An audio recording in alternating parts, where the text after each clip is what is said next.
care how down I am. I've known you for a while, and now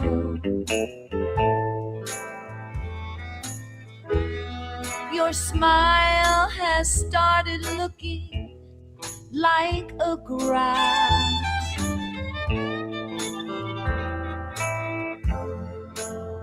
Friends are people you can trust.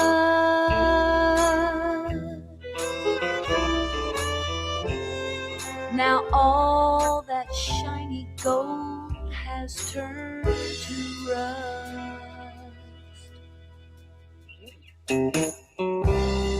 But I drank the Kool-Aid that you had prepared. I watched what you did, not what you said. I saw who you really are.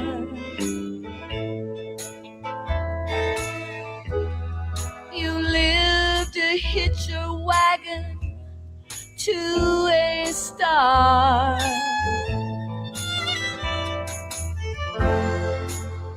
But friends are people you can trust.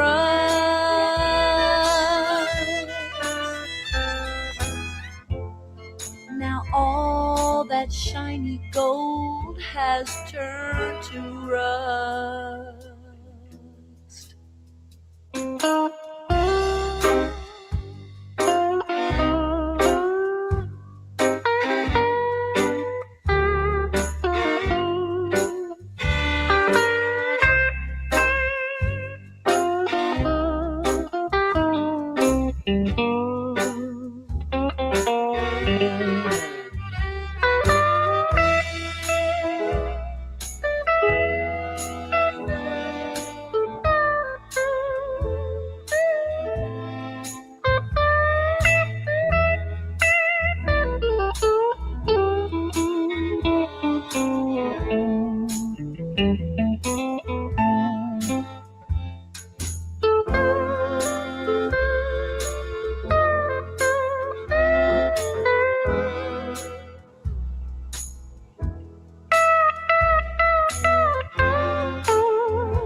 Please don't write me, do not phone,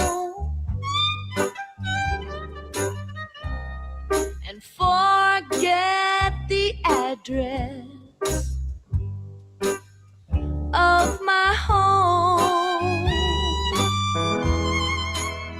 I'm taking things into reverse.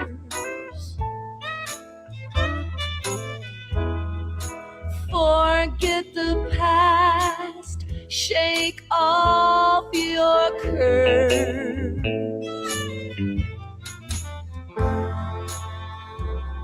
Now please give me some peace.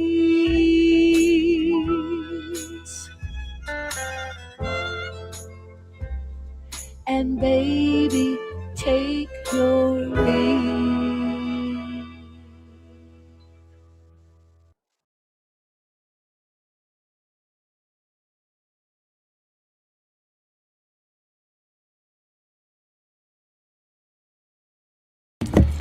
Hey y'all, I'm fumbling, but I'm working on it.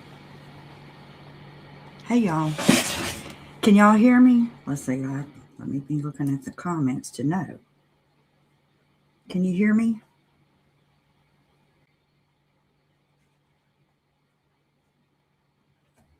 Y'all don't be disappointed, it's just me here today. It's just Donna here. No, had nothing happened with Justin. Nothing happened with any of the people in the picture. I'm just lazy, and that was a picture that we already had in our back area, and I just wanted to have a group of media and YouTubers and that thing together with Kay. I don't even know all the people in the picture. So don't feel any kind of way about anybody in that picture because I used it. I just used it. So, in case you don't know who I am Sis. You should have been a detective, and I'm named that because my brother called me that. And he said that to me on one more than one occasion, and not as a compliment. But one day when he said it to me, I thought, that's a good YouTube name. Sis, you should have been a detective, especially in the true crime area. And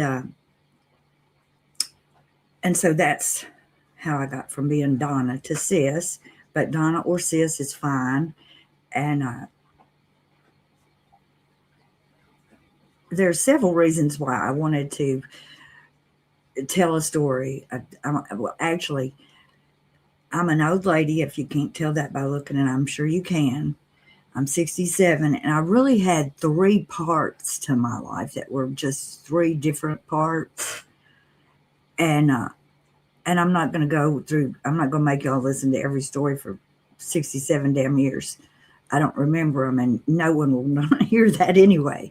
But the short version of it is, I was raised in a high control religion. I was not LDS. And I'm not going to say what religion is. Many of you already know, but I'm not going to put that out there to have to bite me right now. I'll wait for later for that to bite me. So, and I was disfellowshipped, put out, shunned. And so I know a little bit about how that feels. And also I know how it feels to wake up and now you've been lied to by everybody around you. So that's kind of a hard pill to swallow for sure. And I don't have any answers. If there's anybody here that's saying, oh, Sis, Donna's going to tell us the tea, give us the answers, that's not going to happen. I'm just going to tell you my story and hope that it somehow helps you. Okay. Message 1 for people who say, just get over this. You need to stop talking about it. Kresha, nobody needs to hear this. All that. You want to talk about it. If some stuff has happened to you, you will want to talk about it because you want to process it. I'm not saying that I would necessarily do it the same way some of the other people have, but you do want to talk about it. And nobody wants to hear about it. That's crazy, isn't it? But that was my experience back in my time, that nobody really wanted to hear about it. And so there, damn, 15 years later, 12 years later, I'm still wanting to talk about it. And most of my friends on the ground don't want to hear about it, that they were there for it. And I'm going to try not to tell any names. Okay. First of all, this is Kresha's channel, and I help her, and I'm her mod. But I don't know everything about Kresha, and Kresha doesn't know everything about me, and that's a good thing. But one thing I do know about Kresha is that when something big happens to her, she needs a little bit of time to digest it, to think about it, and to come up and say what her piece is about it. It just takes her some time. It does.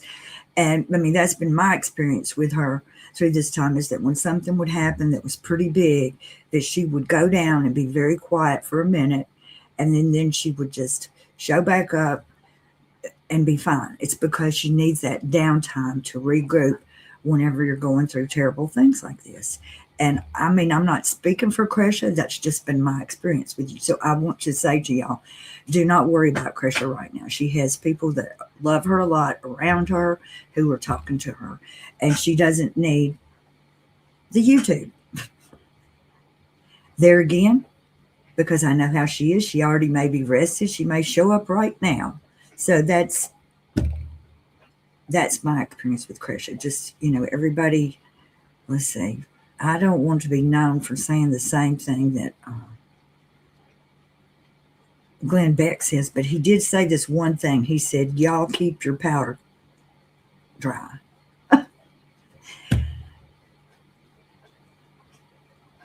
I want everybody to slow down because, here's my story. I'll go back and tell you my story. Okay, the first part of the story was I was raised in a high control religion, and the high control religion taught me that the only people who were going to live when Jesus came back and the end of the times came was my group, not your group. All y'all's going to die. And that's why my group is out knocking on your door saying, hey, have you heard good news about Jesus? Because we were told that if we didn't go tell you this, but not tell you this, that we were going to die too. So that's the short version. So when I woke up and realized that I had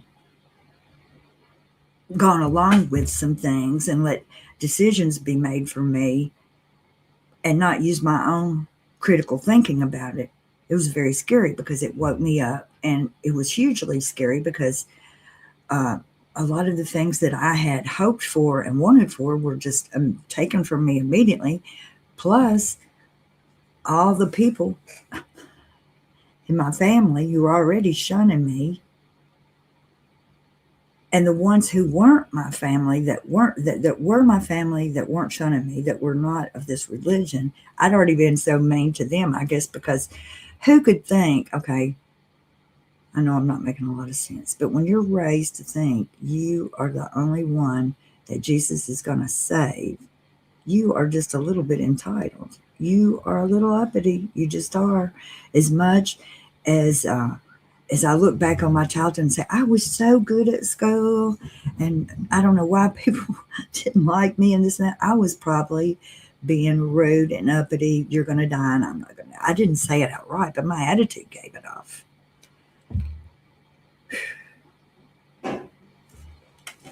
So when I woke up and got divorced and my second part of my life began, I was very green to the world around me. I didn't know pop culture.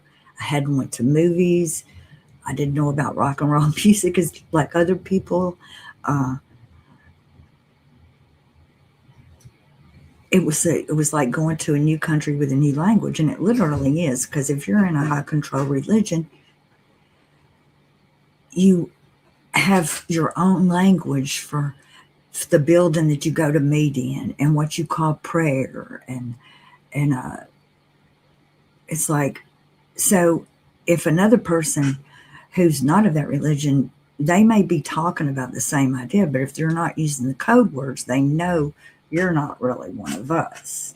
So that happens in all the groups. The LDS people, when they hear kresha and I try to, Southern girl explain being Latter-day Saints, they think she does not know what she's talking about. It's because they use different words than we do for the same thing. And I see in some of the comments says, unless you've been raised or joined into a high demand religion, it's so hard to explain. We are brainwashed. Yes, that's what it is. And I know it's just like, it's you have to be deprogrammed, and it's so hard because you overcorrect and do crazy ass shit that way too. And that's why I'm saying I don't really understand the LDS. I mean, I do understand a lot of things about the LDS, but I don't understand how there can be so much camaraderie between the ones who are put out by the church and the ones that are still in. Because who would never make a video with me would be somebody who was baptized and not disfellowshipped from this religion, because that would be curtains for them to be making a video with me. So they've got more lenience about some things than we do on that. I don't really understand that, and I'd like to talk to one of them about it. And of course, we're all brought up to think that we're so righteous and everything. I hope y'all can hear me, because I feel like I'm talking low because my mom's in the other room and I don't want to upset her by any of this. But if you're raised to think you're the only ones, you just are you're just a little uppity. And I mean, I can remember what could go wrong. I was told I would never grow old. I probably wouldn't even get out of high school before Jesus would come back, and I'd never get any wrinkles. So y'all see that I did not use sunscreen. I believe that crap. Anyway, and everybody thinks they believed it. And they do believe it, but you're going, oh, I believed it more than anybody. You have an idealized childhood. Like, well, I knew I wasn't getting birthday cakes and Christmas cards and all that, but it was okay because I was going to get a panda in the new world. Um, if you know, you know. At any rate, when I woke up from that and came into the real world, I still thought, because nobody was good like us, everybody was running around being bad, like everybody was sleeping with everybody. I thought it was just, the soap opera life was how regular folks did, just as like, and I'm sure that was not. I'm sure some people do these things and some people didn't. But we were taught, oh, everybody is just having illicit everywhere, So you just thought you thought the people who were not were worse than they were. They were just regular people that didn't look at Jesus the same way you did, but you didn't know that. You're like, oh, they're so bad. They're going to. Waking up from that, and I was like, I was idealized too the other way. Once I got past the fact that everybody wasn't bad, was to trust too much the other way. And so here's the story part, I guess. So whenever I got divorced, the first person I dated, who my kids fixed me up with, was a person who owned a music store. And so I would go down to the music store, and all of the musicians who lived in that city would come to the music store and buy strings and picks and all kinds of stuff that you buy, new gear. And it was a consignment store, so people would bring their old gear and sell it and this and that. And I worked for him some too, and I was newly divorced, and so I was in college, and so he would give me a little bit of money to come over there and work on the weekends and stuff. And so I met a lot of the local musicians and some people from out of town too when they would come in town, people who were,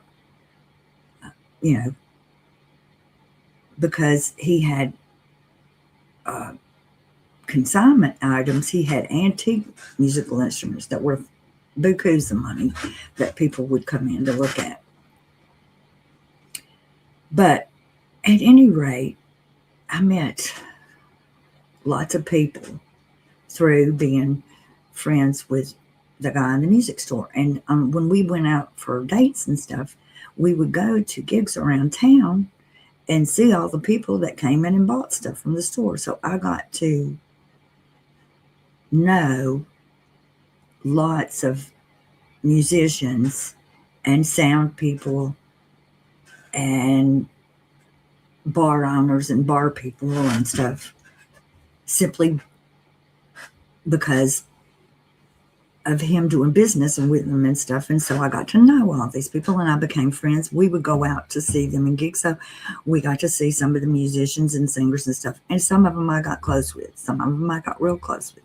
When I wasn't dating the music store owner, after that,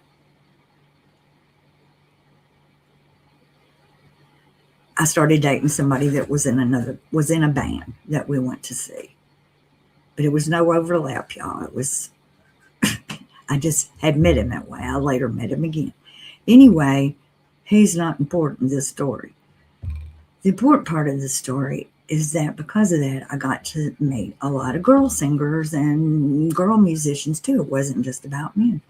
And so, and I would go on trips with them. We would go out of town to festivals and blues things out of town and stuff. It was a lot of fun. It was a lot of fun. And so some of the girls I got close to was the one that was in the band with the one I dated. super, I love her to death. And she actually is the singer of the song that we heard at the beginning of the video that's called Rust. But I also met another lady, and we had a very good time. I knew her for, let's see, 1999, I guess, from 1999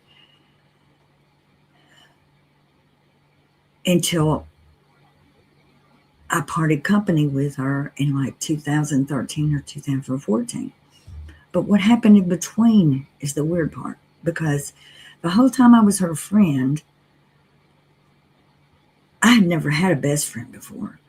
I never had somebody that just pulled me in and, you know, let's go here, let's go there. I never had that before because of the, the situation with I'm flipping over here to this thing. So I thought it was cool. We went to the park and we ran, and I never ran in my life, but she got me to run. And she would tell me horrendous stories about her past, about how mean people were to her in her childhood, and how her step parents were mean, and this and that and the other. And I thought, oh, she is so wonderful to have gone through all this stuff. And she's, this beautiful, beautiful woman, grown woman, and she can sing and she can dance, and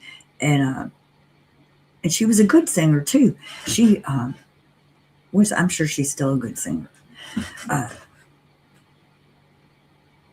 Which shows that evil can come in pretty, pretty packages. This lady could sing and dance, and she was part of one of those. She lived on a cruise ship for like 3 years, and she was in one of those shows, and everybody loved her. Everybody loves her. She was nice to everybody, but not everybody. And so, over this period of time, I had noticed things like that. She had other friends, and when other friends would come around, they would bring gifts and cry. I thought, well, that's kind of crazy. Even if it was just like something they had bought at the thrift store, a fancy purse or something. Since she was the singer lady, she had fancy clothes and evening gowns and, stuff that we probably wouldn't wear weekly, but it was part of her get up to, to go and do her gigs. And so all of her friends would, bring her little trinkets and things and that and the other. And she would sit and hold course with it. And I know, y'all, what has she done wrong? What has she done wrong? Well, over the period of time when I knew her, she had a fire.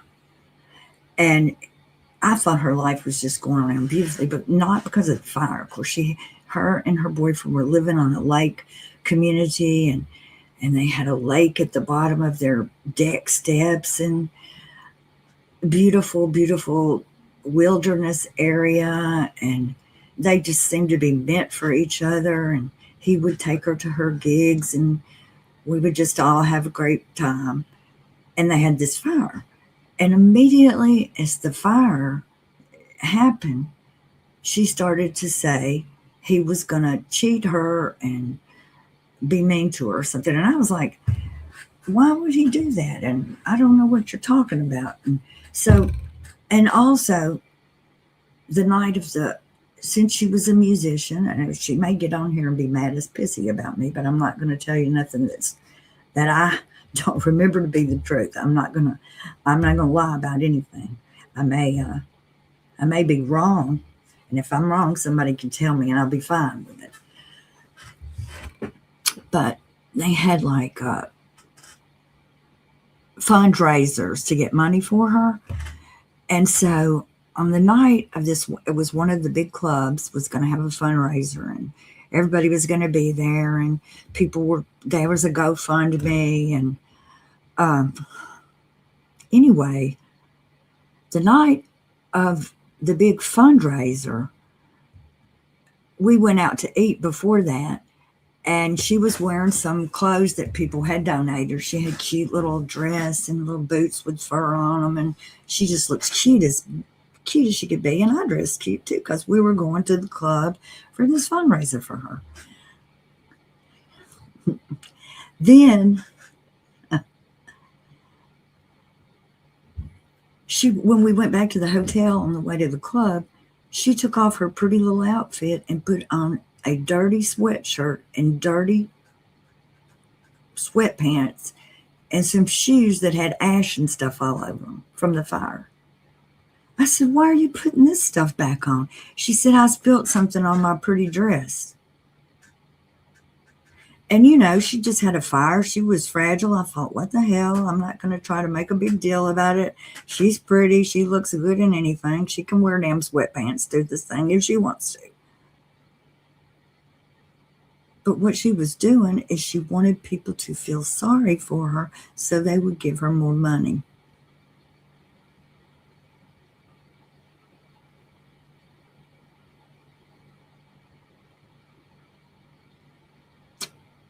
And it goes on like this. We have to divide. We don't have to divide.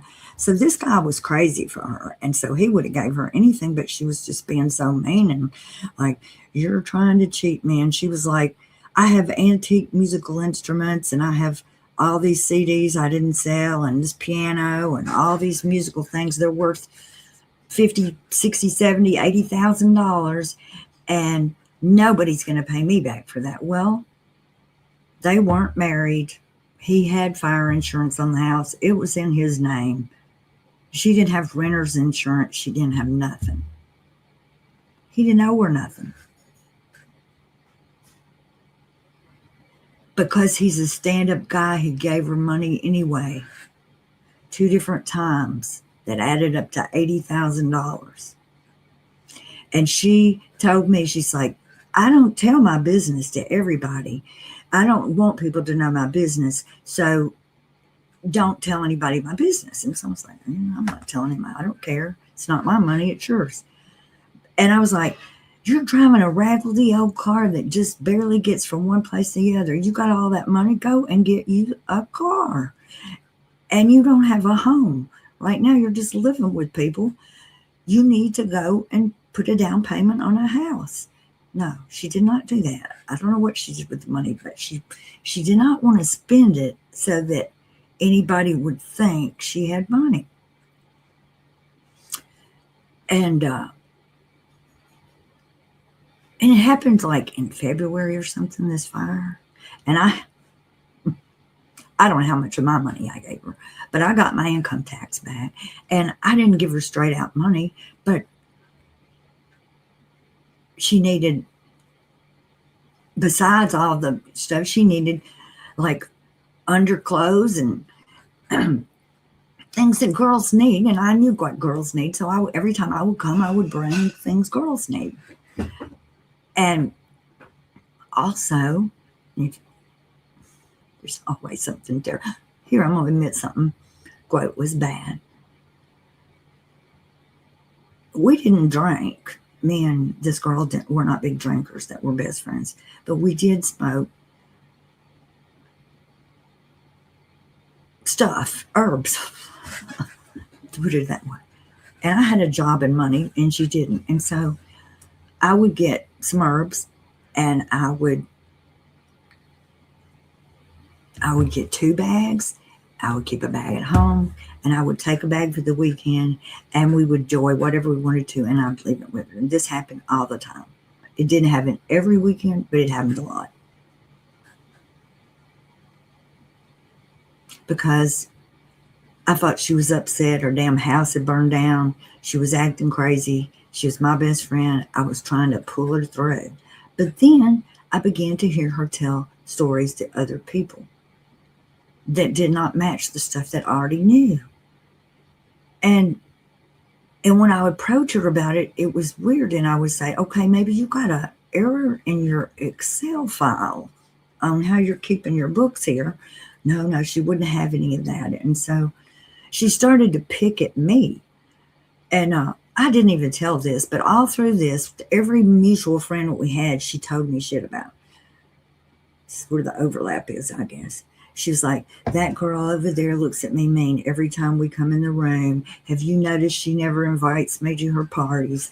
That one over there, she's so jealous of me. And I mean, it was like she had something bad. Even, my other lady, the one that, my queen, the other lady that I like, she had bad stuff to say about her too. She had bad stuff to say about everybody. And when you realize that, she was talking about you too. She was talking about me to them, to that one, to the other one. And yeah.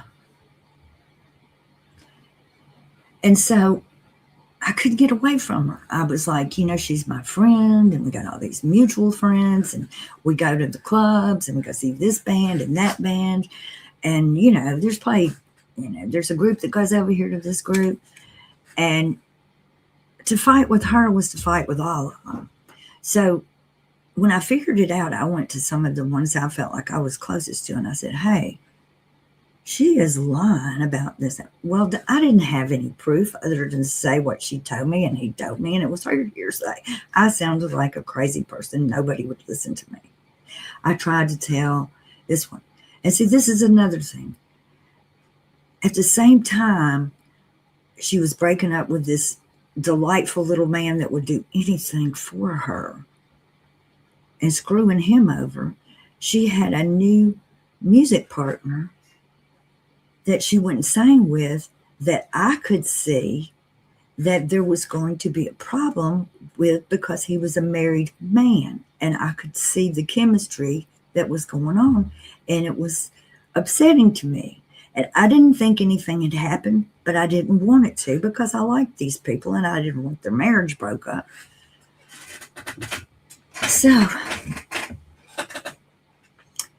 when she moved out away from the fire guy, she moved into the house trailer of her music partner and his wife. I went over there a couple of times and I just couldn't take it because I could see the train coming, but I could do nothing to stop it. And nobody was listening to me anyway. And so my other queen lady that I was a music lady, I was like, I feel like I'm trying to, it's like breaking up with a man, being in a relationship that's this tight with another woman. It's not about sex at all, but it was so tight and so, I was like, knew everything about her and her kids, and she knew everything about me and my kids. And it was just like so ingrained in our, people all over. And so, I started listening to self-help books about how to talk to people better, how to solve problems, crucial conversations, tools for talking when stakes are high. I read that book, and it's how to talk in a board meeting, how to get people quiet, and it's lovely. It is lovely, but everybody that's in the conversation has to be sincere. You cannot be arguing and debating with people who don't want to solve the problem, that just want to win. And so I tried all that stuff, I tried doing that. I sunk up, buying books and reading books and I even gave a dang presentation on this crap about how to talk to people when the stakes are high. And I could not crack this lady. I could not make her act right. I could not make her leave me alone. And so I finally, this is not, like I said, there are no answers here. There are no winners here. So I wrote her a letter, a text actually, and it said, I do not want to be in a relationship with you anymore. Do not text me. Do not write me. Do not call me. Do not get other of our friends to intervene for you. Do not email me. And I sent that, and she sent me a long, long text back about how terrible I was, and I blocked her and didn't answer. I think it was in 2014. Could have been 2015.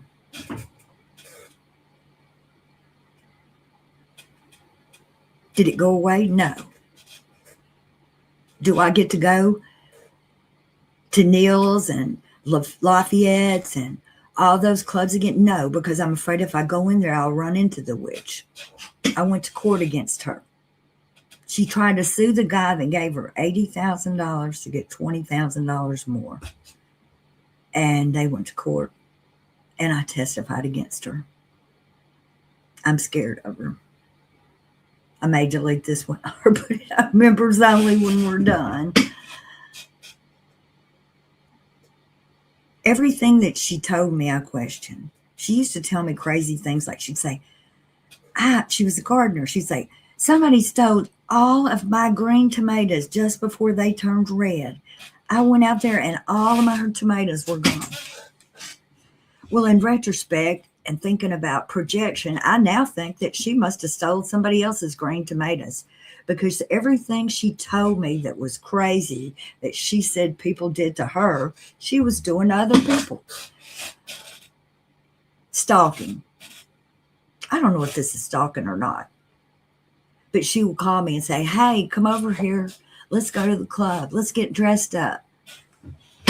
I'd put on the makeup and clothes and crap, and we'd hang out, and we'd go to her house, and she wouldn't be ready, and I'd sit there and wait and listen to her talk about people, and she would finally get dressed, and we would go, and all we'd do is drive around the freaking parking lot, because she was looking for somebody's car and somebody else's car. No, she wasn't stalking me, but I was a flying monkey. I was a flying monkey. And she said things in front of me as time went on that she knew were lies, and she knew I knew was a lie, just to see if I would call her out in front of other people. Now that's brazen. None of this is YouTube. None of this is people. Like the story, now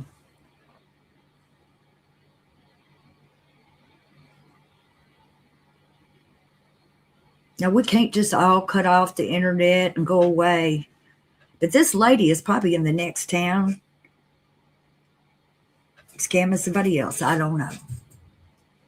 I hope she stays over there, because I tried stopping her in my group and I couldn't stop her, because it was like 2 years after she had broke up that guy's marriage, and all kinds of other nonsense had happened before people like said, hey, Donna was right about that chick. 2 or 3 years I'm sitting around on my hands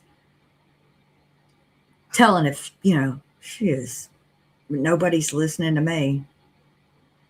Well, I say that a few people were listening to me, but after you've been doing a flying monkey, they really don't care to hear too much you got to say. If you were over there giving somebody the stink eye with her, going around starkling cars with her. So this is the reason I'm telling you this story is several reasons. One thing is I just want to talk about it. I'll be honest. And also because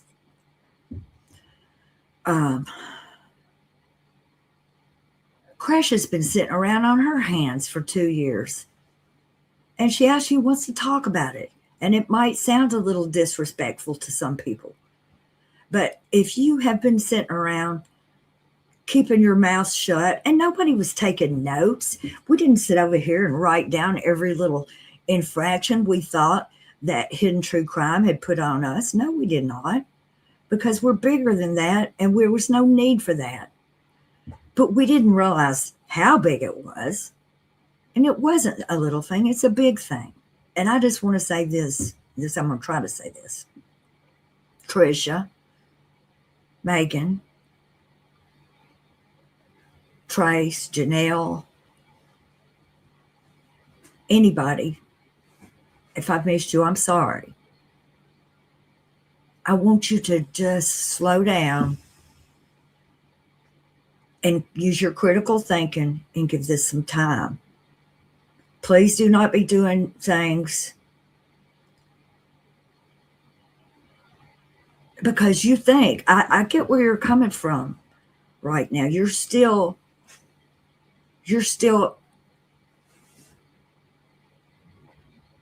believing her, and I understand. It took me damn 10 years. I don't expect people to be, this lady is skilled. The one that had me, she was scheming when she was 6. I'm telling you. You may think you're smart enough not to fall for something, but you might. And it may take you a long time to come around.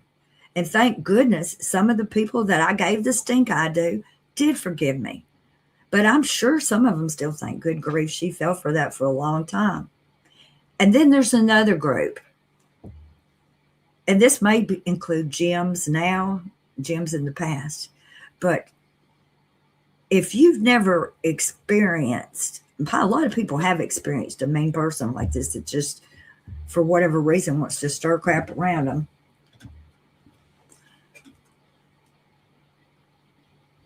There's some people who have not. There is some people that are lucky enough who have gotten through life, who have never met a scam artist, a narcissist, a bad person like this. And I'm happy for them. Yes, there are really people who never meet one of these monsters. But just because you've never met one and experienced doesn't mean that somebody else hasn't. People do not treat everybody the same. These people study you to know how to get to you, how to be the nicest to you, how to suck you in.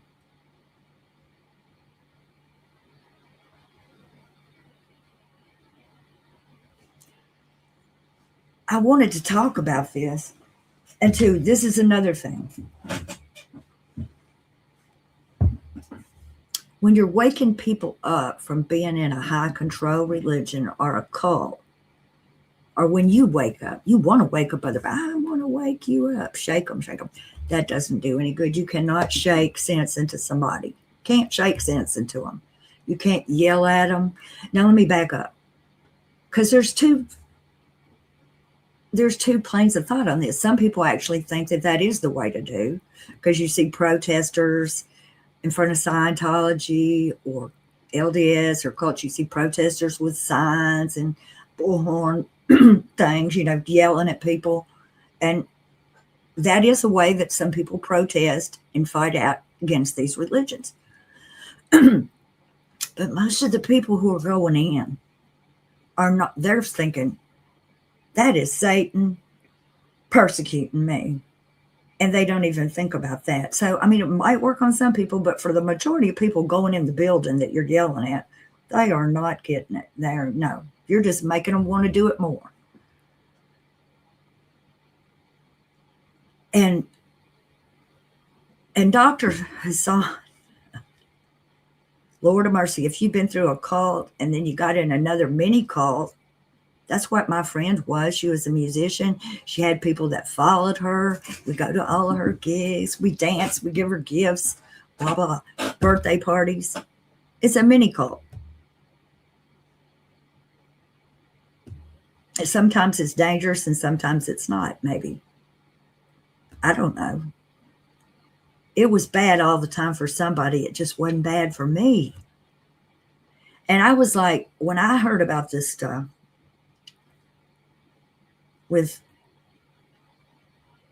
I'm jumping around, I know. I hope somebody's hanging on to some of this.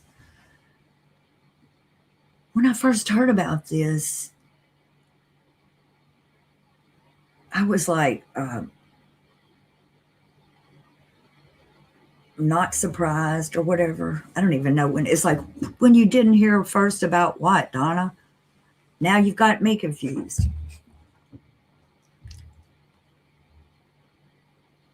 When I first started hearing all this stuff about Lauren, it was so mixed up feelings anyway. Because, like I said, we had all discussed and kept our mouths shut. And she could get access to people we couldn't get access to. So, yeah, we watched her. As Kresha said, we watched everybody. I watch a lot of people I do not agree with and people I do agree with because I want to know what they got for me. What's my argument?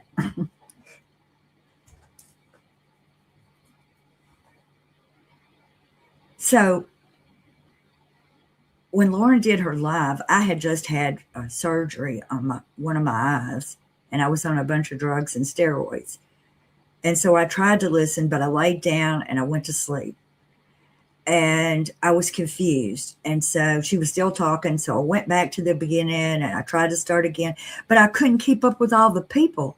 I was in my mind. I thought, well, maybe it's because I'm on these drugs and I'm on these gummies. I'm not getting what's going on here. It's too many people. And we got a stalker. There's so many people. And I knew like Lori Hellis. Oh, yeah. I knew Annie Cushing. I knew this, but I didn't know Christina. I didn't know Liz. Any of those people. I didn't know any of those people. But what I found out is that a lot of those people had been knowing about this for a while and hadn't told Kresha. And I was pissed about it. I went, Kresha, those women are just as bad because they knew and didn't tell you. But then I remembered, oh, I was this flying monkey. And I didn't know for damn 2 years. And I was flying around giving the stink eye to somebody my own self. The life of a recovering flying monkey. Apologizing for what I did while I was under the influence. Thank goodness I didn't do anything real ruthless or bad. The most I did was call somebody up and said, would you please take that picture down off of the internet? It's embarrassing her. Oh my God. It was hard. You know how they say that tragedy times time equals comedy? Well, I kind of think it can. I'm not sure if it's long or far way enough for it. I did ask my son this about restraining orders and stuff. I was telling him because he knows what happened with me and my friend. And, I went to court and this, that, and the other thing. And I said, son, if I see her in the Walmart up there or, going into the club or something, should I just go on all up in there and just, act like nothing's happened, just hope that, he goes, no, you should take yourself home. I said, well, nobody has a restraining order. He said, well, there's no need in somebody having to get a restraining order because if you go up in there, somebody's going to need a restraining order. And I was like, thank you for answering that question because even 2 years away, I would not go up in the Walmart if all my milk was sour. It doesn't matter if I thought this chick was up in there. And so I know Lauren and Grayson wanted to go to all the things they wanted to go to, but I went around my lady that was my, lady that scared me that way. And I don't know that my lady ever laid a hand on anybody, ever hurt anybody. I don't know. I know she lied. She took money she wasn't entitled to. And she took people's husbands. How much do I need to know?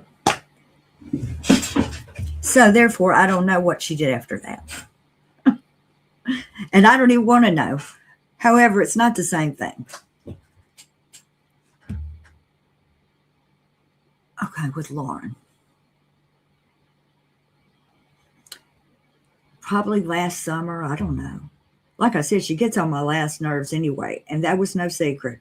And I try to be, I think it was because I'm impatient. At this point, I've learned enough about it that I feel like if you know more, you should say more. But nobody's listening to me anyway, so why would I want to say it? But I'm going, she's got a big microphone. A lot of people are listening to her. She knows the answer to this question. She needs to go on and tell us and not, keep people hanging or, whatever. But then she did this 9-hour live, and I was, like I said, I was already sick and everything. And I tried to understand it. And then I saw, Kresha was there. And Kresha was like, we support you. And I thought, okay, so Kresha must know something. So Kresha supports her and I trust her, you know. And so, like with this thing that's happened with her uncle, it may take her a day or two to come back and tell us how it's affecting her, because she does take a minute to like ruminate or, you know, think about all the moving pieces. And but then I saw like Joe came on Queen, and everybody was yelling at Joe, and and a lot of, you know, I am a person who tries to, if there's a reasonable reason why something's happened, I don't want to attribute it to meanness. You know what I'm saying? Well, that could have happened, you know. That didn't have to be planned. You know, I'm that kind of person. I'm like, if it can be because of somebody having an accident or just being stupid, that's probably what happened. So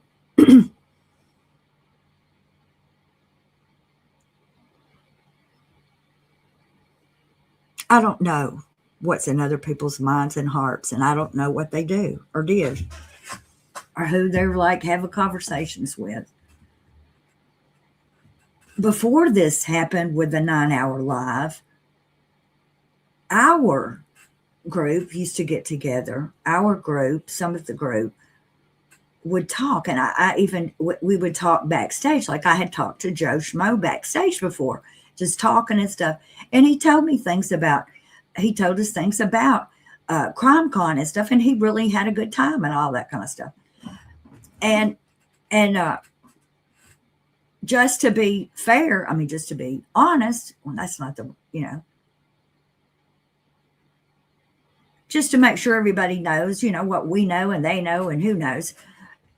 I had seen Lori Hellis say that somebody had got thrown out of CrimeCon. And I just thought that was interesting. That's all I knew about it. And so I asked Joe, I said, Joe, who got thrown out of CrimeCon? And what the hell's the story on that? And he wouldn't tell us. And it wasn't that he wasn't tell us. He just said he didn't feel like it was his place to tell us. And that, you know, and I thought, well, okay. And everybody was like guessing, is it this one? Is that one? Is it this one or that one? Of course, none of us would have ever guessed that it was Christina, because none of us knew about Christina.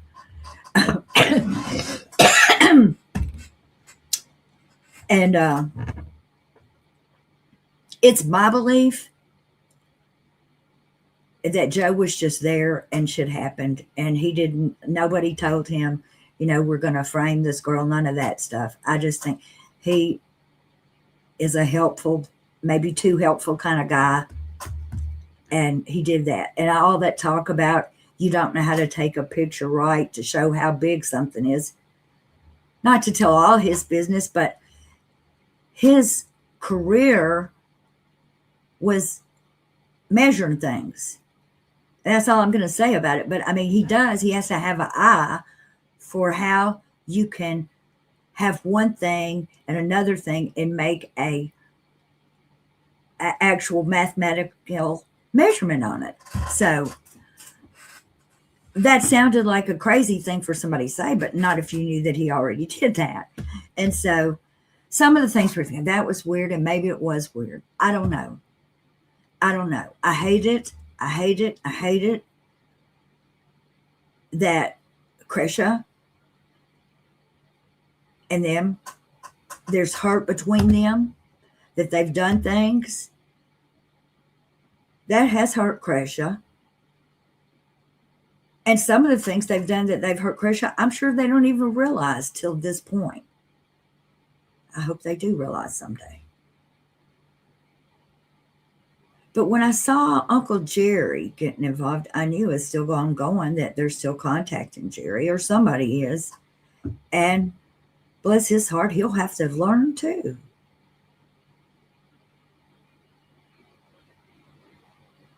And it may take years, damn it.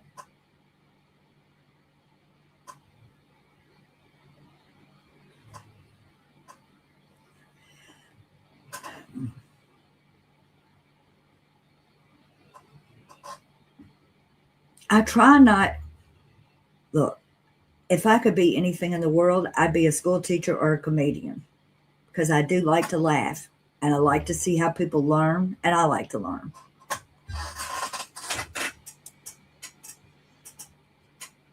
So I want to laugh about this and I do laugh about some of it.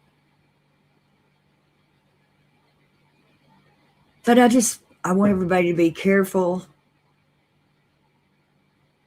Everybody has free speech. Everybody can say what they want to say. None of this is, I'm not speaking for kresha at all when I say this, but this is just me. That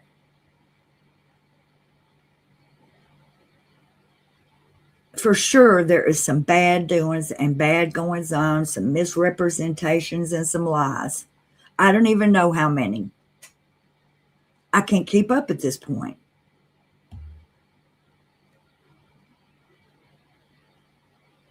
But I want you to give grace if you can to the people around, like Jerry, like Megan, like Joe, maybe even like Trisha. I don't know. I don't know these people's hearts and minds, but I know that they are being misled right now, and they're not going to figure it out by looking at all the videos we've been making. Because the videos we've been making, we've been calling them out and laughing at them. And nobody's going to watch a video with a body cam with you laughing at them.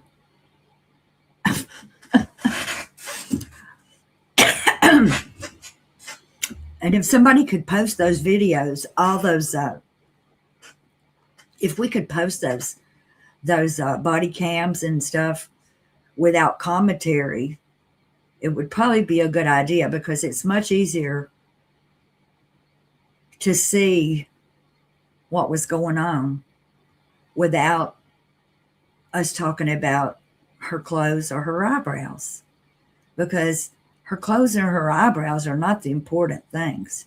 They are funny, but at some point we've got to be careful that we don't take away from the important things.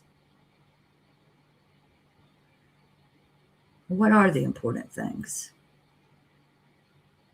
Not lying. I think I heard KJ say this yesterday. Where was it exactly? She said, don't hurt me, don't lie to me, and don't use me. If we just do those things right there, you know, like I said, show grace when you can. I know that some of it is, and look, if you want to go back and take this video apart, you can laugh at everything on here. I got, junk behind me and this going on, and I should have adjusted myself, all that, because we're all messed up individuals. And if anybody wants to research any of my story, have at it, but most of it's pretty boring.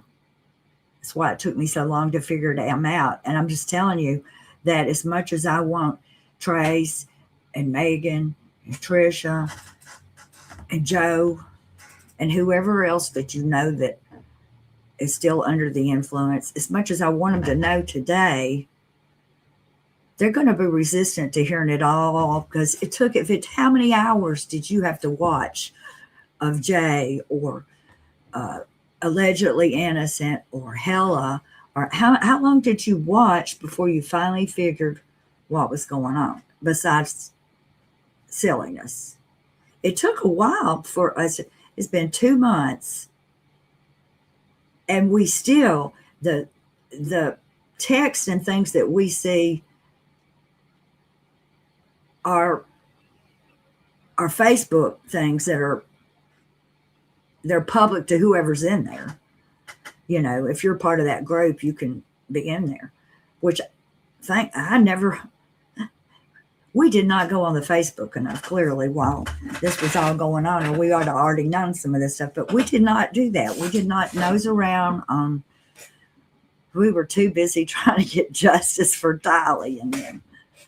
Oh my gosh.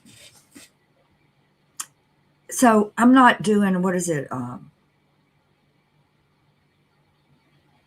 not trying to make anybody feel bad for making fun or laughing about all this stuff. But I do want you to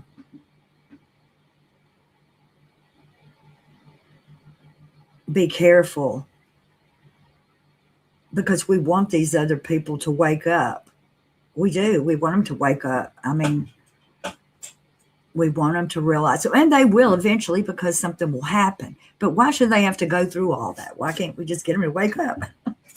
You can't yell them into it. Dr. Stephen Hassan says that if there's people who believe stuff that, that's different from you, one way to talk to them is to ask them questions about it, let them explain it to you. So I think so often when we're going to interview somebody, we're like, okay, we're going to get Joe Schmo up here. Why did you do such and this and that? I mean, I don't know why I did it, It'd be better to just let them tell us the story, just like I'm telling you a story. Now, there's a lot of gems that have personal stories that would want to tell their story and maybe not show their face or whatever. And I'd like to hear their stories. And I just feel like, yes, this is a distraction.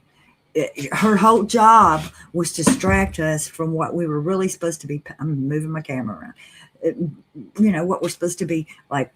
We're trying to get justice over here, and you're like, no, don't go over. Don't look over here behind this curtain or this veil. Stay over here. Okay. So now we've been trying to get past it, and now she's like, oh shit, I've tripped on the veil and jerked it down, and she's still distracting us.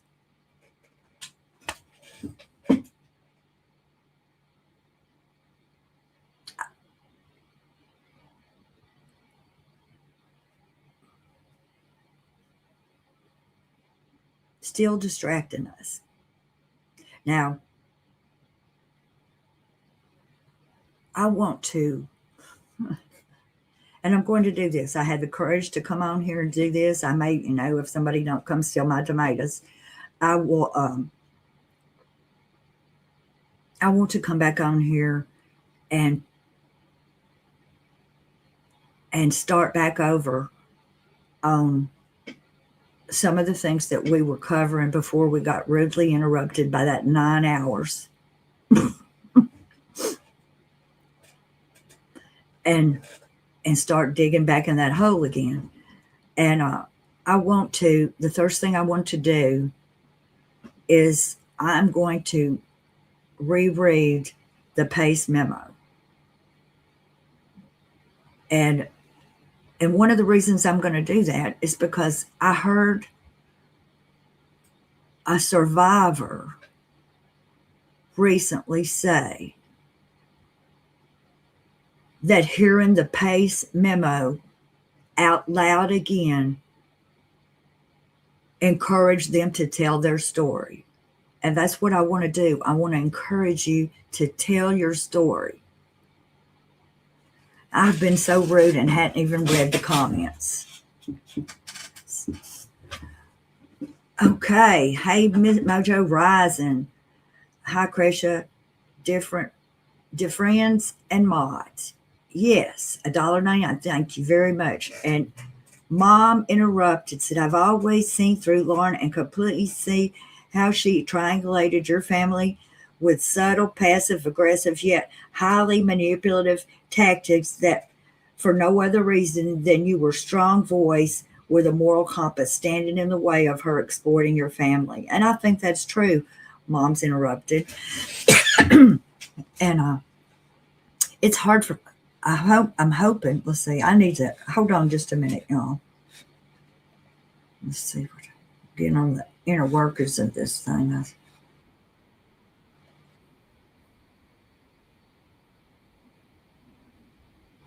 There you go. Okay. Okay, I hope that everybody's been nice in the dang thing here. It says, Nina Canadian says, kind and classy is the way. Go Lamesa. Donna, your heart is huge and we love and appreciate it. Well, thank you, Lamesa. Anna Monday says, thank you. And I equate the YouTubers are grifters just as bad as HTC. They are the equivalent to ambulance chasers and they are profiting. Do you think the victims see a dime? No. That's true. Anna Monday, the CSI sniper said, misconstrued unintentionally, accidentally, though.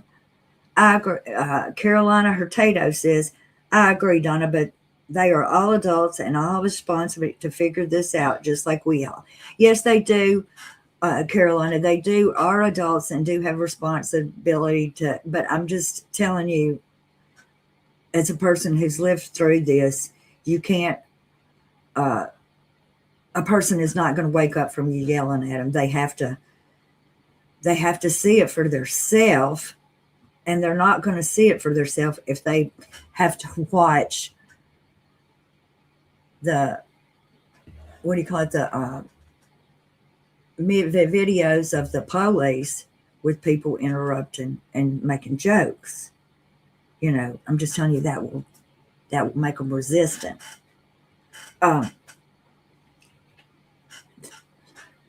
Sending love and hugs to you and Kresha. Why are they called flying monkeys? I know I was once one. They're called flying monkeys because of the Wizard of Oz, because the flying monkeys helped the Wicked Witch. They went around and captured people up and caused all kinds of bad stuff for Dorothy and them. So, yeah, a surviving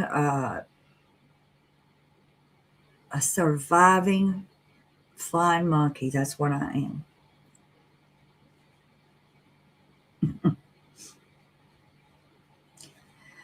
Yeah. So, Miss Sherry says, I agree. Mocking has become too much. Just facts, please. Yeah. Lamecia says, difficult research. I think it's been a powder keg that can only take so much pressure and builds you into graving. Look here, baby. They are posted without commentary separately. Look here, Kresha did post. That's why I don't delete videos, because that's counterproductive to my mission to share the experience with others so we can see it and feel it, experience it, and learn from it, to honor those that rest in peace. Look at that. Thank you, Kresha. We love you so much. Eddie Atwater says, sending love and strength to Kresha. Kelly 3544, M Sherry 5, stay off those channels mostly. Mabel Dragonburn. Hey, Kresha. Mabel Dragonburn. I don't know if I said that right. Vexatious Parrot. They won't see or hear anything we're saying. If we're ridiculing it, it's fun, but self-destructive. Yeah, I know it is. It feels so, like I said, it feels so good to tell my story, even though I left out a bunch of stuff and tried not to say anybody's names. But it could come back on me this afternoon. And for whatever reason, I have steered clear of that bitch, and I'd like to stay that way. But I mean, I have wanted to tell the story. I've told parts of it to Trisha, and I'm not Trisha, but to both Joe and Trace before, because this affected me so deeply. And when I see it again, I can't not say something. And it was the same thing with Lori. Lori, I'm not saying that these other people have ever done things as bad as Lori, but the lying and making up stuff and stirring up shit for other people, that is the same. And it's not like they take lessons on it or go and look up, how should I do this, or what can I do to do this? No, it comes to them by nature, by the damn personality disorder that they have, to just lie. I mean, they'll lie when the truth would work out better for them. Okay, let's see here. D. LaBelle says, let us know if you get hate. A lot of us relate to you. So good, good. That's what I said. There is a lot of really scammy, bad people who take advantage of people and scam people. And be glad if you had never met one, because a lot of us have. Kresha says, Donna, your experience is real lived experience and something that we can't get from anywhere else. And that is where I draw the line on the GPT, humans humaning. Yeah, humans humaning. And my story is so holy. If I watch it back, I'll probably faint. But it's just unbelievable. And, it's like you want to feel stupid. How stupid was I to believe somebody for damn 10 years? They're good. They're good. People like this take over countries. They're good. They'll do something in your face. Let's see. La Mesa Filipino Food Club says, Donna, your friendship being that we lived through cult life and came out the other side means everything. Yes, yes, but not without damage. Not without damage, because, I see like the same thing that ex-LDS are criticized for, I can see myself doing, because it's the nature of recovery. The nature of recovery is, I've been through this. I need to help somebody else get through it. And that's why you have all the help channels from LDS and all the help channels, because they want to help somebody else.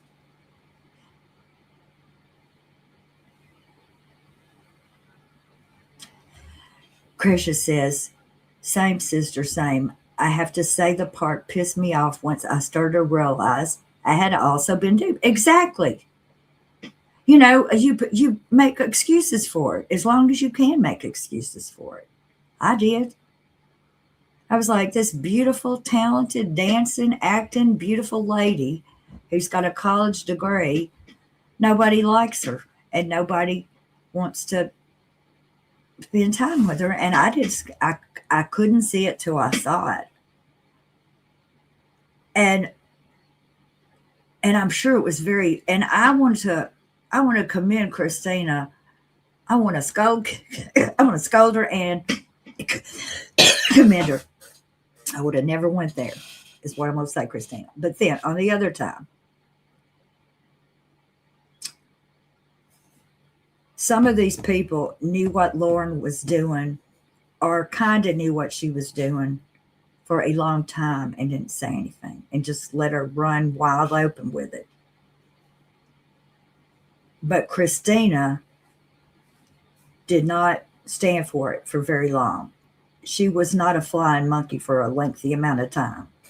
Kudos to you for seeing it and doing something.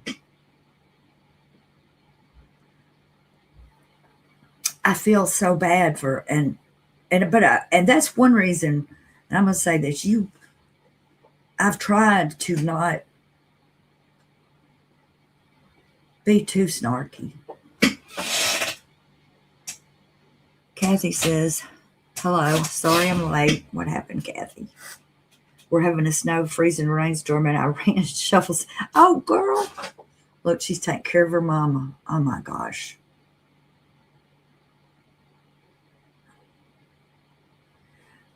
Okay, let's see. Has Jerry been dealt with yet? I'm sure he hasn't. I don't know if he has. It's really none of our business. But at some point it will happen. Damn if you do, damn if you don't. Yes, it is an internal struggle. It is damned if you do and damned if you don't. Because the first day that this happened, I made the statement that the reason why people were fighting is because they were ignorant. And I was ignorant. I had no idea what was going on around me. I mean, I knew what my little beef with these people were, but I didn't know anything about all this other stuff. I truly did not. But I did. I mean, it's like I wasn't having it. The little I knew made me not want to engage anymore. Nick Core says it's also crucial you were not distracted from rooting out the evil and that continues to create fertile ground for these cults to destroy more precious lives. Yes. Lamecia says anyone who did or still sits on the fence with Laura Mathias, and she, we still welcome and appreciate you. And this isn't the schoolyard war. We are here to learn. Thank you, Lamecia. That is so well put. That is so well, because we're all learning. We're all learning. Eddie Atweather says, I want Donna to know how much I love her and appreciate this. It's a brave to go on screen and share your story. Thank you very much. I hope that I hadn't been too brave and stupid. True kresha. Oh, Lord. I can't keep up. Christina's tactics are partly responsible for all of this, taking juvenile jabs on TikTok, blah, blah, blah. Okay, whatever. I wouldn't have done it, but if she hadn't started the pot big, I guess we would still getting just mean girl looks from across the hall. I don't know what would be happening. You hate to just throw a damn turd in it, but sometimes it's what happened. You want to believe the best people, but when you show you who you are, believe it. Exactly. It's tricky when it's professional boundaries. If you talk about your current or former employee, you will not look good to the potential employees or contract. Yes, that's exactly right. It is exactly right. And that may be part of why I have no, I'm an old lady and all I have is old employers that were assholes that I could talk about. No, I shouldn't say that. I'm going to tell you something. If there's a roof over the building and there's business going on, there's an asshole up in there somewhere. That's just a fact. It's just how bad is it? Can you give them grace? Difficult Research says, I have a statement. Oh, boy. No, where did I lose it? Dang it. Now? Well, I lost what I was looking at, but it says this very thing happened to my friend Jen.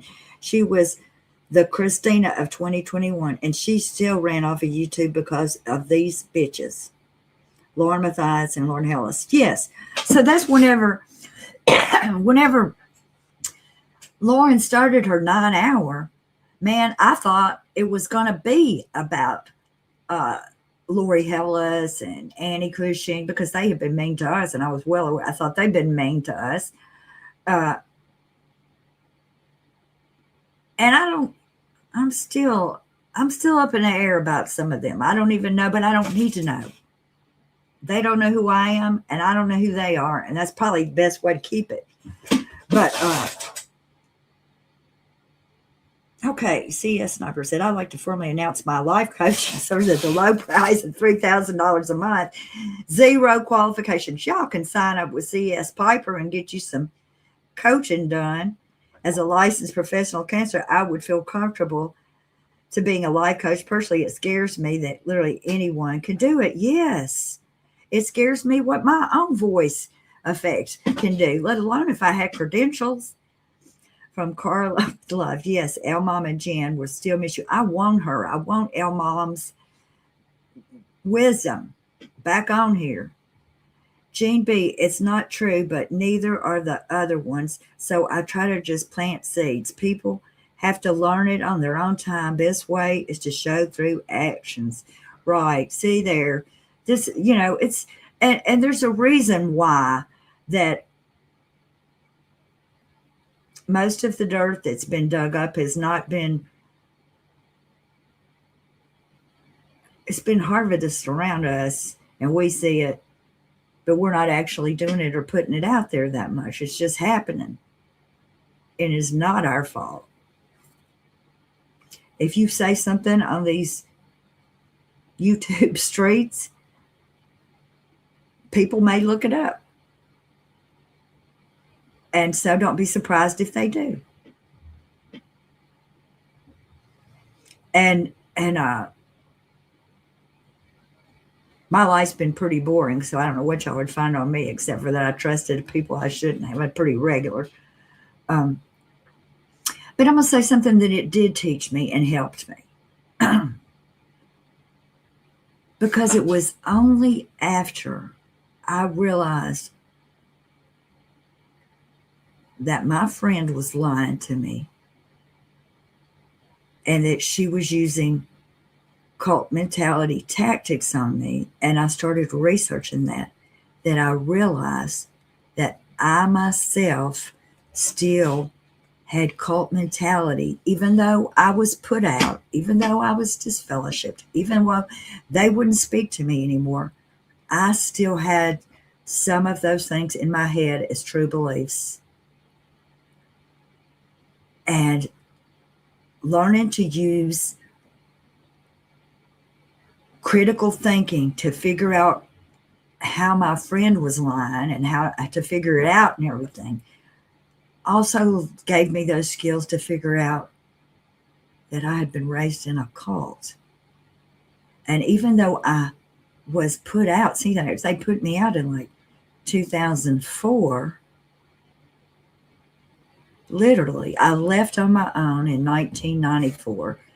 They've announced I was out in 2004, but I didn't know it wasn't true until 2014. So, whether you're an ex-Mormon or a now Mormon or a jacked Mormon or any of that, it can vary about what your brain still believes and what cult mind control you're still under. You don't just wake up one day. I wish you did. It messes up crap big time. Vexatious Parrot said, learning how to trust yourself after you emerged in this kind of gaslighting is hardest part. Yes, because you've given away your ability to make a decision. Oh, I don't have to decide if this is good or bad. I can just call up brother so-and-so and he'll let me know,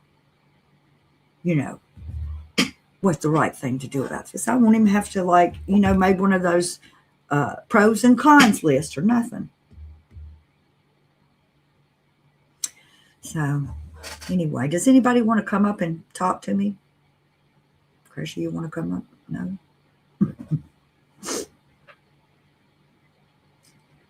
If not, I guess I should put this one away and get ready to start another one.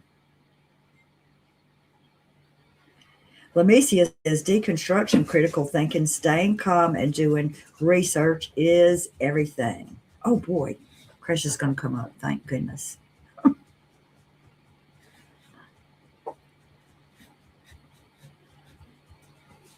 Yeah, good. I hope that she's saying I love to you to Megan come up. Okay, Vexatious Bear said a lot of LDS were raised to seek direction from others, wards, presidents, bishops. Learning how to make decisions and trust your own judgment is a whole skill. Yes, it is. I mean, it's like being in prison. They tell you when to eat, they tell you what to wear, tell you what to read. I mean, it's not literally like being in prison. You can go to the beach, but you have farmed out your everyday skills to other people. And I kind of think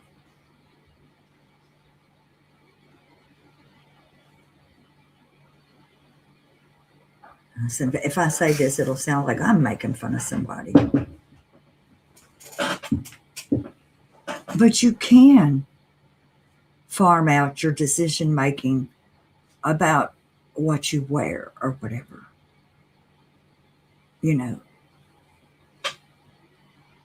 Send me 5 days of clothes to wear on screen, and I'm just going to wear them.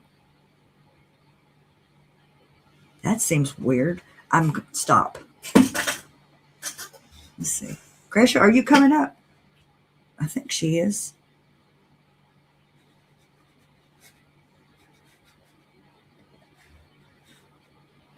Let's see.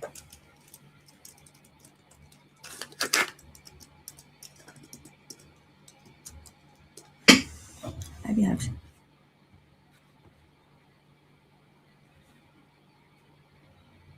Okay.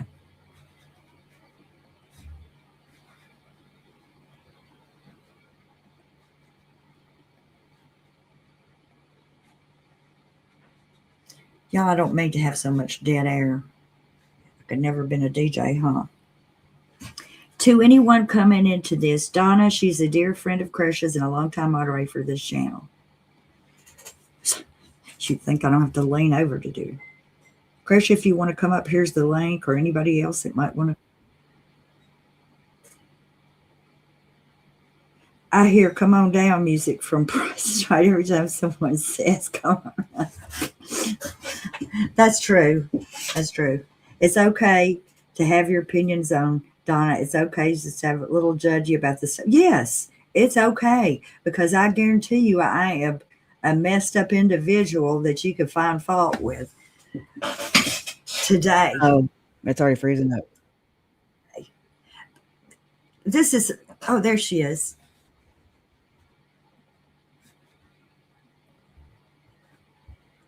Maybe. Look, I thought I just flew into your shoulder, girl. You there? That was weird looking. Can you hear me? Yeah. Oh, Lord. Why can't I hear you? Here Kresha, we go. I can't hear you. So Am I muted? go back out and come back in, or maybe I should go back out and come back in. Can you hear me? Oh, I don't know. She's going to go out and come back in. I'm gonna put on my thing here. I'm gonna put on my thing here. Do I feel better since I have told my story? A little bit, but I'm sure it was so disjointed. I didn't take notes or anything. I should have like made notes, but I didn't.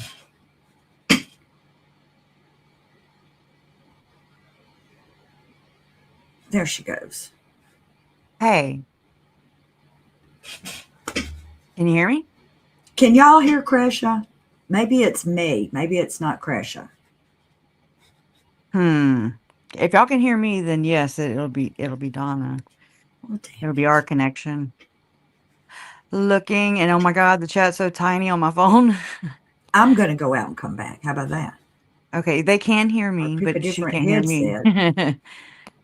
And I'm not. I tried getting on my computer, y'all, but I'm in my room, and I feel like walking all the way into the other room, turning it on. It's like you got to fire it up, you know.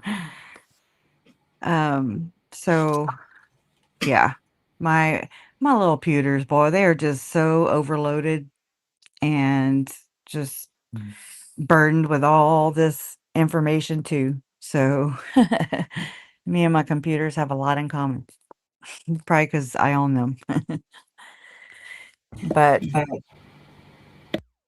uh-oh.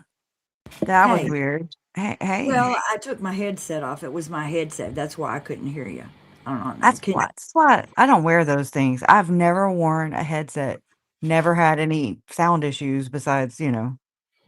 I think I had it one time. Me and Joe actually had sound issues the last time I think we collabed or whatever. Well, anyways. I'm lazy and I like to put them on so I can walk around the house and hear what's going on. That's how it all started. Yes, that's how we got you. That's how I got there. Thank you for sharing your story. I just feel like that it's the same story over and over. Not exactly the same story. Nobody got killed in my case, and nobody that I know of. And yeah, I'm not testing that any kind of way. But I'm just saying there are monsters out there amongst us. There really are. And some of them don't break the law. Some of them walk right up to the edge of the law and throw you a kiss. Yep. I think some of us can even turn into monsters. Yes. It's like we all have that in us, you know?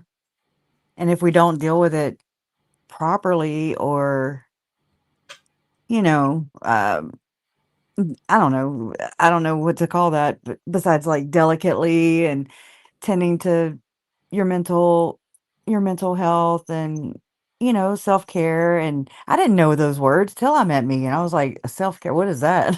What's self-care? I you know, I know a lot of people do know about them, but I never did. Did you see KJ's live yesterday? Yes, I saw it today though. Or actually, I saw it a few hours after it was live. Yeah. Yeah, my algorithm's jacked up. I didn't know what the heck was going on. I didn't see it live either. Uh, and I was confused for part of it. And then, and then of course I stay confused sometimes. But the very end of it was really something.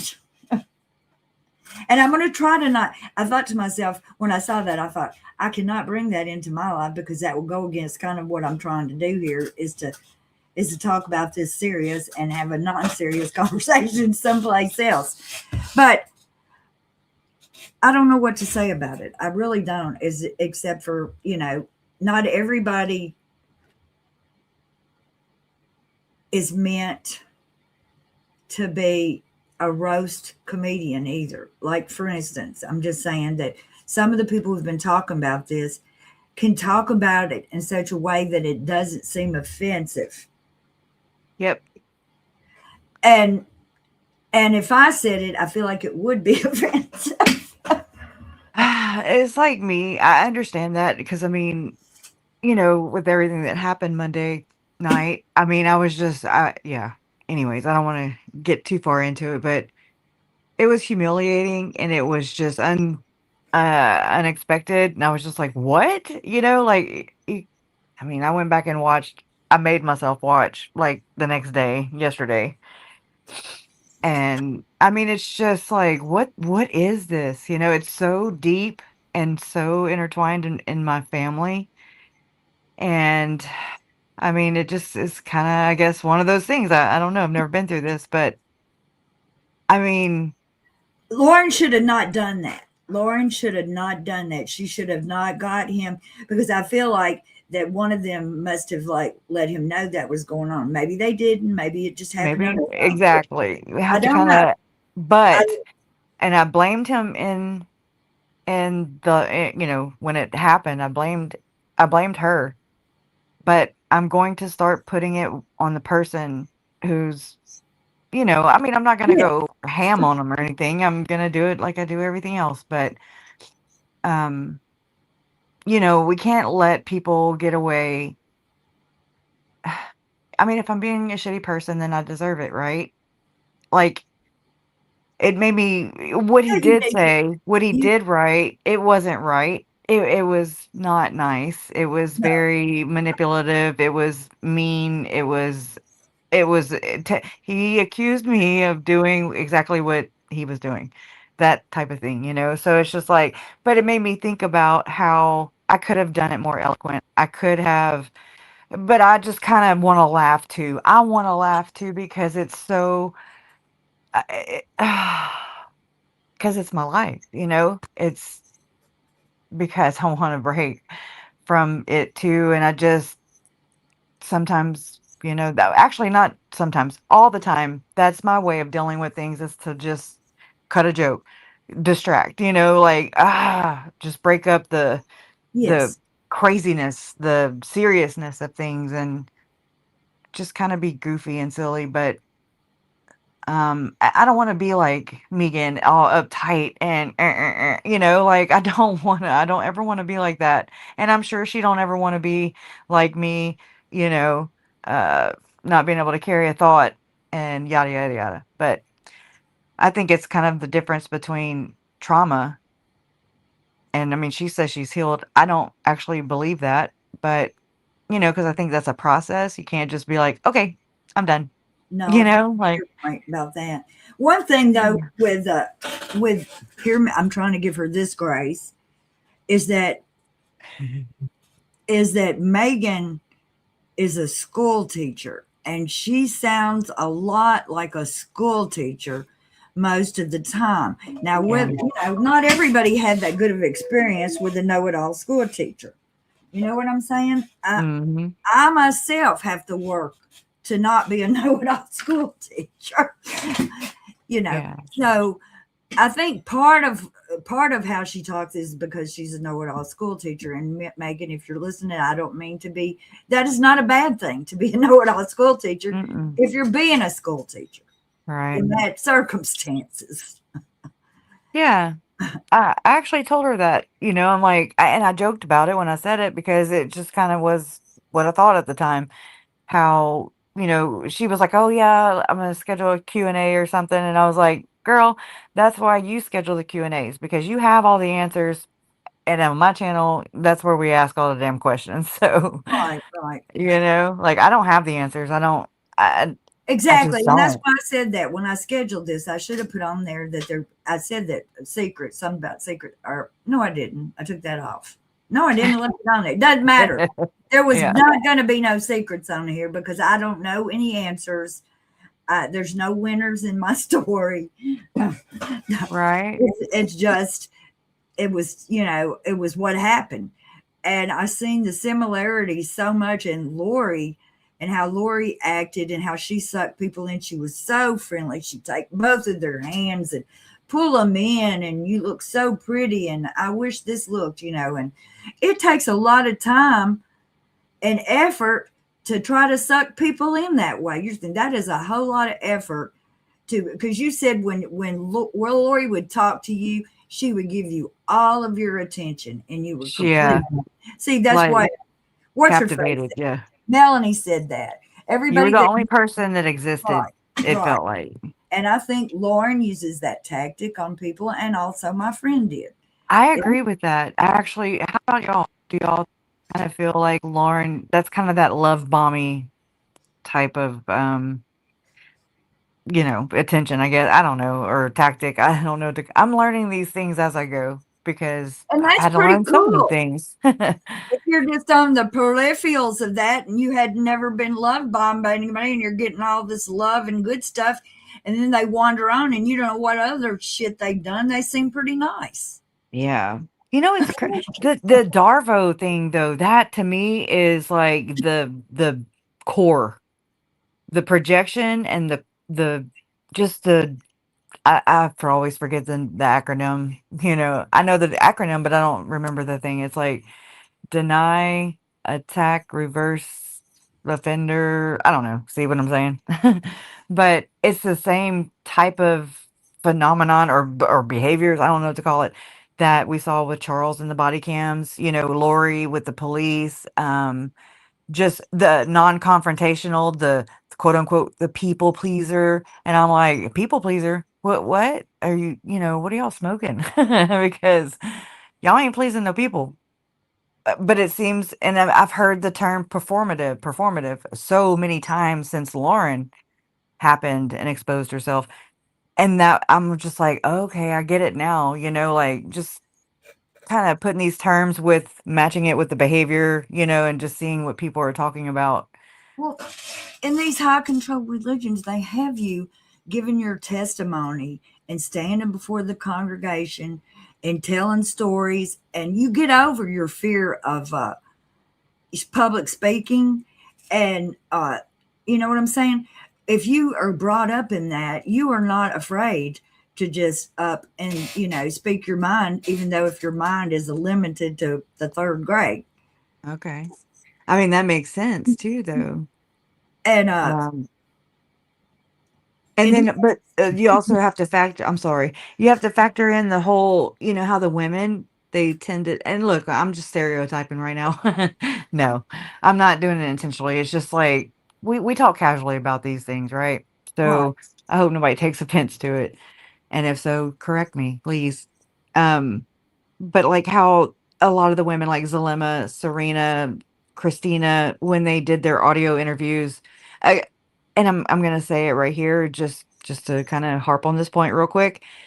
The way the Henderson cop interviewed Stephanie over the phone, interviewed Christina, you know, those were worse to me. That like he treated them worse and pressed them harder than any and all of the cops put together, in my opinion. In our case, with kids, all these people being killed, and I'm just like, what? They just, I don't know.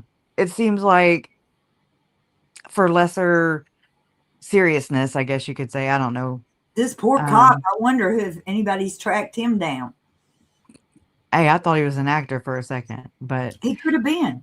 I mean, damn it, everybody well, out there is an actor and something else. I think I debunked it though uh because okay, so like there's a some body cam footage with Grayson and Lauren at CrimeCon.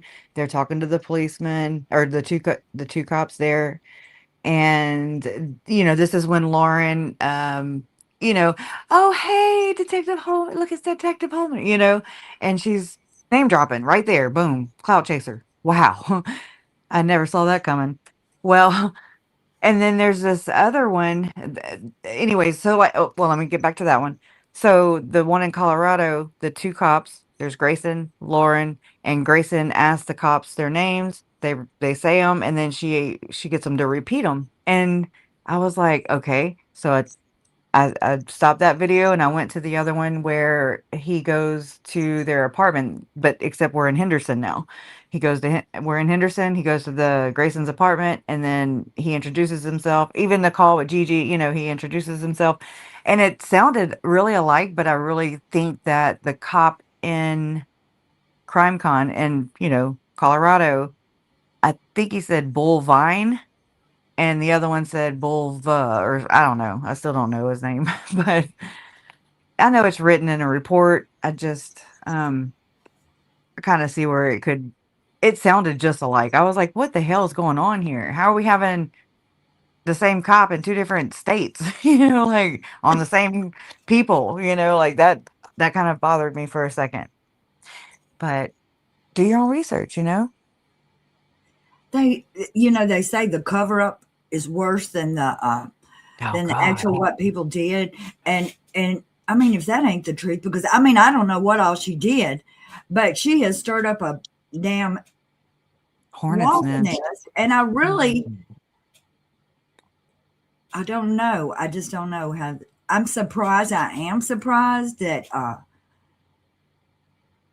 somebody hasn't. But I guess it's like law and crime and all those kind of people, like mainstream media, if that's what that is. I don't know. Uh, that that nobody is really talking about it too much. Uh, Hey, wait, but hold on. none of them. Wait. What's going on in chat? Who? I'm just Oh, I'm gonna. late to the party. What happened? I don't know.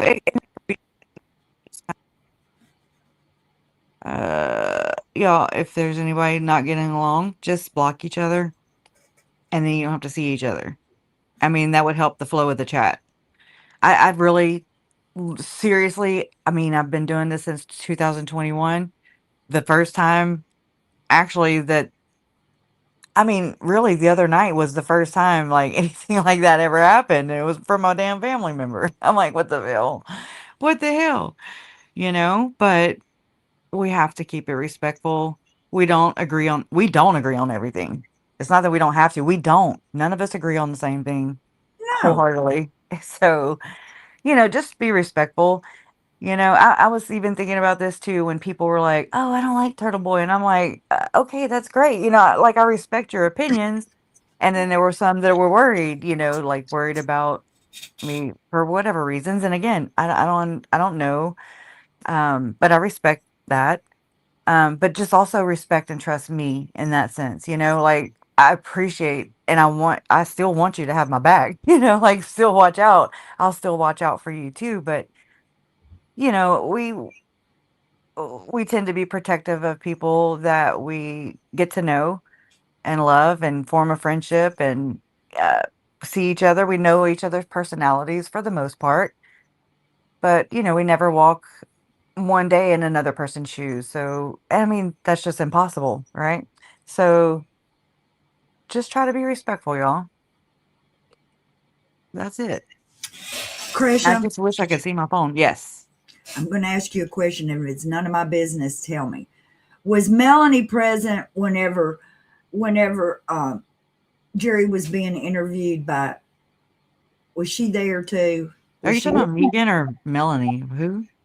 My aunt Melanie, Melanie? yes, There's a lot of Melanies, okay? was Melanie Vallow present when when Lauren interviewed Uncle Jerry? I don't know, I wasn't there. Was she in town? I don't know. Okay. I really don't. I mean, the last time I saw them was at the sentencing, I'm you not know? saying, let me back up. I just thought about how that's it. I'm Oh, not no, no, saying no, I get her, it but because of Uncle how Jerry at all. close. I remember I just seeing the wondered interview. if Melanie was close with Lauren too, or if it was just Jerry. That's what I was asking about. I wasn't trying to say nothing funny. Lauren's only Well, close with herself, girl. you know what I'm saying. Yeah. Yeah. I mean, I don't Uh, know. And I wonder because my Aunt Melanie is very, very, very opinionated I and know that. she is not scared to step out and like do whatever, That's why I'm say saying whatever, do whatever. this was a mistake. That was a mistake on her I on don't the. I don't know if it That was was a a mistake. mistake, It but was a mistake on Lauren's fault to it's give you very that. telling. If anything, it's very telling It and absolutely it was evidence. yep, there you go. It's just one of those things you're like, yeah. When you start adding these things into the bucket, you're like, God, my bucket is so damn full. It's so heavy now. And that's all the things that you've kind of collected along the way and you're just kind of collecting evidence. Angel, my angel wants to know. I'm curious if you've been able to confront Lauren about all of this, not by email or text. I think No. the last time they were with each other was a long time ago, maybe. The last time I saw her was at the sentencing in July Oh, 25th, 2025. okay. And I mean, she was jacking with me then, as but I mean, I'm having to like survey the entire process. And I think that's kind of what mom's doing too.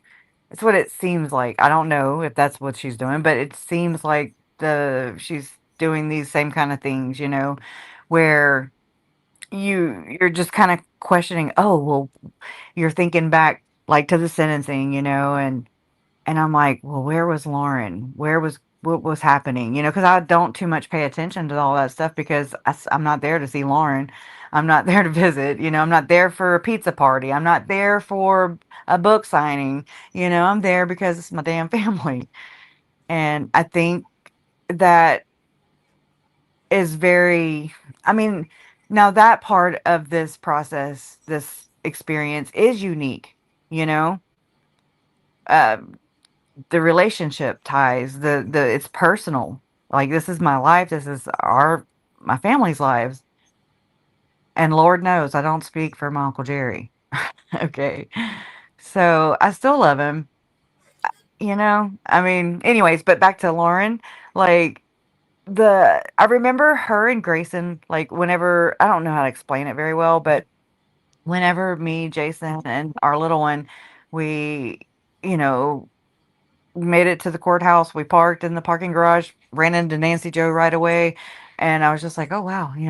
And then we get inside the courthouse, we go up, and then there's a line outside of the courtroom, and so we go to the back of it, and that's where at the Thomas Evans, the juror number what 18, I think, in Lori's first trial.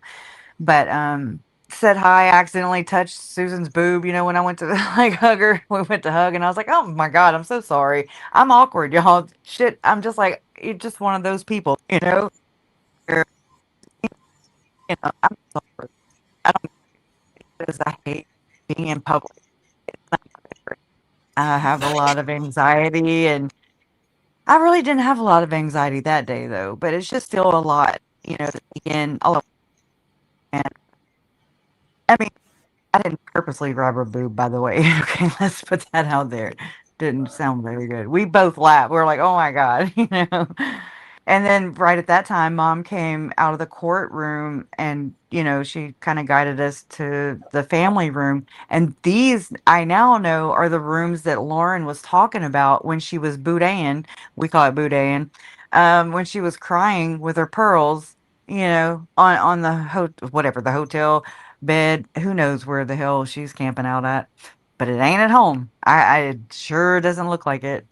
But um, so when Lauren says, I deserve to be in those rooms, I'm thinking, oh my God. So the people, like, I remember, look, y'all, I'm sorry, but this is just kind of how it's all running together because at the same time of the actual uh, trials, I don't remember which one it was, but, if it was the one for Charles or the one for Brandon, they were back to back.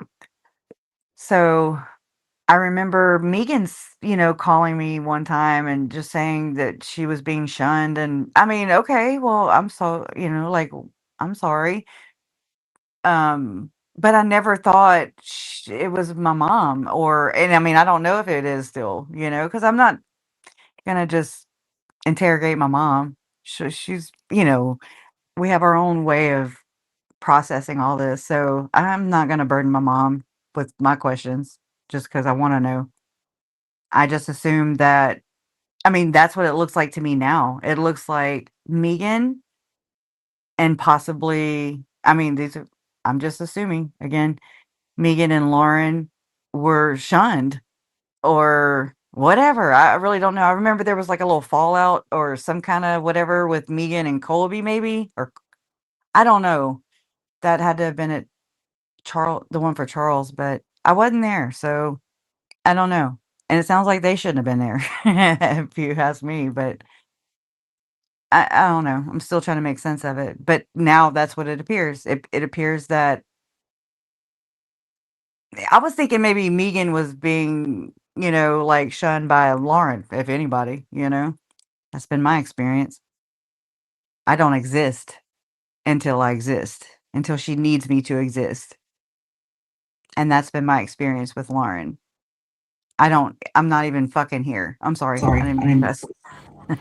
Lauren is like so used to being the center of attention that if she's not the center of attention, she thinks she's being shunned. You know what I'm saying? If she's Right. not the center, if she's not everybody's, then she thinks, oh, I'm being shunned because somebody else is getting the limelight for a minute. Uh, Yep. and She makes herself though. She will make herself the center of attention.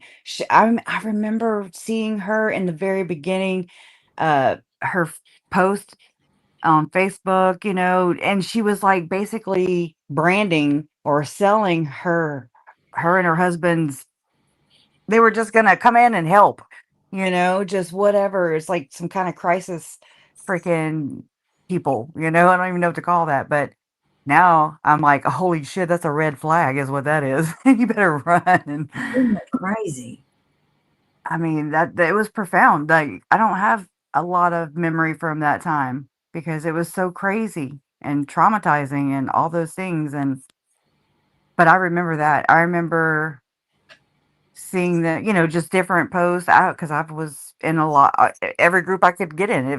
It wasn't a thing. It's just like I spilled off into everywhere. I'm searching the comments. I'm trying to read as much as I can. I know nothing about the religion, but people are saying, "Oh, this has nothing to do with the church." And then you got the people that are like, "Oh, this is the church, the sacrifices," and you're just like, "What?" It's very scary. It's because you don't know who to trust. You really can't trust anybody because you've got people who aren't even ill-intentioned, who just don't know boundaries I remember we went to Rexburg one time. We were eating at some like a uh Golden Corral or I don't know, something like that. And this woman sat there and just stared at us, talked, and we were eating, and anyways, it was just very weird. It's very awkward. But we're not rude people, sit down, eat, but anyways, that's just how it went down that one time. And no, you don't accept drinks from people. You don't. You just don't. And I mean, that's something that my parents told me whenever they went to eat with Rob Wood. They just went grab lunch um one day, and some people sent over drinks, and Hold on. Kresha, say that again because you're breaking up and I want to hear that. Well, I know Jason was coughing. I had to mute myself. But no, they went to lunch with Rob Wood, and while at lunch, some people, a couple sent over drinks, sodas, Oh, and so after they accepted them, Rob kind of was like, "Hey, X-nay." So, wow. yep. So I mean, that's just, I mean, and you don't really. I'm gonna have to go walk him out of the room. He's starting to cough. So can you talk for a little bit while I go Okay, I sure change? will. I'm going to tell Okay. something else about my crazy friend. When my crazy friend, am I talking? When this lady had this, they had a fundraiser for her when she had the fire. She said, now a lot of people are going to be buying me shots of tequila. And she said, but I don't want to be drinking all that tequila. So you at least drink every other one of these so I don't get too drunk. So, girl, I was drinking her every other shot of tequila that people were giving her because their damn house had burnt down. And come to find out, she told people that I was just hanging out with her so that I could steal her shots of tequila and this and that. I'm so stupid to have fell for all of that. But okay, no, I'm not. It's just what happened. And I should be glad nothing worse happened to me. Like I said, I was the flying monkey. The people whose marriages got broke up, that's a whole nother deal. And what else? I don't know. It could go on and on and on. She really was a good singer, though, y'all. She sang, her voice was more alto. A lot of girl singers are sopranos and can hit really high, but she had an alto baritone type voice that was really good for old jazz and smoky barroom filled type singing. So she really did have a nice voice. There's everything. No, there's no reason why she had to be a manipulative bitch. She had good stuff going for her without being a manipulative bitch. And that's the same thing I say with Lauren. She could have been just as successful and not done all the stuff that she did. Not to be funny or whatever. And that's another thing. Let's see, we got her back up. Well, I've lost her again. Throwing each other out. Well, no, I had to kick out of my phone so I could jump on here and not echo and drive you crazy.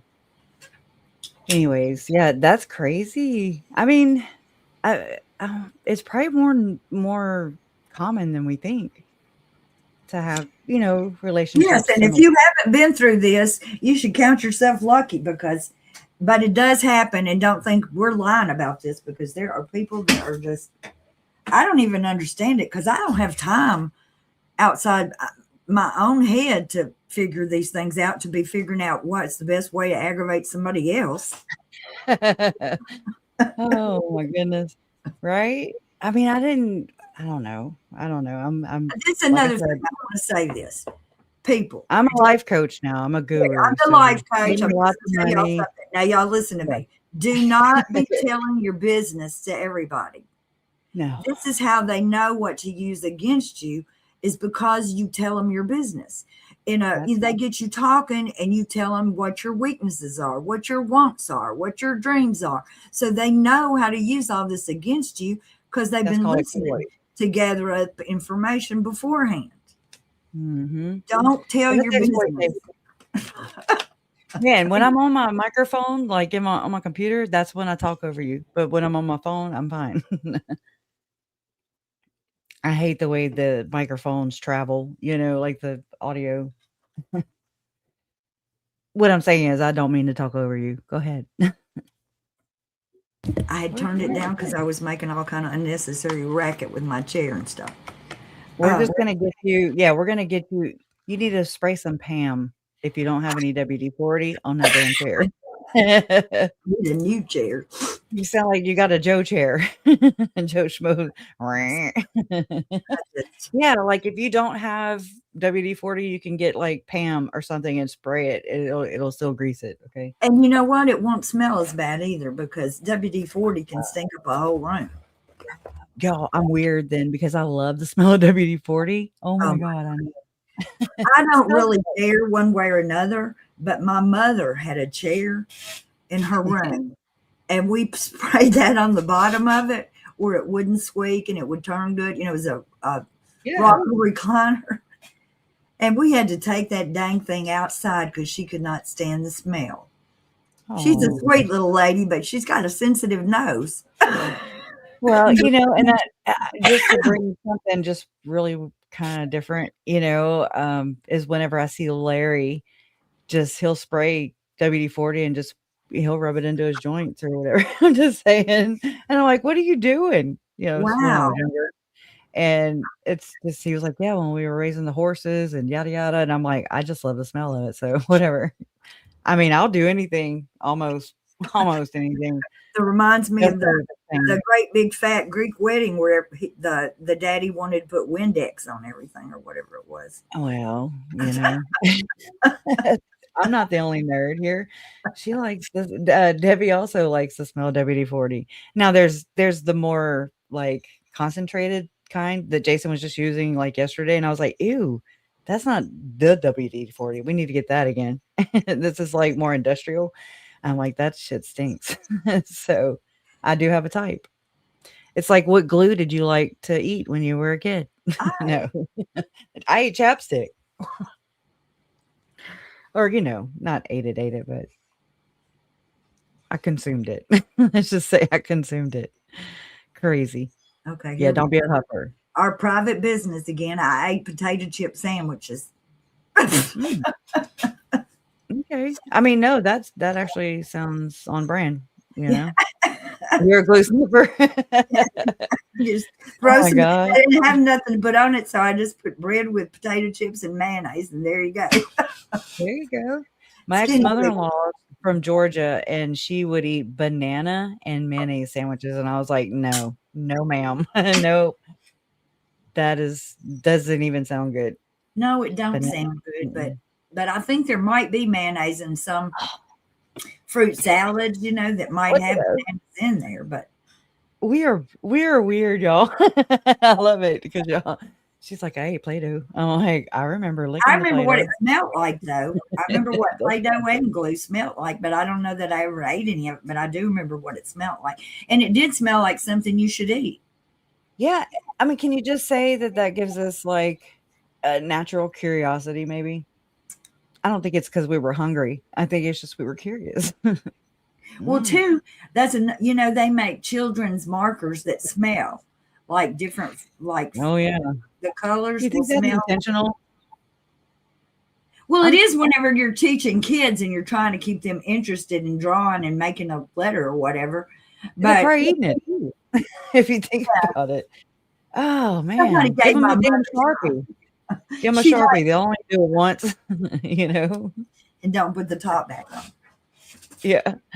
Oh, I hate that. Oh, I have pens, markers, like, that's my thing. Like, the boys will come in the room, they're like, "Mom, okay, you have a pen?" I'm like, "Nope." And they're, like, everywhere, you It's know? No. literally it's literally a new broom sweeps good. This is the very truest thing about a pen if you don't cap it properly. My It mama works always fine said when that. it's new, but if you leave the cap off, Mhm. That's ass. Yep. Or that's a wrap. My mama used to say that too. I'd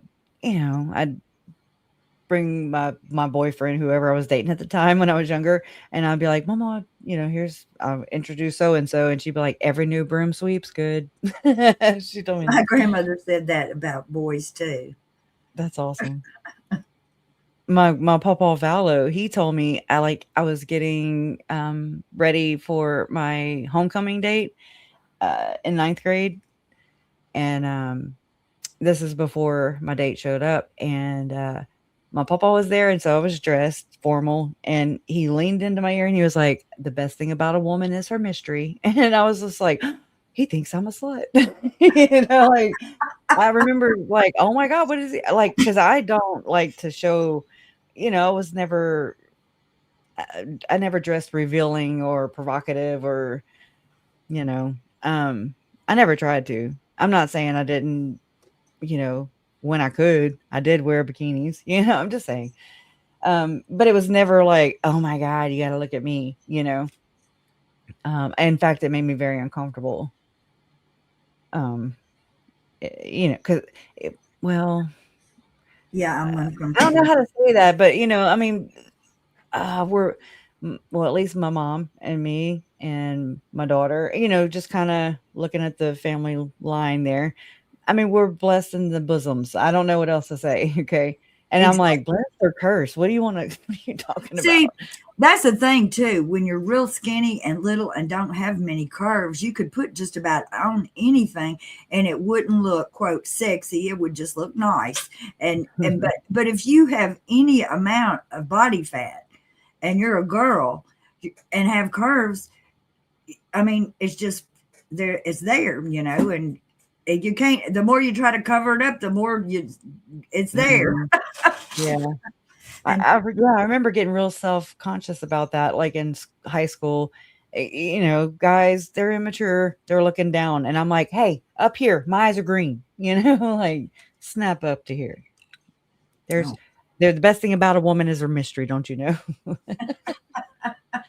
Really, the best thing about anybody is their mystery, if you ask me, but that was just kinda interesting how I totally threw I was like, he's slut shaming me," like Lauren did, basically. So it's like, is that the outlook I had on myself?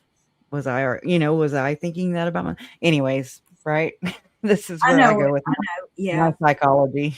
Yes. Yes. People can work on our brains. Where's Donna from? Donna is from Tennessee, Mississippi, Arkansas. I was born in Tennessee. I've lived most of my life in Mississippi, but I did live in Arkansas for a short period of time. You remind me, like, my Aunt Ginger is from Mississippi, and, I mean, she always was just a fun aunt, and, she would like, do things with us as kids. I really appreciated that about her, but she's from there, y'all have the same accent, you know? So you remind me of my Aunt Ginger. But And I always said KJ reminded me of my Aunt Dot. And because KJ's younger than me, but I remember my Aunt Dot when she was KJ's age. And just and that she lived in that same area of Tennessee, so she talks a lot like KJ. oh, okay. Yeah, I mean, there's a I didn't realize how bad my accent was, and then I'm like, "Oh, no, that sound horrible. I sound like a hick." And I don't know what's going on with her, but I'm just going to say this, that it seems like that somebody has done something with her, sort of kind of like what's going on with you guys, because it sounds like somebody sent KJ messages of things that people have said about her that she thought were her friends. Oh. Oh, I didn't catch that. Yeah, and so I wondered what in the world was going on, because we may have all said things about each other at times, not that you could clip out of. Um, I Yeah. don't, but when I saw that, I wondered what was going on, and she didn't keep her chat, and people were saying in the chat, guessing this and that and the other, but I didn't see it, and she never said that, as far as I know. But she said she'd been lied to and lied about and this, that, and the other. Oh, And I hate that for her, because I do it seems I do like, too. uh, It really gets it can get to your psyche if you let it, and, but, I also like, how you'll get trolled, and it's, like, not intentional attacks, like, I don't think so, at least. Like, I don't some of them are just bots, some of them I don't know, I don't have the, like, go to Megan's. Go to Megan's channel for answers. Come here for questions. But like, but I don't also try to understand them either, like the troll thing. So I'll just ignore it pretty much. Well, that and I have you wonderful moderators. So maybe Also, y'all just do such a jam up job that I well, don't ever see them. YouTube holds a lot of things, and it'll even hold stuff from members if it's got words and stuff in it, that which is okay with me, because I don't want to, as long as we're not wishing violence and stuff from somebody, you know what I'm saying? Right. I mean, this is kind of what I've heard and seen a few screenshots of happening in the Patreon for and Discord for Hidden True Crime, talking shit about me still. Just love the taste of my name. I guess that's what I don't understand. I'm just like, okay. There's a difference in um oh my gosh, I gotta find the quote because I found it and I was like, oh, I like that. um People think people pay other people to do stuff. Most of the mm-mm. stuff that these people do, you couldn't pay anybody. You don't got enough money to pay anybody to do these things that they just Like damn what? do on their own. Like what? Huh? What I are you mean, talking I'm, about? I'm talking about if Lauren thinks that that uh, that Oh, it's like a we're in concerted cahoots with other people and like giving them conspiracy. some Yeah. kind of to tell our tales for us. Nobody has enough money to make anybody spend hours and hours researching the shit that they done their own selves, that people have dug up. I You got more know, time than money. that's right. I mean, it's the craziest thing I've ever seen. But if those people want to do it, I'm not going to stop them. Right. Well, I mean, that's awesome whenever your community wants to help and pitch in. I mean, like you guys, I wish I could pay you. I know there's some people that That do. is not what I meant either, Krisha. But Well, I'm but I just mean, saying that. I do. Look, I'm looking. it's the stuff that people do because they care about you is not something you could ever pay for, really. Yeah. You know what I'm saying? I feel like that I'm a better person for knowing you and knowing the community that we know. I'm Yeah. more educated and a better person. And I feel like that it's almost that our goal, our, you know, justice through understanding and researching these damn satanic ritual pedophile people is a mission. Yep.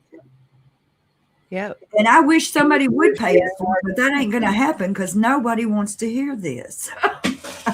Well, I mean, but it's not that we want to hear it, but we need to. I Yeah. think that's what I've come to learn. Like I need to hear it. I don't like hearing it, but I mean, I tried. So whenever I'm thinking like that, and I know this might be not a healthy way to do it, but this is what comes up for me is like, I think about the victims. I think about Tylee, JJ. I think about Charles, Tammy, Joe. I'm thinking about their last moments and how it was the cruelest thing ever, just to take that into your own hands and just take that basic human right away to live. That's how controlling this, in my opinion, this cult is. Okay. And I'm really, at first I was looking at Lauren as a distraction until stuff started coming out and the connections are connecting. And I mean, I don't have like the source, like I need to vet this out a little more. But I mean, it's one of those things where I think it's like a need to know basis and a right to know. Yeah. Um, and I think I needed to know that Lauren's brother, the one that died, Jameis, was best friends with Tom Harrison's son. That's one of those, yeah, I need to know that. That changes things. Yeah, that's crazy as hell right there. Not to mention that Lauren herself told me in a text a long time ago that Tom Harrison was in her ward. She told us that too whenever she received his he sent her allegedly, according to them, her she, Get us off his back letter. yeah, the one that went to the brethren, da da da da da. Yeah. And now I'm thinking, well, of course he did. Of course Tom did. So that's where I think Lauren, yes, still is a distraction because she distracted us from Tom.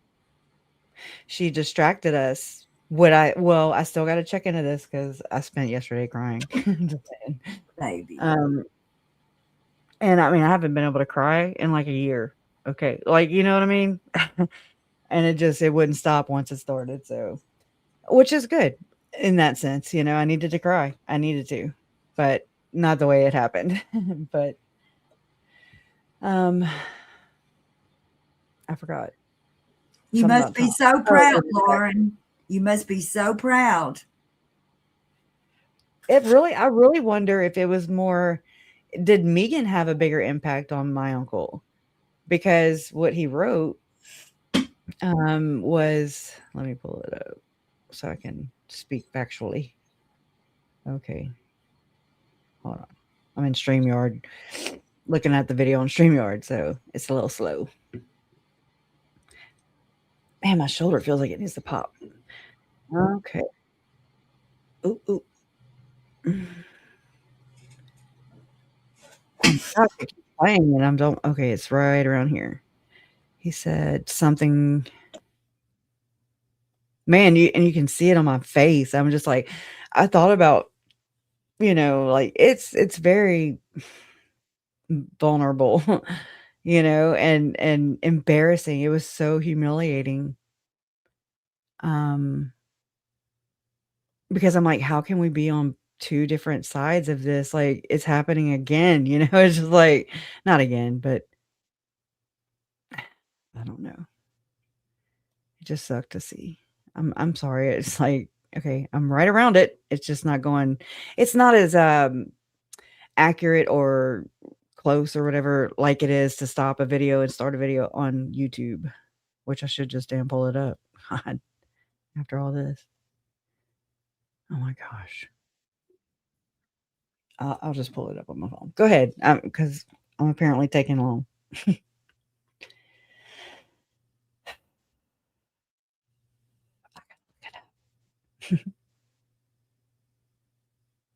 You hear me? I had a house burned down back in. I need you to talk, Donna, because I can't talk and look. If you can. I'm talking, but I had my Oh, I'm like, well, where are y'all? Am I still here? Okay. Dang, Thank you. I forgot now what I was going to tell you, but It happens to top talent, girl. So, jeez. Anyway, I need to just forget whatever I'm trying to remember what I was thinking of and just go on. That thing has left the building, whatever that thought was. But, well, that is big about the. It is. I mean, really. I'm still processing that.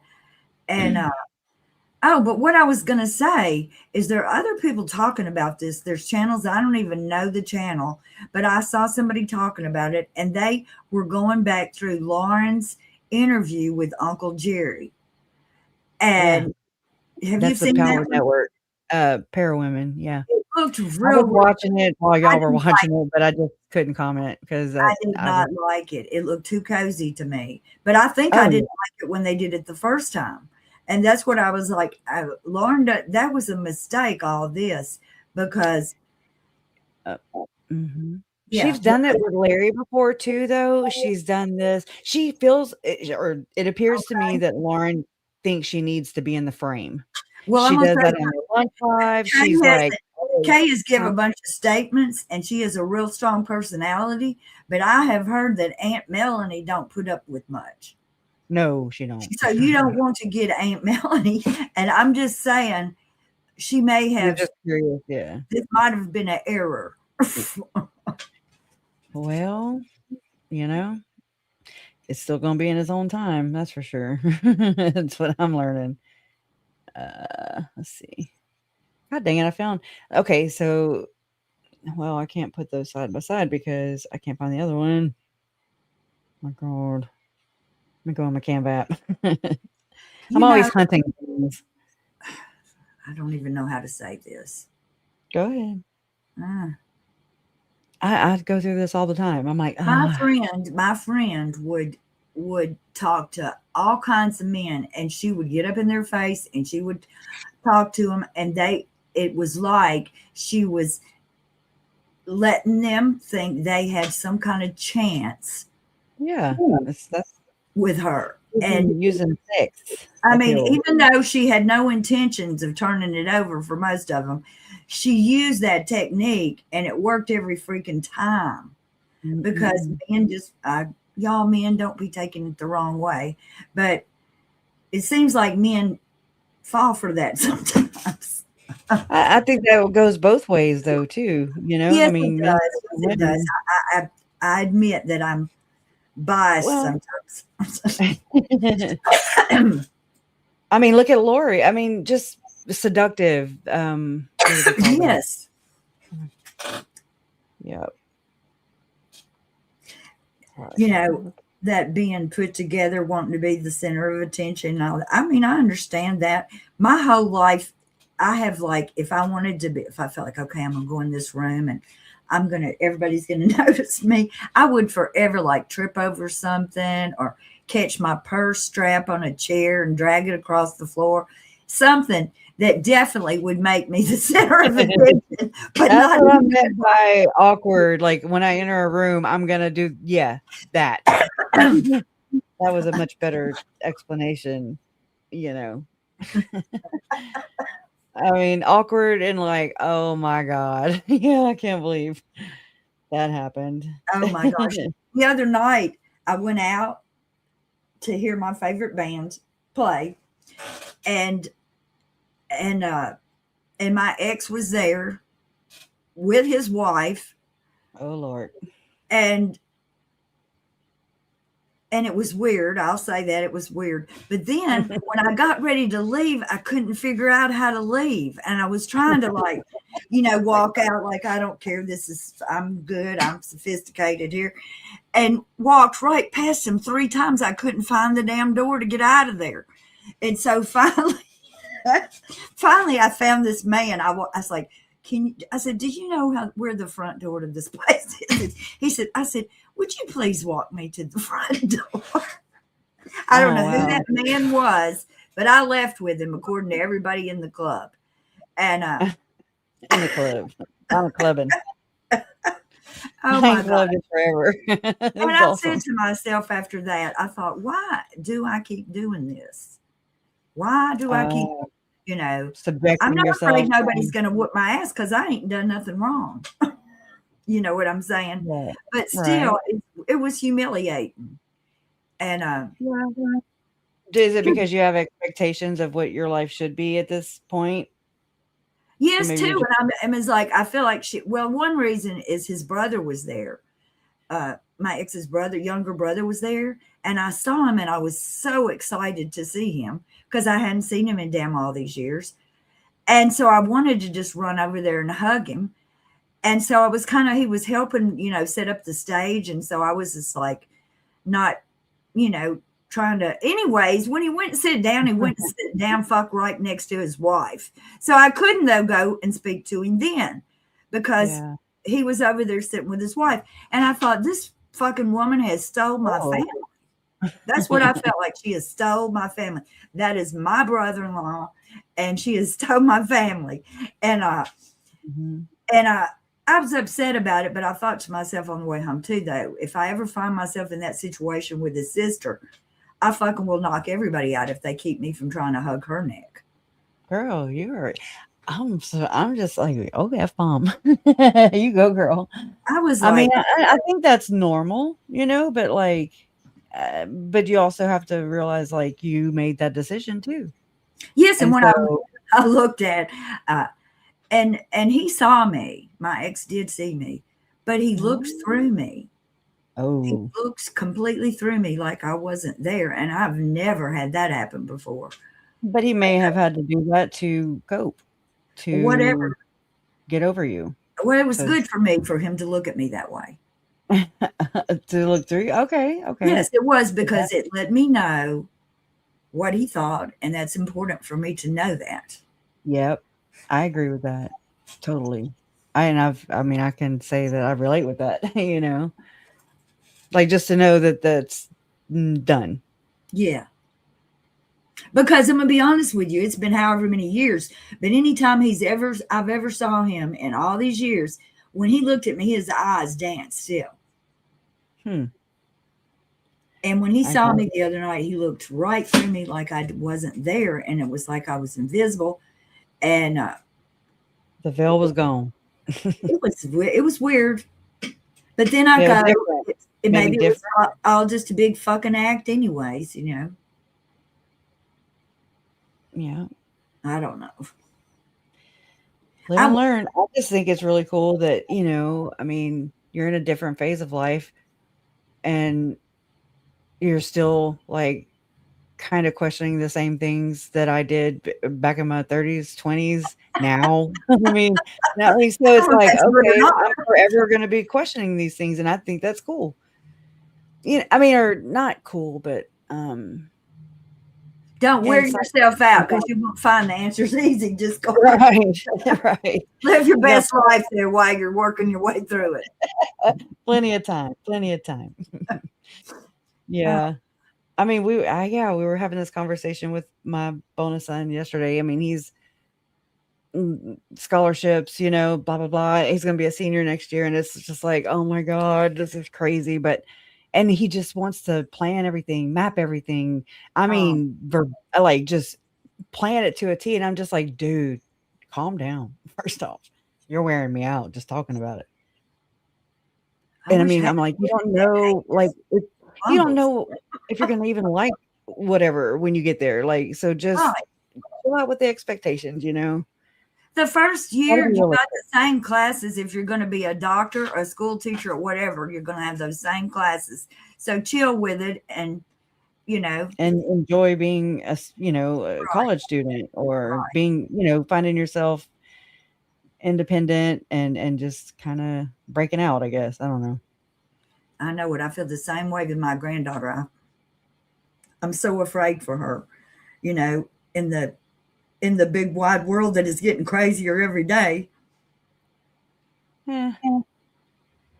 But we kind of contribute to it. you know, we're part of society, and I guess that's where we have to kind of balance that. It's important to. I'm not saying I do it. I'm just saying it's important to try Yeah, it's and reflect important. For, off things. And yeah, because I am not balanced, but I think it's a really good idea. it sounds great, at least, huh? Like an engineer with their designs on paper. Then you go to put it, uh, to use. So you go to build a bridge or whatever, and then people are running into it. Anyways, I just found the comment, and so his a comment on Facebook was, uh, and it says Jerry Vallow from Facebook. Because I was streaming to Facebook too. He says your title of this show, which I mean, I did get AI to help me. So the title of the show is Megan Connor Analysis Reaction. The Vallow Family Speaks Out. My mom is Kay Vallow Woodcock. She is a Vallow. Was I named Kresha K Vallow? No, I was named Kresha K Easton. And so it's like, but that's my mom. You know what I mean? So, anyways, your title of the show says the Vallow family speaks out at the end. Okay. You do not speak for me. You speak for yourself. When are you going to stop the hate, Kresha? You should be ashamed of yourself. Who are you going to attack next? Go take a look in the mirror if you want to talk shit about somebody. Grow up, girl. And this was the kicker. Love always wins. Like, I don't know. It just was like, what? What? Like, it was foreign to me. Like, I couldn't believe that that was occurring, you Oh, know? And I pinned it. I mean, I'm not ashamed, like, I mean, I get embarrassed, right? But I mean, I don't know.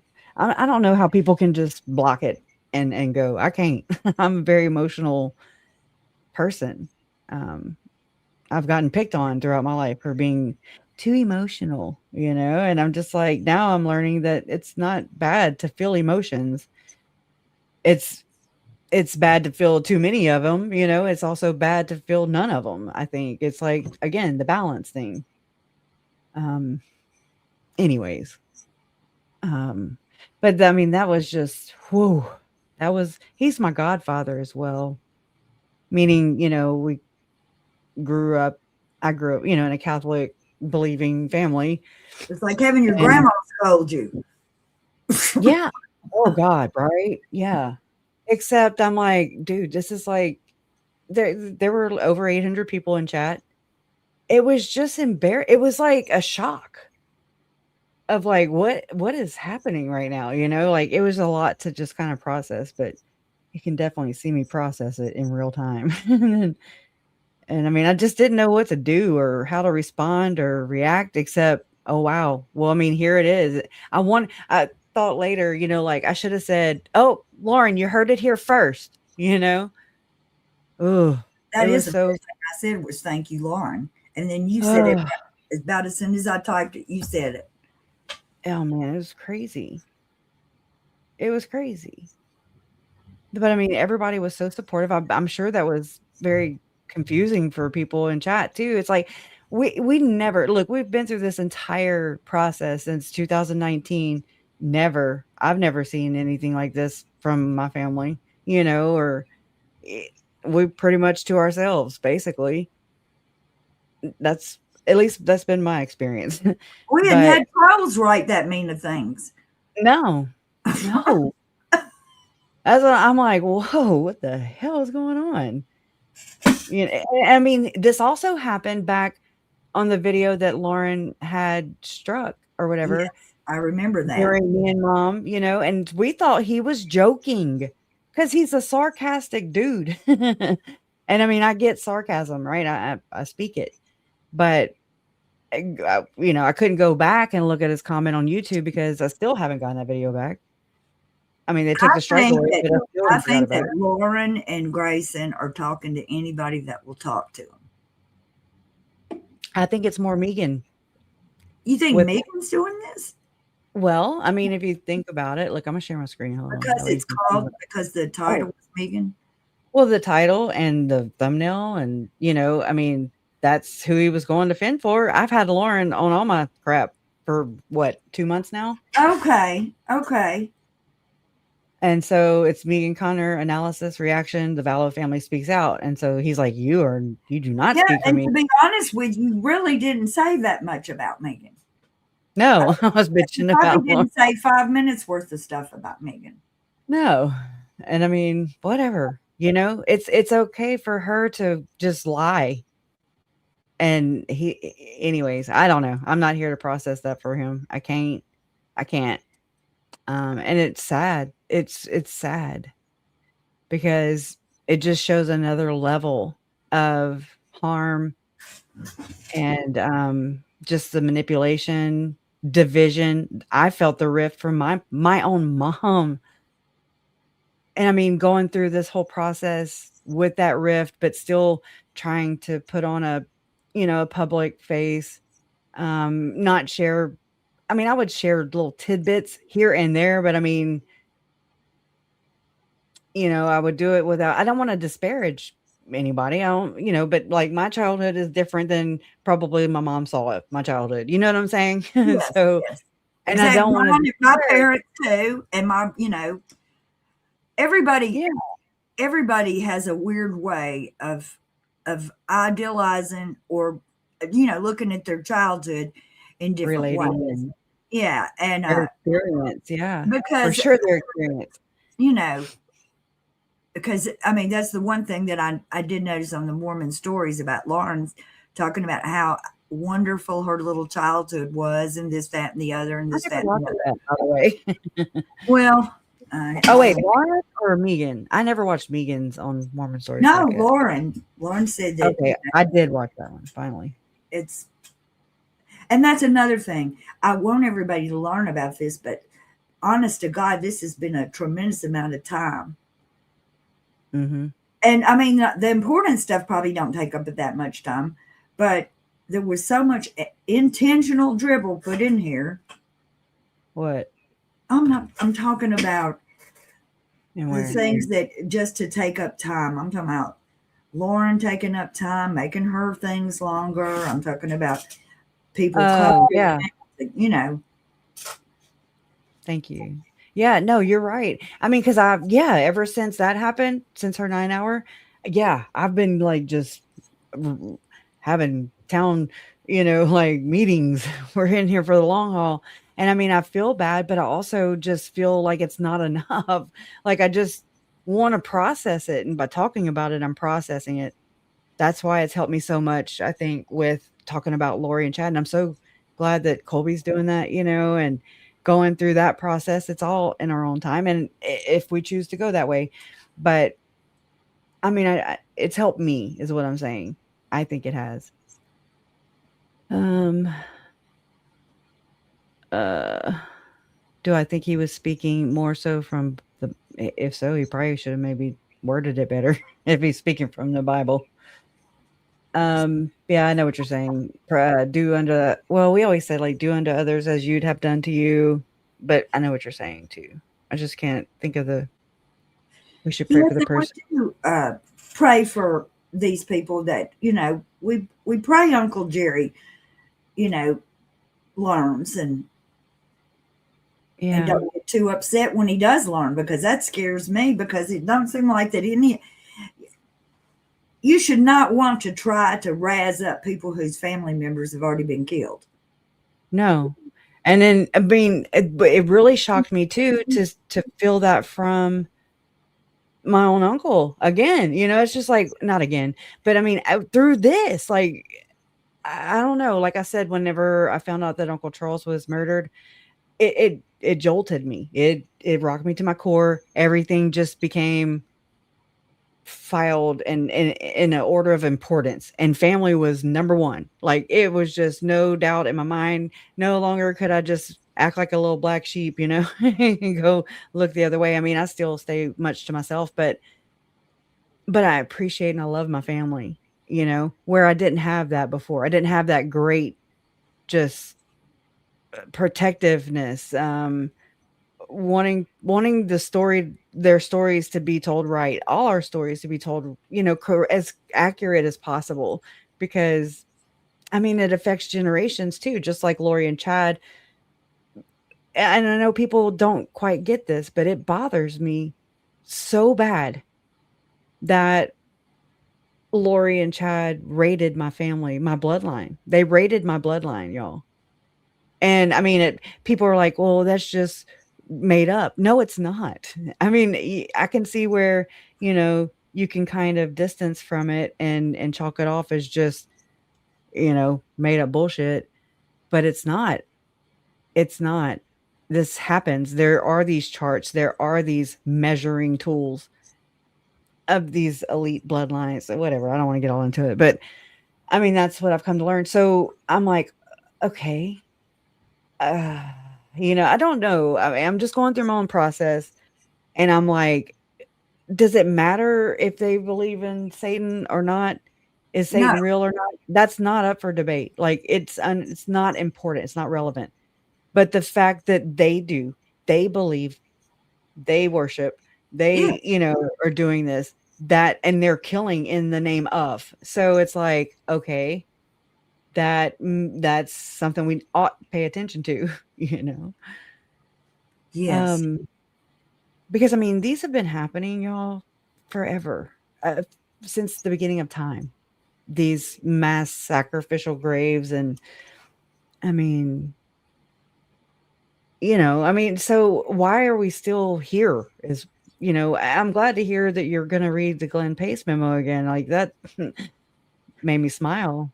I think I Not should. the I do subject think I matter. should, because some people haven't heard it, and the people who haven't heard it, they don't need to have to go back through your old videos to do that. Yeah, And that's and true. like I said, and then when I heard that survivor telling the story that she had been like Yeah. She had been sitting on part of her stories. She couldn't remember all of her story, but whenever she heard the Glenn Pace memo, it just set a fire on under her to tell her story. And I just feel like there's other people Wow. who could Oh, benefit. there are. I mean, people have reached out to me. Some of them are like, don't say my name. And I mean, I respect that. I do. I'm telling you, it's very eye-opening. It's very eye-opening. And it's Well, very validating because if anybody, to me at least, it's like having JJ or Tylee here to tell me without them being here to tell me. Like this was my experience, them telling me that, but it's actually the survivor's experience because that wasn't Tylee and JJ's fate. And it's not many children's fate, many people's fate. And I mean, it's generational. It happens. They do this intentionally to program, to, you know, read the book Program to Kill. That's all I can say. I'm glad you woke up, Nancy. I mean, me too. I'm right there with you, girl. And it's just bizarre. And it's scary in the sense that how many more people are like this? and Just grifting, grief grifters. and see, sometimes you'll experience something like this, and you think, well, it's me. I allowed this. I don't need to tell anybody about this. Is embarrassing that I let this happen. But Yep. if you find out that it's happening all around you, and if you don't tell somebody, it's going to keep happening to other people, innocent people, then you need to tell somebody. Absolutely. Absolutely. Like, I mean, there are people who are like, I'm an ex Jim, and that's awesome. I'm glad you're here. I'm glad I'm here. I'm glad we made it to this side. It's like now looking at the church all over again. When I was going through this the first time, not that I was in the church, but I'm looking at it as an outsider going, I'm trying to understand. I'm watching Mormon Stories podcast. I'm watching people's stories. I'm listening. I mean, I've been on this like white on rice since like literally since 2019. Well, I didn't creep into it till about 2020, if I'm being honest.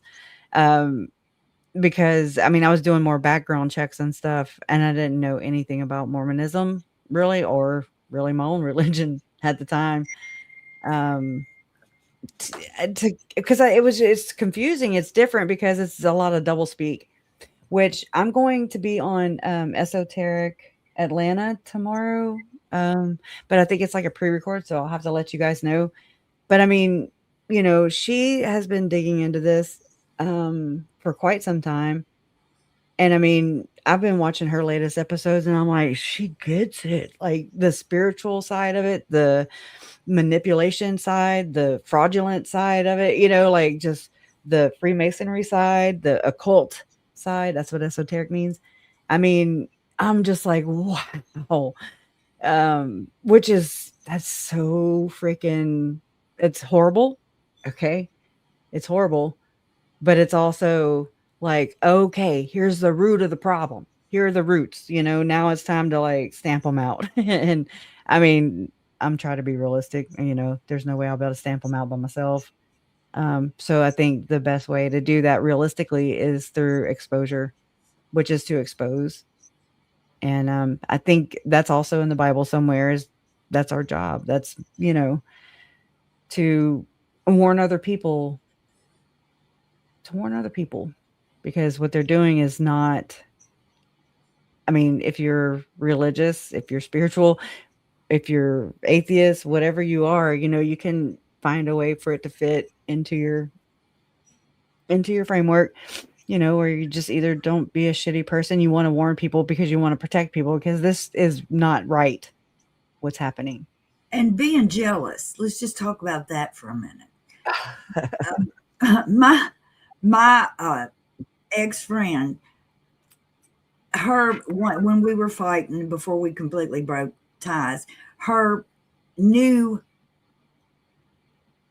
singing partner that was going to be the next man she ran off with told her I was just jealous of her because I didn't have a pocket full of money like she did.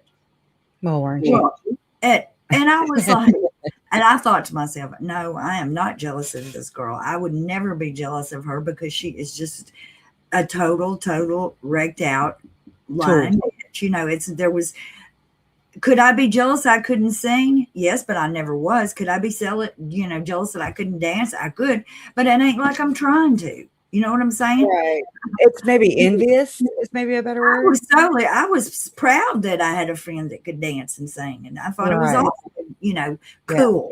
But, whenever it got down to it, whenever we broke ways, it wasn't because I was jealous of anything. It was It's because you saw her for who she yes, I was. saw the real person, and it made me sick.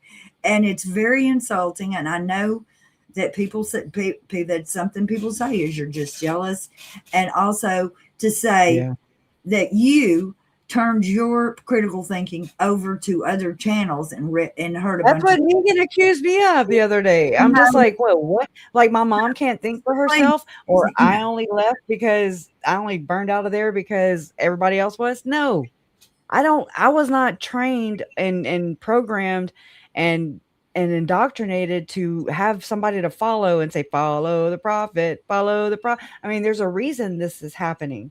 And I mean, I get it and I see where the short-sightedness can be, the blindness to that could be. She's and maybe as an ex-Mormon, coming out of the church, you're thinking, "Oh my God, I just rid myself of that entire programming system," But no.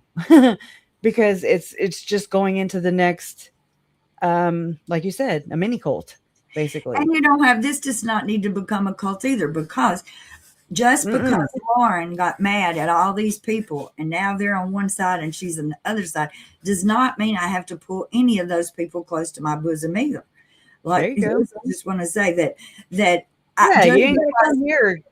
Just don't go back because there. y'all are all mad at Lauren and Lori Ellis is part of the team that's mad of Lauren does not mean I have to become bosom buddies with her. So Right. there's lots of these people who, and that's if nothing else does not make you cannot follow people. It is No. fine to be interested and to all that, but just because they're friends with somebody does not mean you have to be friends with everybody they're friends with. Yep. I feel there's a window open or something. I don't know if it's because there's feedback whenever I talk. Like there's maybe like a window open that either on my side or your side. I don't know which one. But I'm looking. It's probably this. Oh. Yeah, I found this too the other day, y'all. Let me share it so I can close it. Nope, not that one. This one. So the other day, let me not cut you off. I'm sorry. Just butt on in. But the other day, I was looking for something. Let me try to remember. Anyway, so I ended up I was getting ready for this stream, right? Which was the one we had Monday instead of Sunday. And so I was kind of already over, on her channel, Megan's channel. And it was like January of 2024, maybe, as well. This is January 7, 2025.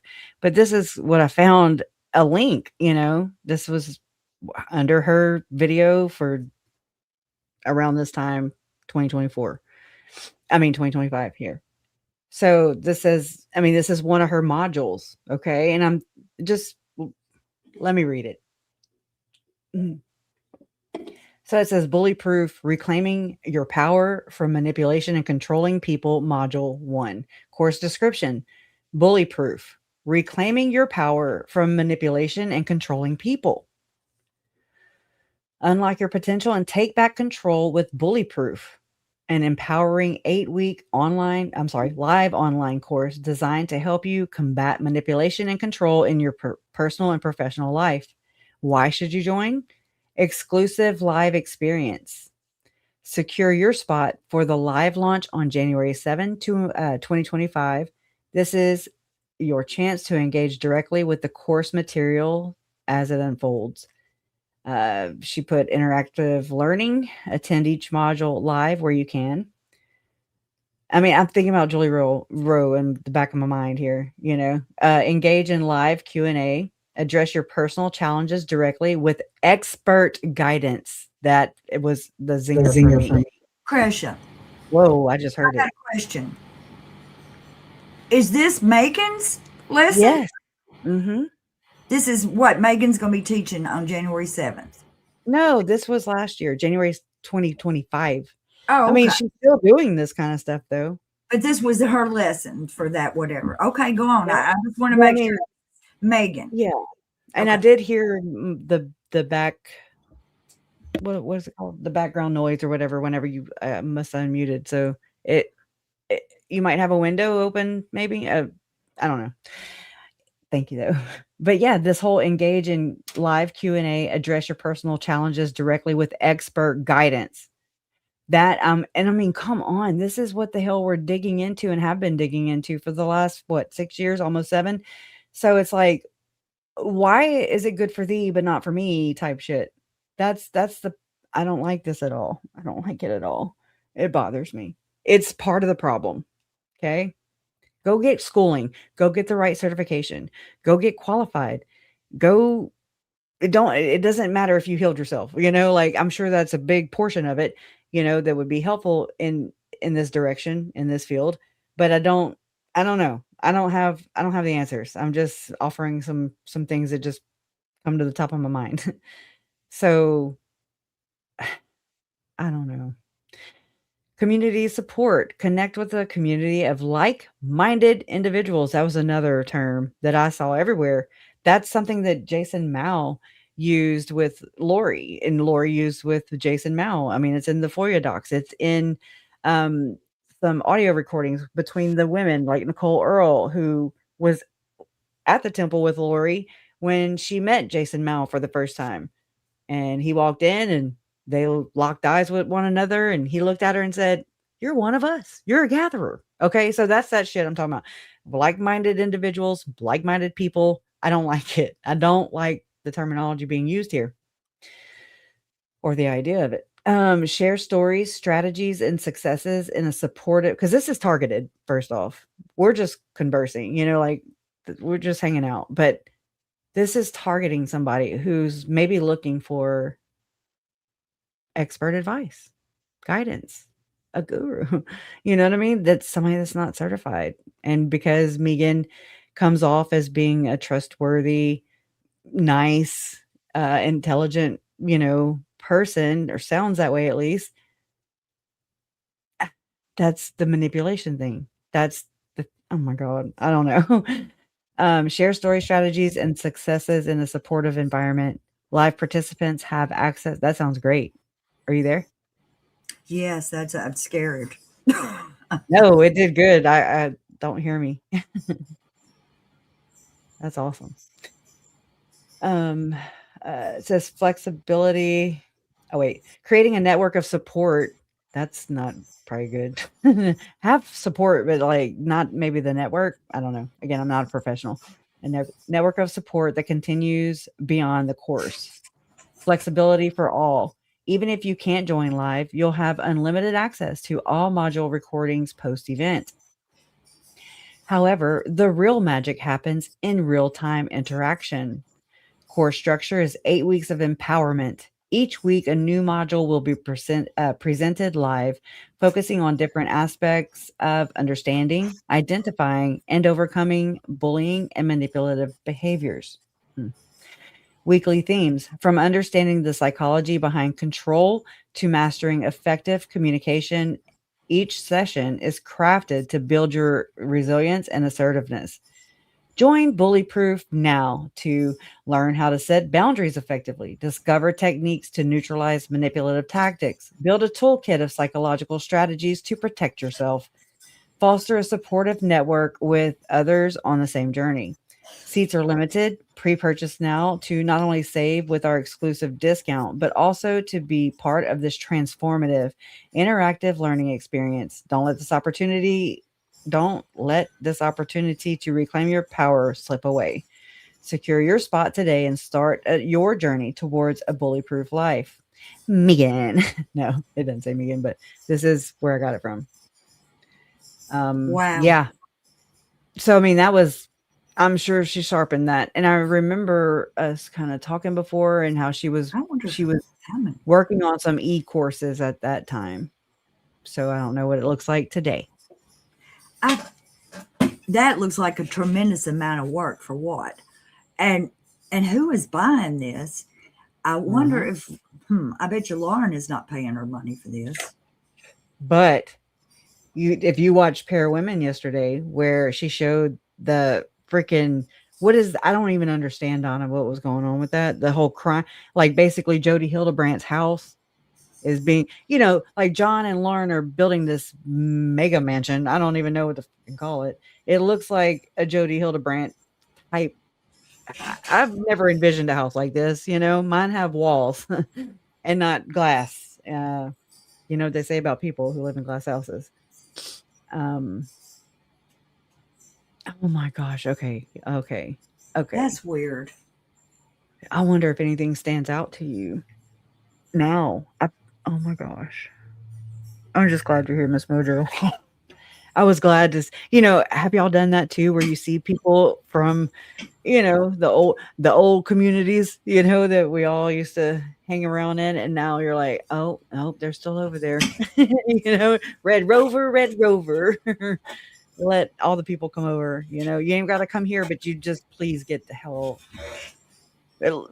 My observations of that situation, like whenever after the 9-hour live and they did the 4-hour whatever the hell we respond video, to me, like, and I mean we were live whenever they mowed right over us again for the 80 billionth time. So I didn't even know that, but until afterwards, and I didn't really watch it alone by itself or whatever, but I did watch it. That's when I started watching all the creators that were starting to cover it, and I started processing all the things. I mean, I'd already decided to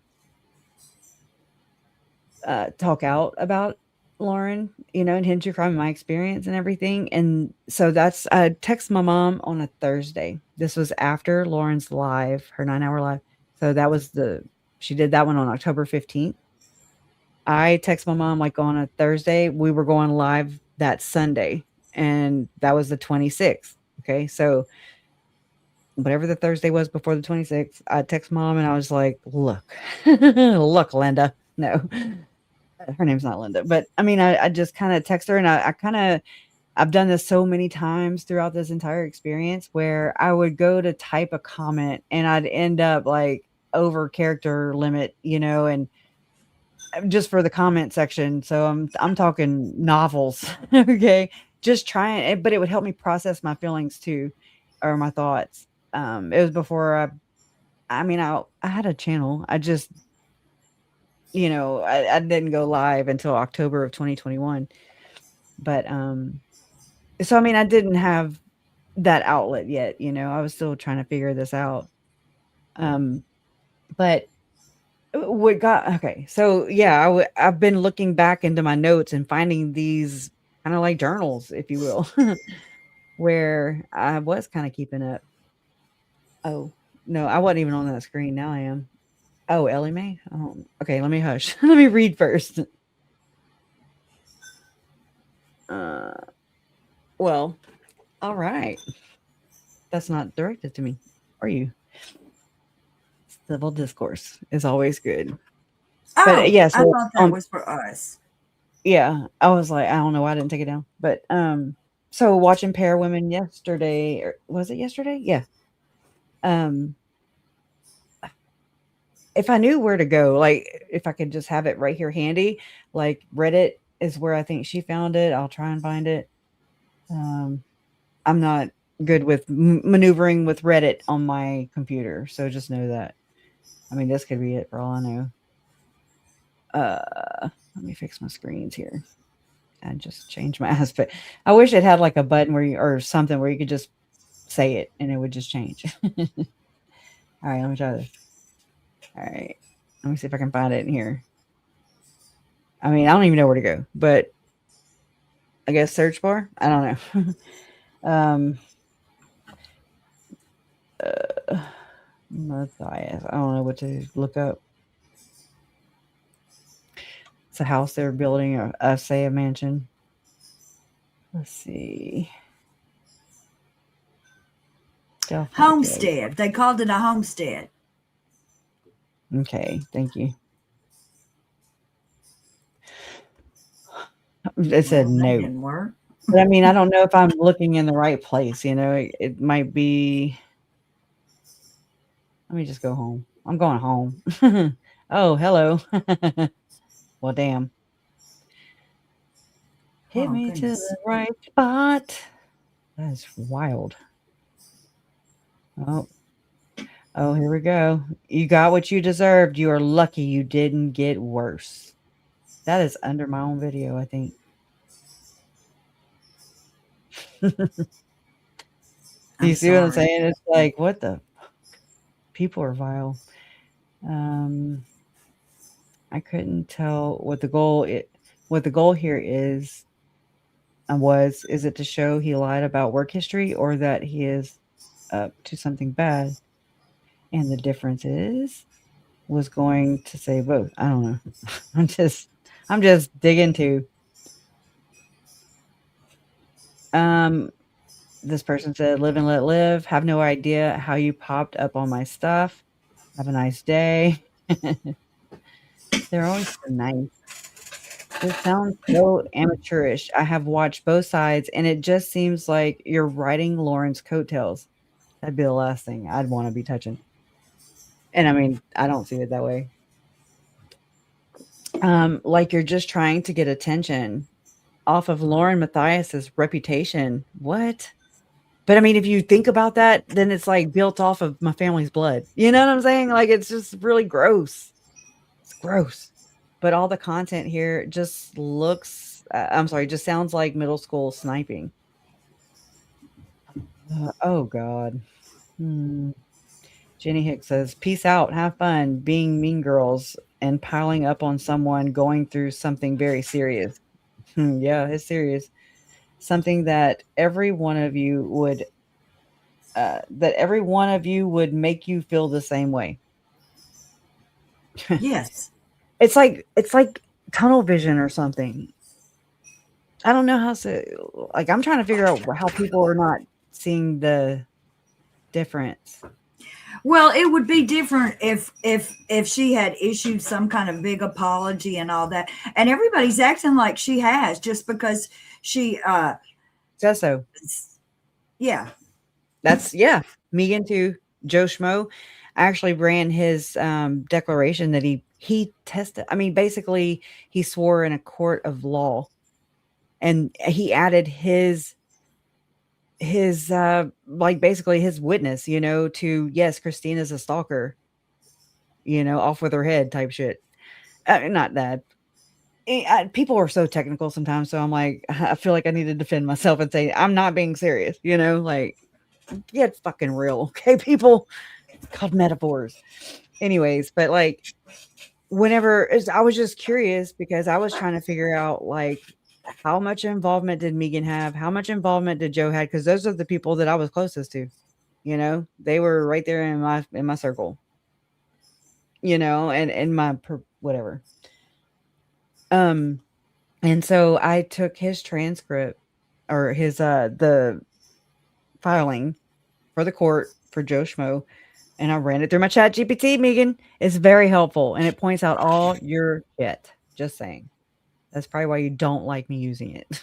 But whatever. I think you use it too. So, but it helps me to kind of like I asked it a question, my chat GPT. I was like, are any of Joe's statements in his declaration for Lauren here against Christina, or any of his statements firsthand? And it pointed boom, boom, boom, boom, boom. No, no, no, no, no. So the conclusion was that he basically just took whomever, Lauren and Grayson's word for it. Just like Megan seems to be doing. It's like, so it was spoken, but they don't look past that. So they just take it as word. Like you can't question them because they didn't question Lauren because they don't think to. I'm just trying to understand the thought process here. And like me, like I'm not in, I wouldn't, I don't know. I don't know how to put that. Like I had my own issues with Lauren back early, like in October of 2021 for, like the later part of 2021. And it was wild. And it was so, paralyzing at times, like there's so many times I had to be the bigger person. I mean, I don't know how else to put it, but it was like, oh my God, because it was never about, oh, Lauren's just getting on my nerves or I'm just jealous. It was like she is fucking with my friend and also me, because I would catch some of that too. But I mainly stayed. I don't know. It's like I didn't see it because again, I'm not. Anyways, I've got like a couple of. Let me find them real quick. They are some analysis that I did on myself of the texts that I've been finding from about 4 years ago. That is very interesting. Um, let's see. Hold on. Oh, my Wi-Fi is still trying to catch back here on my phone. That's why it's slow. That's why it's slow. Turn it off. Okay, let me look for yesterday's date. There it is.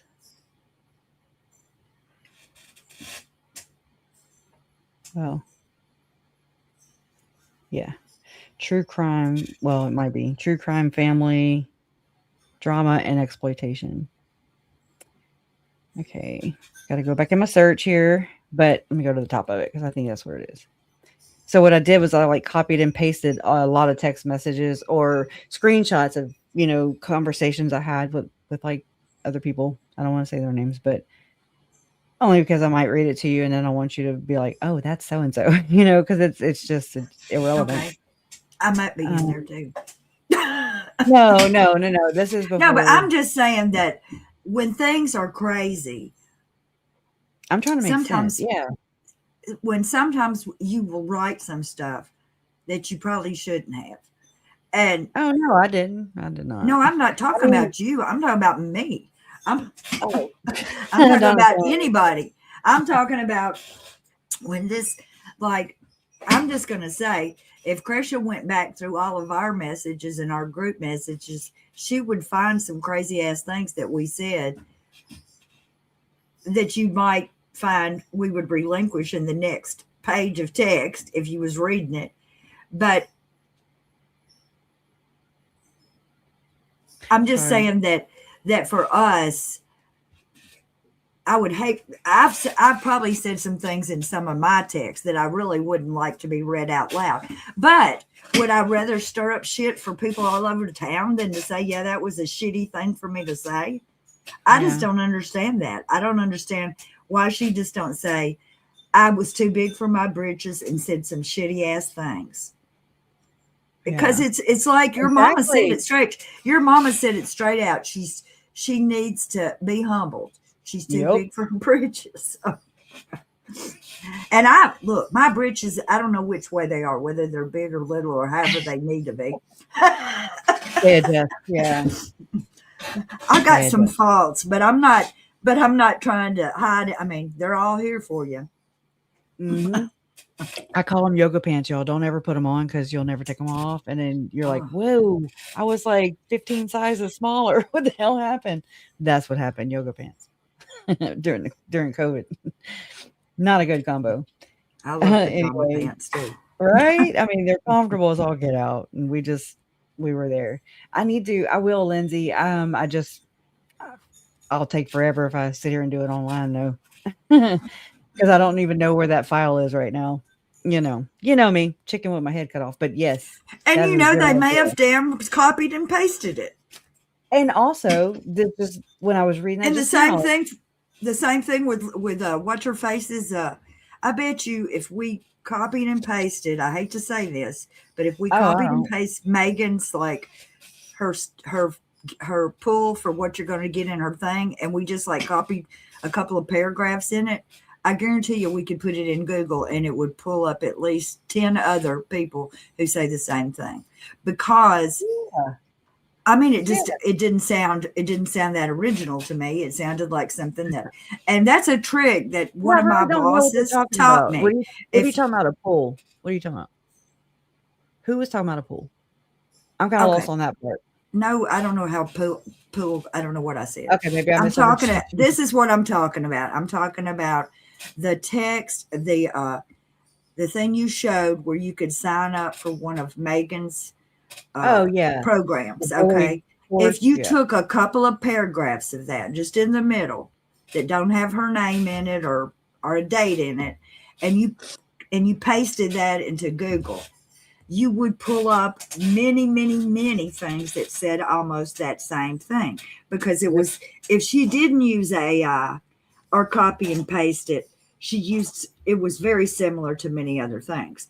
And one of my bosses told me one time, if you ever get an email and you wonder, like it's some offer for a job or something, and you wonder, should I pursue this, or is this a scam? You can copy and paste some of the middle text into Google, and if it's a true thing that's original text, it will not come up in Google.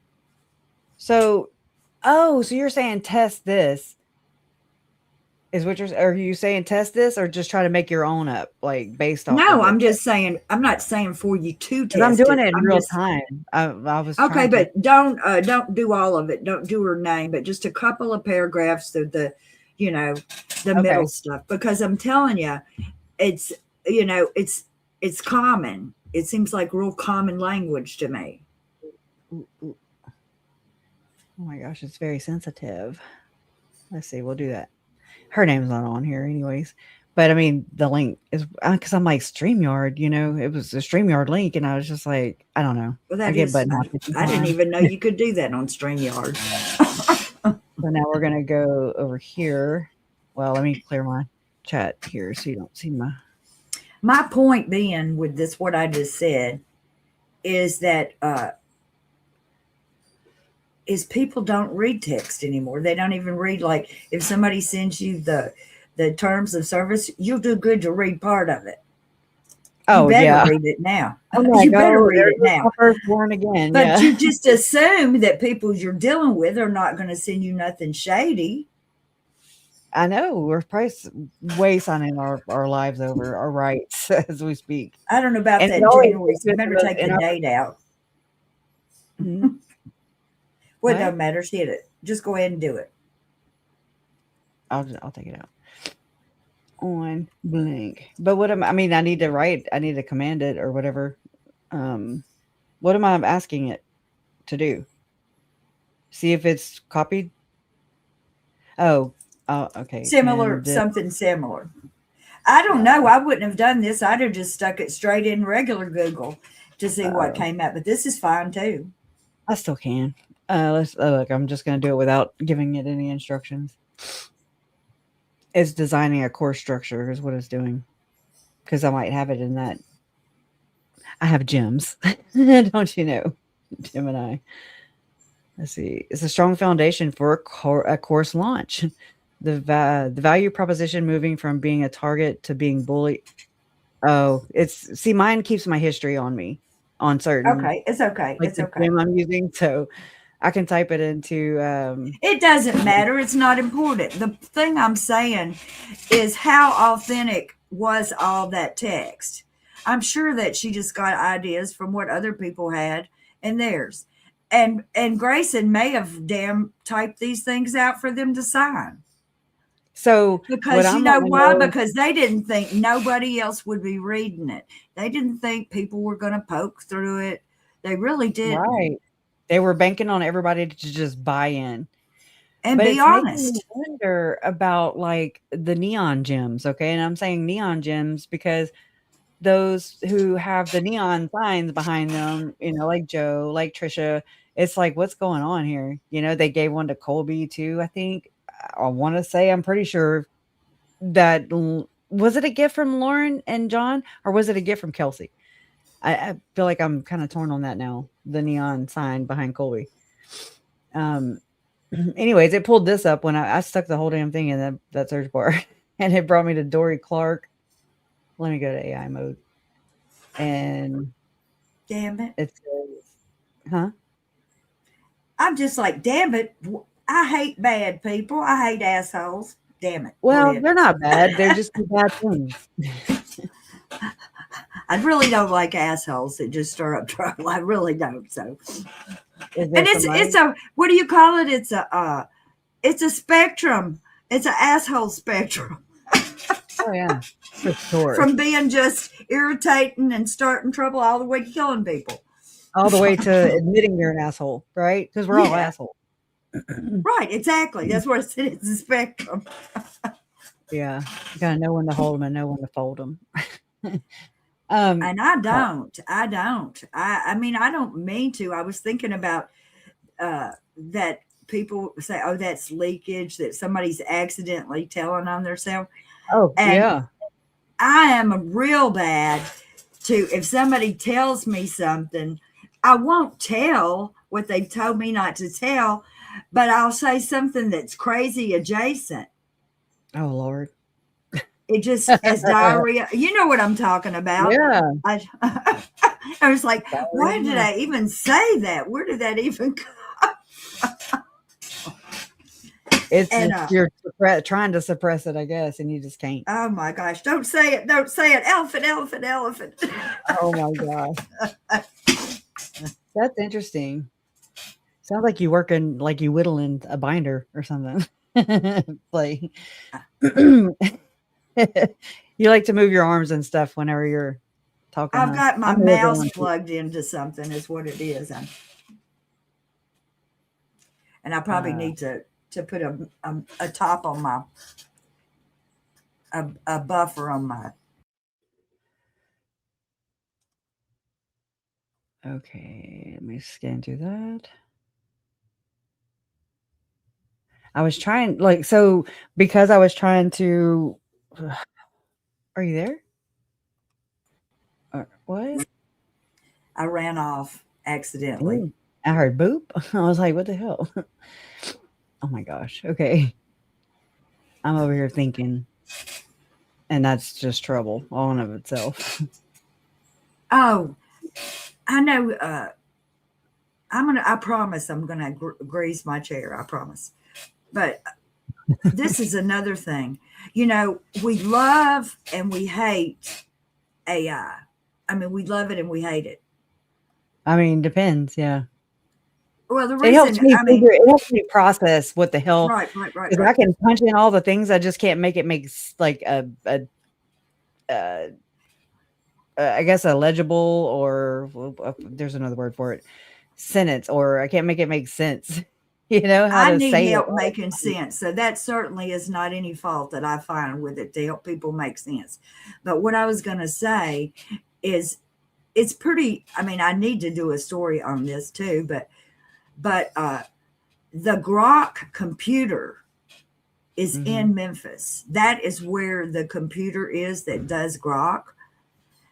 And there's also 2 other data facilities that are in Memphis, and they're giant polluting things, and they don't need to be put where people are.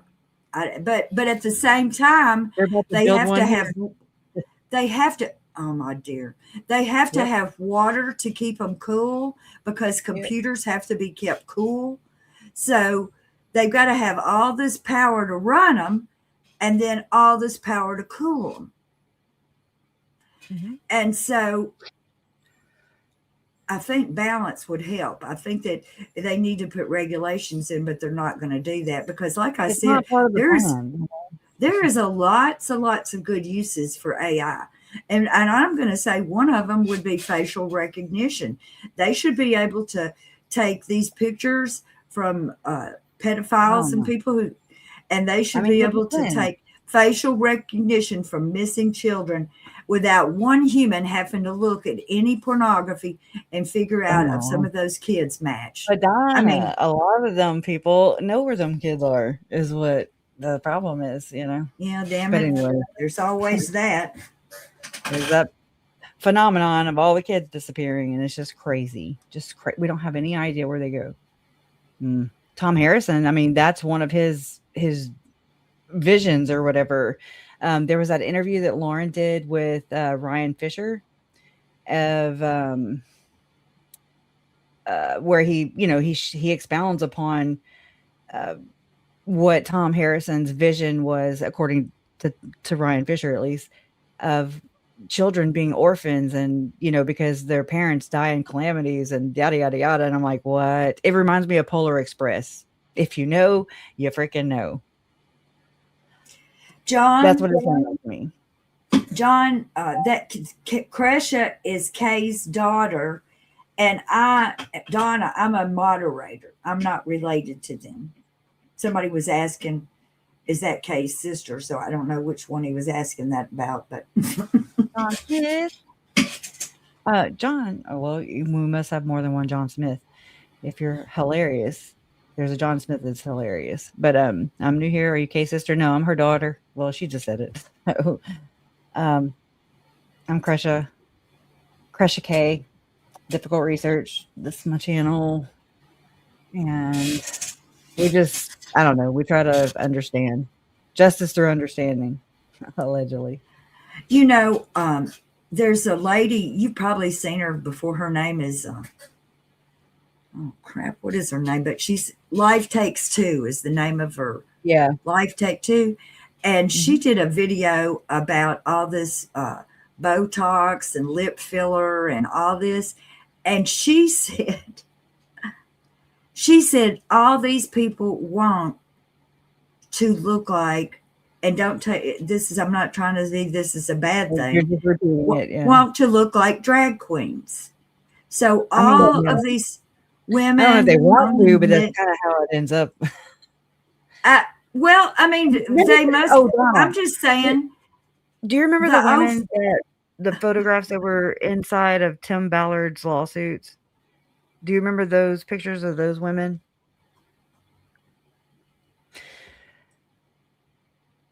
Hello? I don't. I'm talking. Was it in court or was it? Yeah, I mean, they're in the filings against Tim Ballard, and I know who you're talking about, but what photos are you talking about? I mean, I'd have to go find them, but they're basically that look that. Oh yeah, every one of them is a carbon copy with the hands, the lips and all that. Yeah, Jenny Gage. Yeah, is who we were talking about. Yeah, I really like her. She just says everything. Yeah, she's funny. She is funny, but I mean, that's what she says, and I had never thought about it that way at all. I did think that every one of them look kind of the same, and I don't blame people for trying as look as you can look. It's like if you got the money to spend for fancy cream and all that stuff, go ahead with it. But it's always like, at what cost? Well, yeah, that's what like the dysmorphia or whatever you call it. Where they go so I got far me with some. I got me some new moisturizer down at everything's at the Dollar Tree store for $1.25, and it's pretty damn good for $1.25. So. But I have also had $30 cream in my life. I'm just saying some things, like if I could afford $30 cream, I'd probably still buy it. But would I put needles in my face and all that? I don't think so. If I could go back in time, I'd use more sunscreen and wear a damn hat. There's some more advice for you people, for you young people. Don't tell your business and wear a hat when you're out in the sun. At least sunblock, yeah. I learned that the hard way too. Miss Ellie's, I'm sure you're not. She says, I'm just ugly anymore. I feel ugly anymore. No. And when I see these, I don't really, and I don't really. It's just that, like, when I hear, like one day I was watching some video, and somebody goes, that lady looks like she bought that sweater in 1985. And I was thinking, oh shit, I do have some sweaters I bought in 1985. And but then on the other hand, since I'm an old lady, I've seen sweaters and dresses that have done come in and out of style 3 or 4 times since I've been alive. So My mom always used to say that too. She'd be like, "Girl, even clothes come back into style." And I'm like, "Oh, Lord, I didn't really get it." yeah, No, they do. Even ones you thought were ugly. Like remember when you were a Lauren wears teenager, them all the time. whenever you were a teenager, whenever that was, those clothes that you thought your mama wore that were ugly, they She always eventually has came great into clothes. style and people Yeah, were wearing them around, them little old and right back out. ruffledy sleeves and damn. Bell bottoms, you know. I like bell bottoms, but the Me grown too. women with ruffles around and puffy sleeves is kind of a. Yeah, I don't get it. I never identified with that. But when I got married, uh, which I was a child when I got married, but I did pick out my own fabric and pattern for my wedding dress. And I did not have any lace on my dress and I did not have any ruffles on my dress because I did not like lace and ruffles. Hmm, that's I had a interesting. You kind of were a, very it had some A-line kind of a dress and it had pearl buttons that went up the front and pearl buttons on the sleeves, but it was very simple. And I didn't have a veil. I wore damn daisies in my hair like some kind of hippie. well, it was back in the day. It was the style. Yeah, My mom used but to I have have not long, too long much hair. on. Oh, yeah. My mom was very pretty, I think. Oh, I'm sure she's still very pretty. And I've seen pictures. Y'all's whole family is pretty good looking. Mm. Uncle Charles. he Yeah, I was thinking never about Uncle he Charles always when I looked in the started to mirror. see this. He was really Like a pretty thing. he wasn't vain, I but was, he would just I don't know. I don't even know how to explain it. He just cared about what he looked like. You know what I mean? Like he wanted to dress nice. He wanted to not wanted to, he did. And then when he wasn't, I guess uh business or whatever, he always had flip-flops and his just shorts and t-shirt, tank top, whatever. That's how okay. he rolled. I bet one thing that Uncle Charles was every time you saw him was put together. Well, that's what I'm saying. And I mean, but like I Yeah, said, outside of business, he was just wearing his flip-flops and his yeah, but I mean, he was always very put together. Yeah. He always yeah, smelled good. He always I've never seen him like drunk or anything. You know what I mean? Like he was right. always I'm not saying that never happened. I'm just saying that was not my experience. But and Oh, I well, remember being taken to Astroworld when I was a kid. Me and my cousin Jonathan, he was a little bit older than me, and it's before I had a brother. My brother came to my life whenever I was 7, going on 8, and so me and Jonathan were like brother and sister, kind of. We fought like some damn idiots, but I mean, we love each other, and um, anyways, but I have there's pictures of us going to Astroworld and riding the little car thingies, where you push the pedal, but it's on a rail or something. I don't know. Just I have some memories of like going to him, and he was married to Kim at the time, as his first wife, who's now a hypnotist. oh, That's funny. Lord. Yeah. Um, she well, yeah, so they got married and I was in their wedding and then I was in him and Cheryl's wedding, so the second wedding, and then not in his third because they eloped in Vegas with Lori, him and Lori. So I was in 2 of the 3, if you will. But I mean, he just presented himself a certain way, like he appeared as confident as Oh, yeah. I'm having sure that the it under women saw him control. coming. Oh, Well, I damn it. never looked at him like that either, so I don't know. I just take your word for I'm it, just but saying that I'm not surprised that that that all of the women that he did marry seem to be pretty strong-minded women and with a gender. Well, I better shut up. Never mind what I said. Forget about what I said. Girl, you better stay He's a out the good club. look. He's a good looking man. Oh, yeah. Can't take her nowhere, y'all. Can't do it. Can't do it. No, you can't. I'll trip over something and fall before you get me out of the club.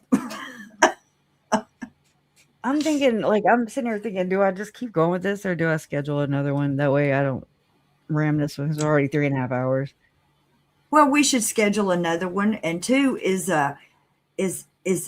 Jay or anybody going on with any tea I don't tonight? know. Or I don't know how to do that. But I don't either. And I think you're right I did it about what one you said time, about but I I never don't. get I don't as much as I try to go by and look at that, I don't ever get it offered to me. Like the algorithm does not offer me Jay. I know, me neither. I'm like, I gotta go find her ass. I always do. Always. Let me look. I'm looking. I did notice that was kind of weird. I don't know why that is. Oh yeah, she's having her call-in show tonight. So it's in 4 hours. She got her head on. She did what? I mean, I enjoyed the last one. I did. Yeah, you can talk if you want to go on with this for a while and then and take a break before that starts or whatever, it don't matter to me. I'm making sure that I'm like, am I subscribed all the way? Well, I mean, I don't want to hijack this, but I can also split it too. You know how you record, then you go in and post the shorts, and you post. You can break them up into different subjects, basically. I did not put any of the right things in the notes, so I know. Whatever. Girl, I'm just proud of you. I'm like, you go, girl. I was like, Kresha's going to have to grade me on the curve and go behind me and check everything. And because I was like, people were telling me, because I jumped at the very end of Hella's chat last night, but like Dally was like, so you have a stream set up for tomorrow, and I was like, no. No. I said that it was. And I was like, I better go check.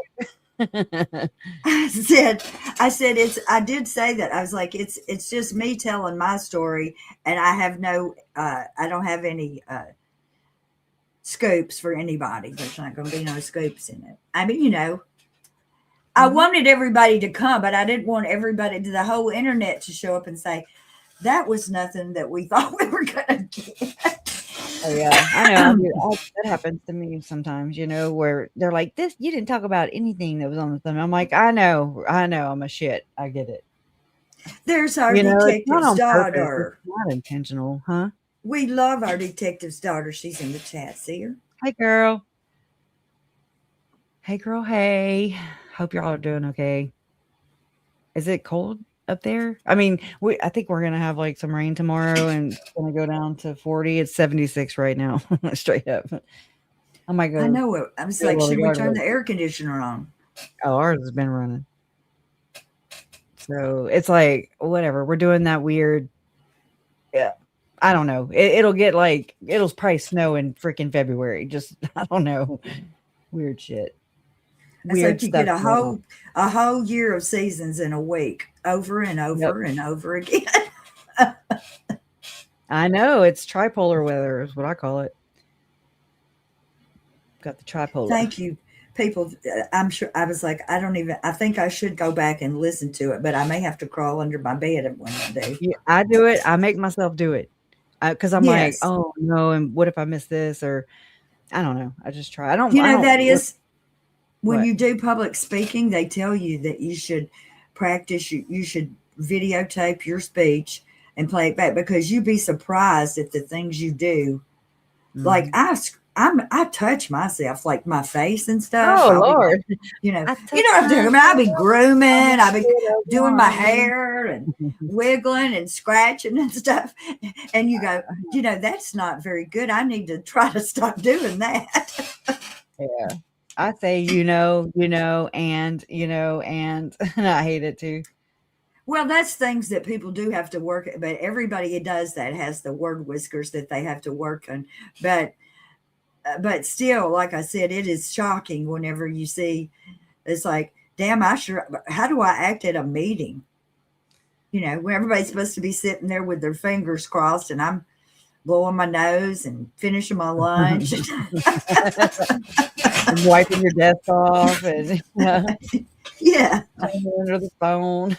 Yeah. I get it. I get it. I mean, I'm a busybody as far as that too. I've got to keep, I don't know. Especially like I've shared before, whenever there was like that Lifetime movie that came on that was about our family or whatever, and I was so uncomfortable with the characters that were, picked or whatever, or cast. And so I was like cleaning. I did everything I could not to look at the damn TV. But I was just like, I just still wanted to hear it. I don't know. It was weird. It's a weird thing. I don't think that I did actually see all of those movies for the very same reason. Plus, when you watch something, even other true crime shows, if you're really, really, really, really, really familiar with it, that anything that they say that's incorrect, or it'll just throw you all off, and you'll just like, oh, for heaven's sakes, and Like it might not even be anything. The Martin, it might even be important, Mm-hmm. The blue-eyed baby thing. I think that came from Lifetime. I don't know. I tried to pay attention. Oh, talking about Mark Means. Mm-hmm. Yeah, I think it came. I don't know. Yeah, I don't know the origin of it. So are we thinking that she had him? Them saying that like it was brainwashed and her baby, her blue-eyed baby boy, or I don't know, some bullshit. I do have a channel. Yeah, she's streaming to her channel too right now. I haven't looked at it. Look, I went and grabbed the freaking link earlier too, but I didn't put it in here for your channel. How do I do that? You grab your share link and then share it. Okay, let's see. And like try to put it, like if you grab the channel name, like at the very top in your search bar, you can put it in the banners and that way it'll be there. I went to do that earlier and I got sidetracked as usual.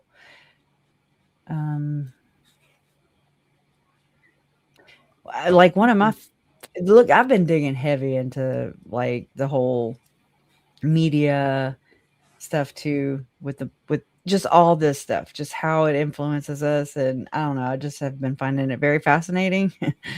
And I thought I'd just open it up, but I did not. It's terrible. I don't even see it on my channel. I don't even know what channel I have. It should be at the top of StreamYard too.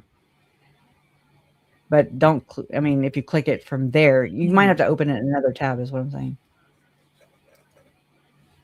Okay. I've done that before. I've actually clicked on it and booted myself right out the damn live stream. I'm like, oh my God. I get a little button happy. Let's see. Where is it? Right here, I think. Well, if I ever had a chance to go viral, I couldn't find myself to do it. Me neither.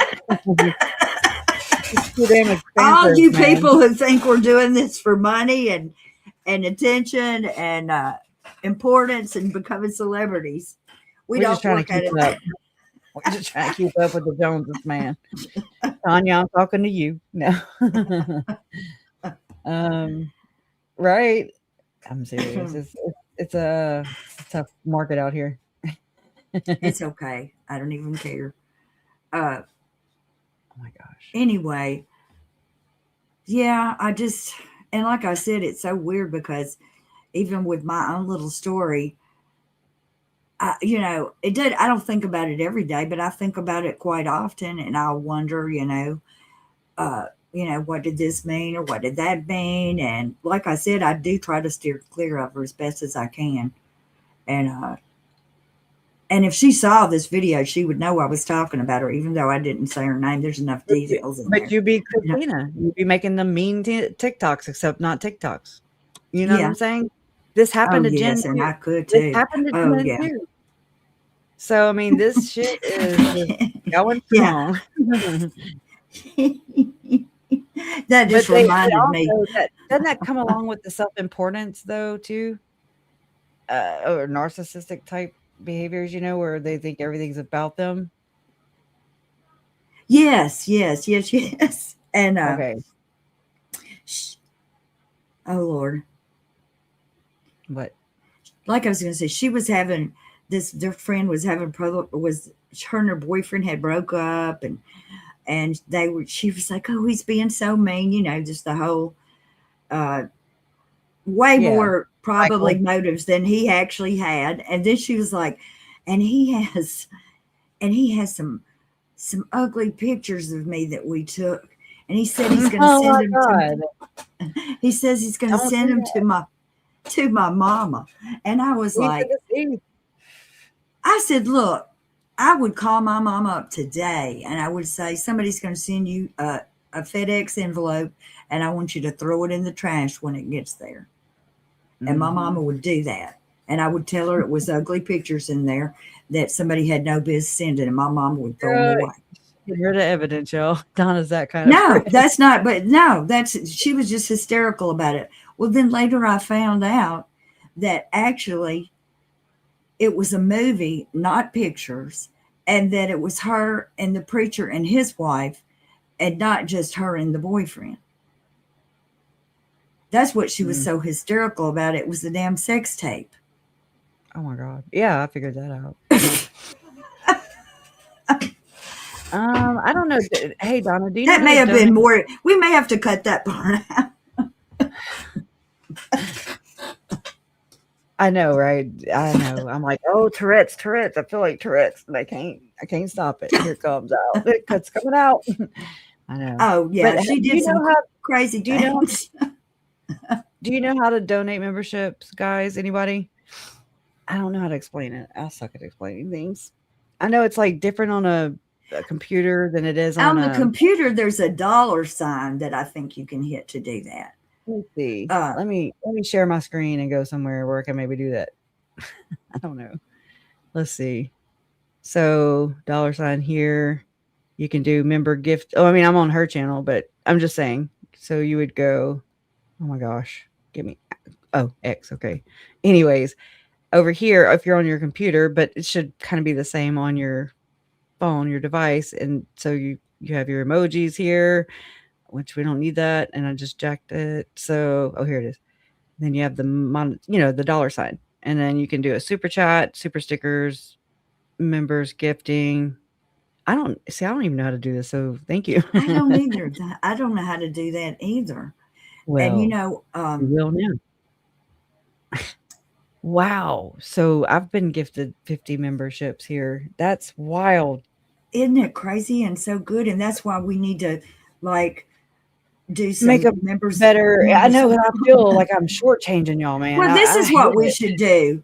We should Yeah. have some members only things, but then maybe 2 days later let them go. It's just like members first, because I feel Yeah. like if we got anything important to say, we want people It's to everybody. everybody to hear it. Yeah. I've never. We're not been like hiding that with- nothing over here. I don't do We that want with y'all I'm not a all to know gatekeeper. what we know.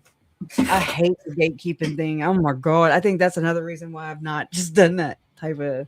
I feel like I'm being chinchy or something. I don't know. It's weird. It's a battle I have with myself. But I mean, Yeah, I mean, we were not these a lot of these people are entrepreneurial. Anytime they see anything, they're how can I make some money off of this? And I would probably be better off if I did do that, but I don't. Yeah. So I have to let my other motives lead me. Yeah. And so that's why I'm just like we're the information is very important, and it was difficult research. Kresha did not come up on all these things. It's It just didn't under my just fall channel. into her hands. She had to damn dig it. Yeah. There's the hidden Definitely. true crime homestead I stuff. found it. So I'm gonna read it. Okay. Go ahead. The Hidden True Crime Homestead. And so this is basically the foundation of where covering up my family's case. Yes, journalistic stuff went into it. Storytelling, really, if you think about it. because it's kind of like there could be a exaggeration on the credentials and the world renowned, how people will attach that to their credentials, or if they host somebody. I want to say Trisha did to Othram, because I've been digging through, when things started happening and who started sponsoring who when, and it's just interesting, right? Because they don't really come right out and tell you that, and sometimes you may miss it too. I mean, I tend to do that. But I mean, still built off my family's pain, murders, the blood, sweat, the tears, the anguish, the isolation, the triangulation. I'm starting to understand or get a better picture of what this is, and like assessing the damage. I'm like, what do you call that? Whenever you have, like, when a hurricane happens and you have insurance adjusters that come out and they you know factor all the things in, and then they cut you a check sometimes. I don't know, not all the time. Sometimes they be chinchy, but whatever. So that's what I've been doing, with just kind of trying to understand what happened, when, where. Where was I, what was I doing, where were my parents, what were they doing, where were we at in the case, so to speak, with Lori and Chad. Was Lori incompetent at that time? What was happening? Anyways, um, so this is about their homestead, okay, which is a freaking fortress, basically. Hidden True Crime Homestead. I wonder if she's gonna actually go home, though. I mean, probably it'd be like, you get this west wing and I'll get the east wing, and we'll meet in the middle in the studio.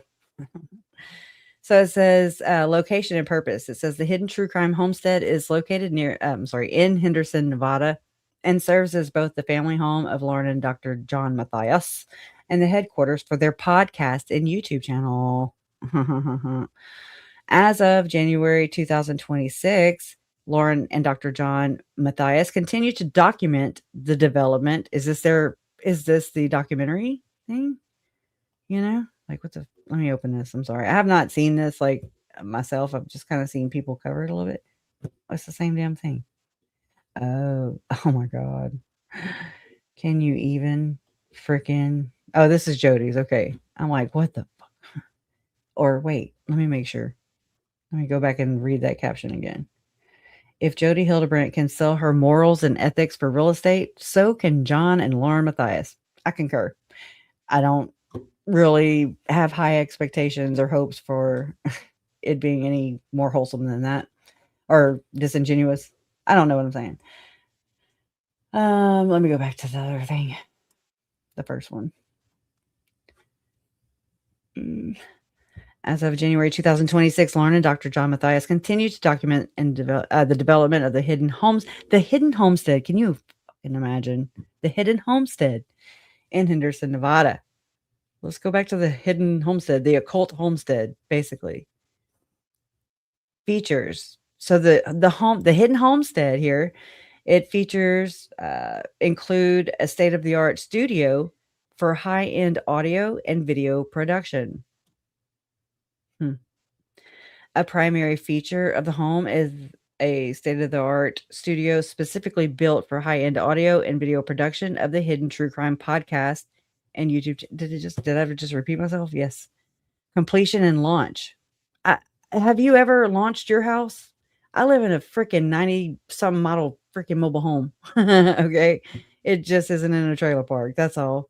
But you know what I mean? Like, I'm like, oh, take the wheels off, we don't have the same world problems. You know what I'm saying? These are first world problems, in my opinion. Must be freaking, I'm not going to say nice, because they're not happy. At least that's my take on viewing and, analyzing and just studying, I guess, how John and Lauren interact, and then looking back and reviewing things that they've done. I'm like, oh, wow. I don't look like she was home at that time either, and this was like 5 months ago, so it's like, I'm still trying to tally it all up and figure it all out too. All I'm going to say, and this is my opinion, is just that you're not fooling me, at least not with the pretending to be together and this whole um trying to rebrand, basically trying to, that day when John was wearing, I don't even know what it's called, but it's like some kind of, I don't even, what do you call it? It's like a jacket or a hoodie, not a hoodie because it didn't have a hoodie, but the high collared, kind of like what Lauren wears, these, I don't know, sweater, I don't know what to call it, a hoodie, sweater. And just, he looked so not him, I was just like, what's going on here? And then how are people not like seeing this as like something being wrong? Like what's off with these people, and how come it's like not apparent for everybody? That, I guess that's the thing I'm trying to say, is what the hell? And how come people aren't noticing it as bad as I do, or maybe as much as you do? It's interesting. So it says the completion and launch. The couple aims for final completion and studio launch in 2026. So are they going to do a groundbreaking? Oh, that was so last year, I'm sure. The couple has targeted, well, that's accurate, 2026 for final completion and studio launch. Some launching. Oh my God. Oh my Lord. Okay. The homestead name reflects, interesting, the rugged mountainous site in Henderson. The couple has targeted, quit using the damn word, 2026 for final completion and studio launch. The project is situated in a high demand, shocker, area of Henderson near other luxury mountainside developments like Askaya, I don't know how to say that, and McDonald Highlands, which are also seeing a surge in, quote, custom designed, unquote, high tech homes. They're like, hey, Siri, start my shower. No, it's, I just, I have my own research into why people build in these communities where they're like interconnected somewhat. Go ahead. Yeah. Why does she? I mean, she doesn't. I'm just going to say, Go some for it. people don't like to stay home. And I don't think that she likes to stay home. So why are you doing that? I mean, that just seems like a big, huge investment when she's not going to stay there. Right. I want to Not if know. John's there. I mean, I don't mean anything about this. It doesn't look good for them to me that she does not like to stay home, even when she can be at home. Yeah.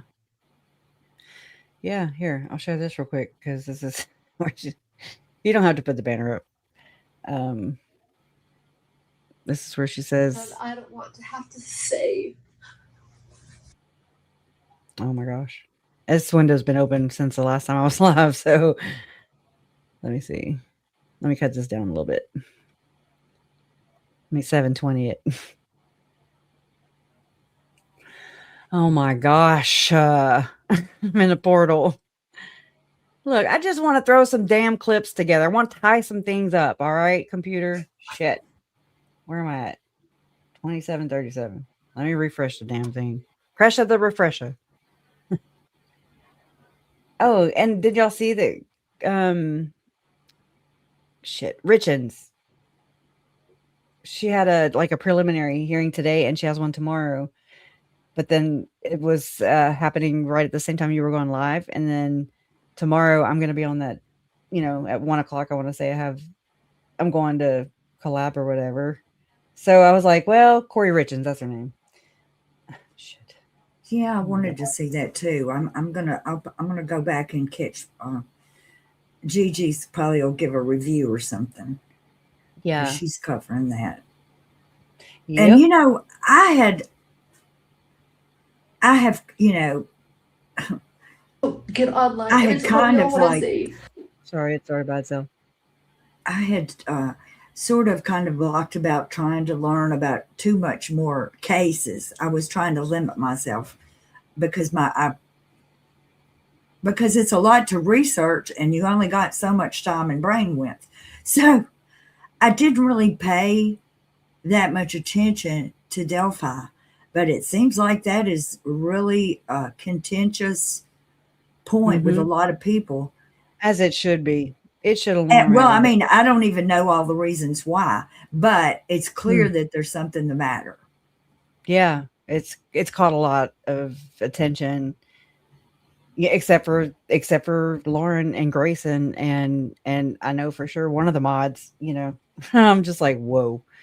And that was one of the explanations, the night that they went live and did, we respond video, and it was a premiere. And so after our live was over, That's not oh it. my God, it's playing by itself. I'm There's a just gonna let it go. consistent. Oh shit. I don't know what's happening, y'all, but I really don't like it. I close the window. A tab. Okay. Closing another one.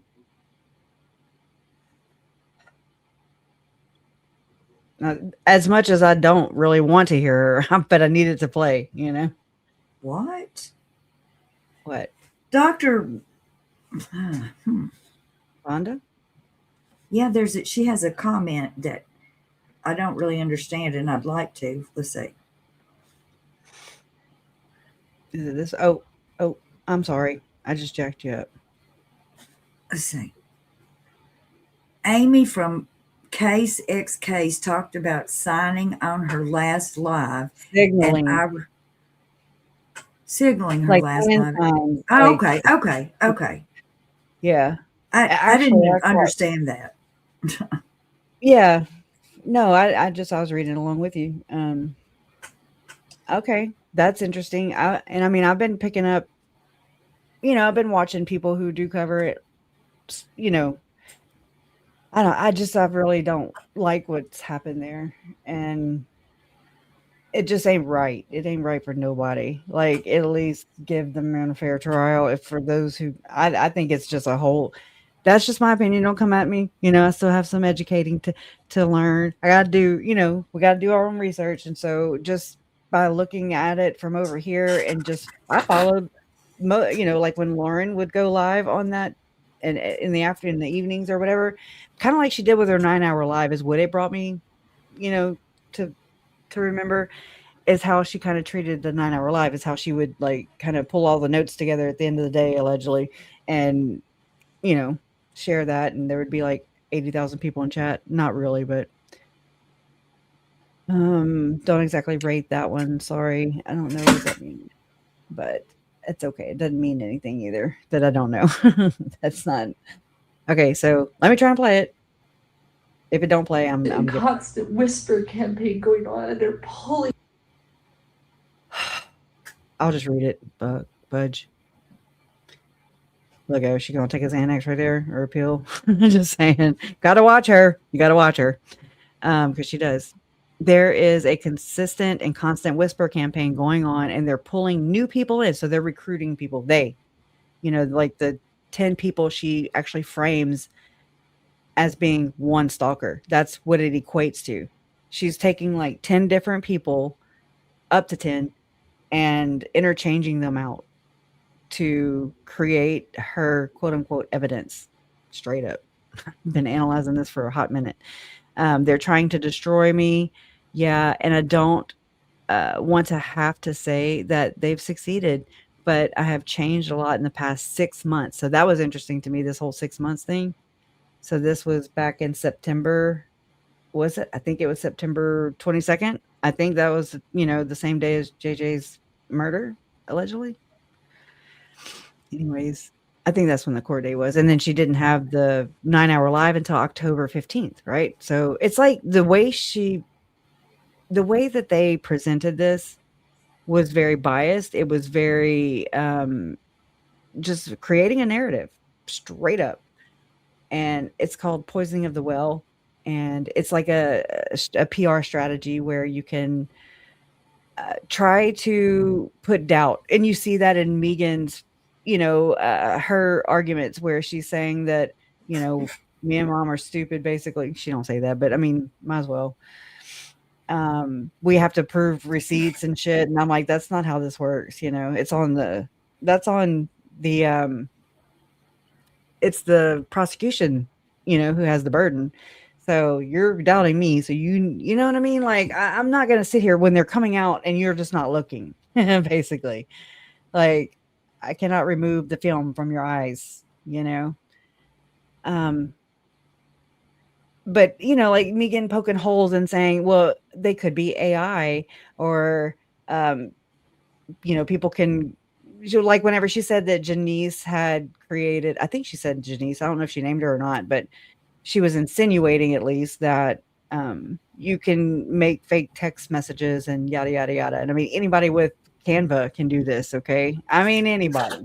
There's other programs you can Lauren admitted in she those did. body cams She that did it here she too. talked ugly about people, and that Mhm.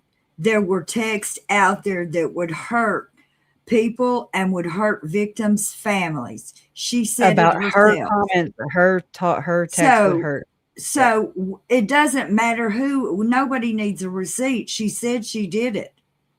Grayson did too. In this little video clip that I have, but it won't play. Yeah, it's And trial by according to media, them, basically. saying they're sorry to Trisha and crying and acting a fool in front of Kay when she's got bigger things to worry about She was at her brother's murder trial, y'all, where she had to testify. was her way of saying, okay, I've apologized to everybody.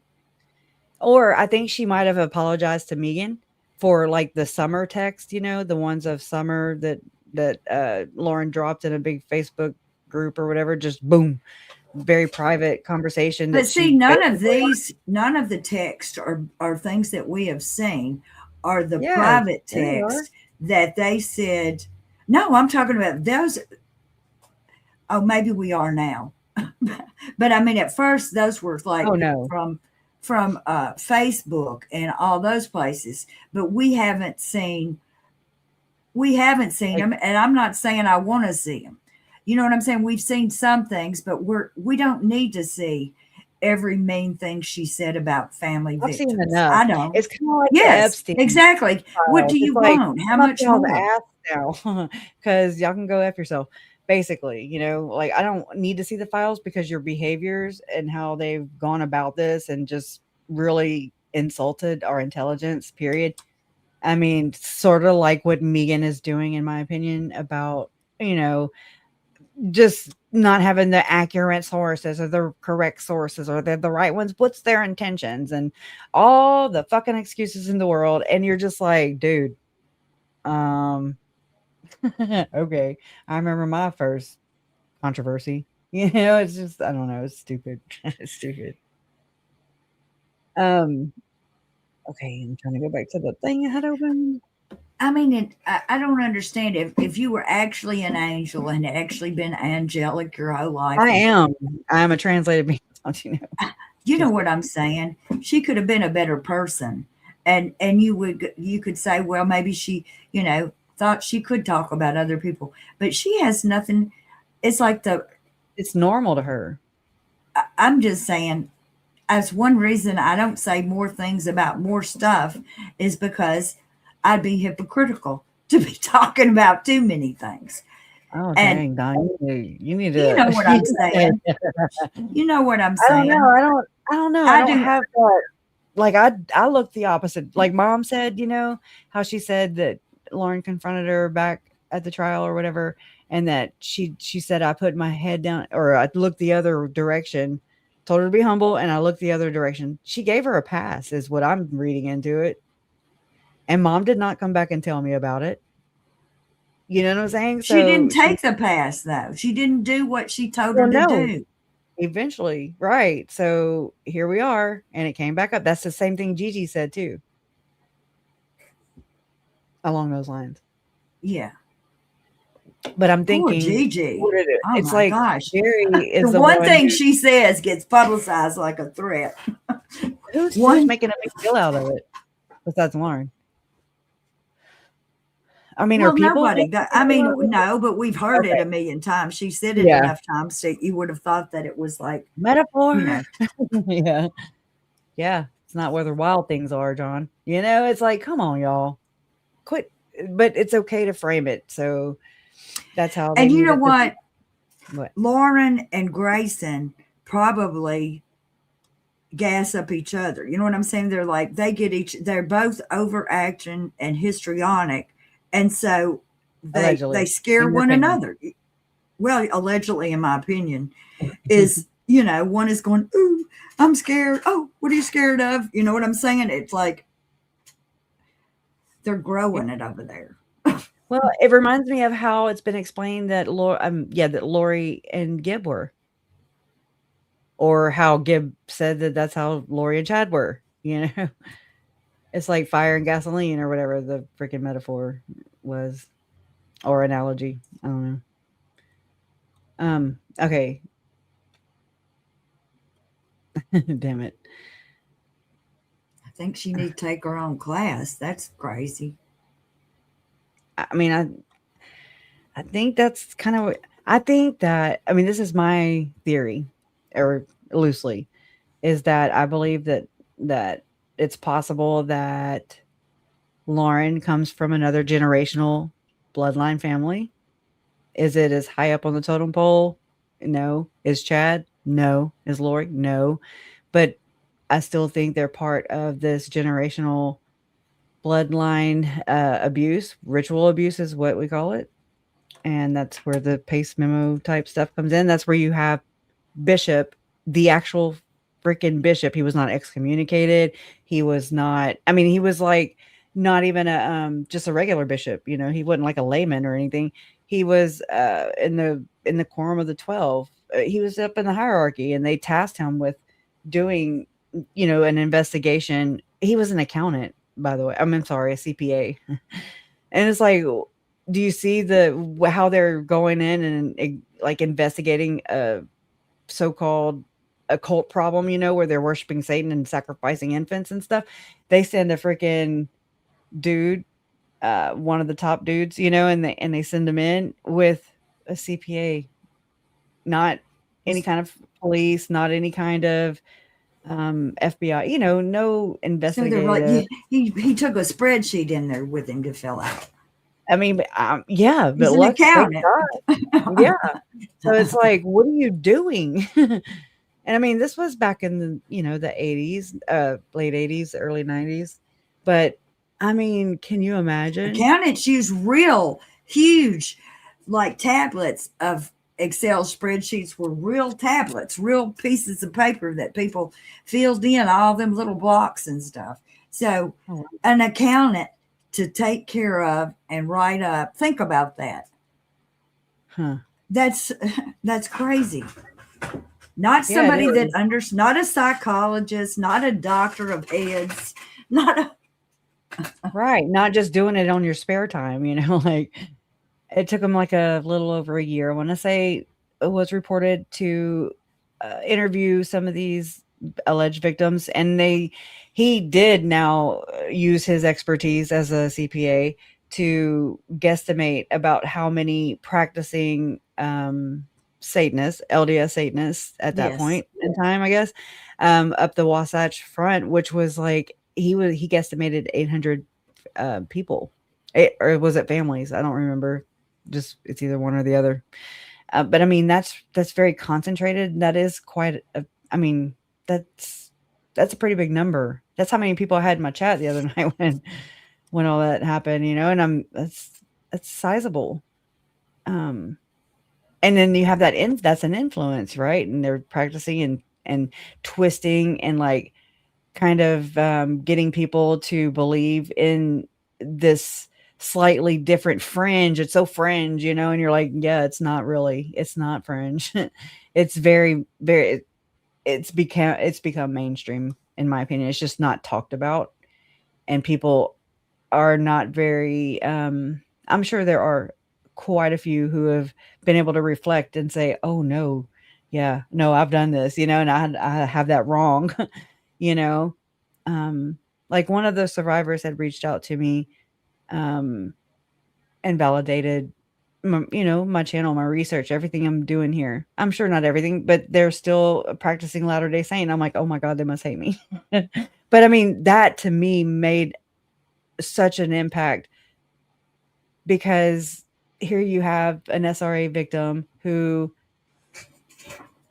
somehow sees, what I'm doing here and talking about and bringing to the forefront is none other, they said. And I mean, I'm not tooting my own horn. I'm just repeating what they said.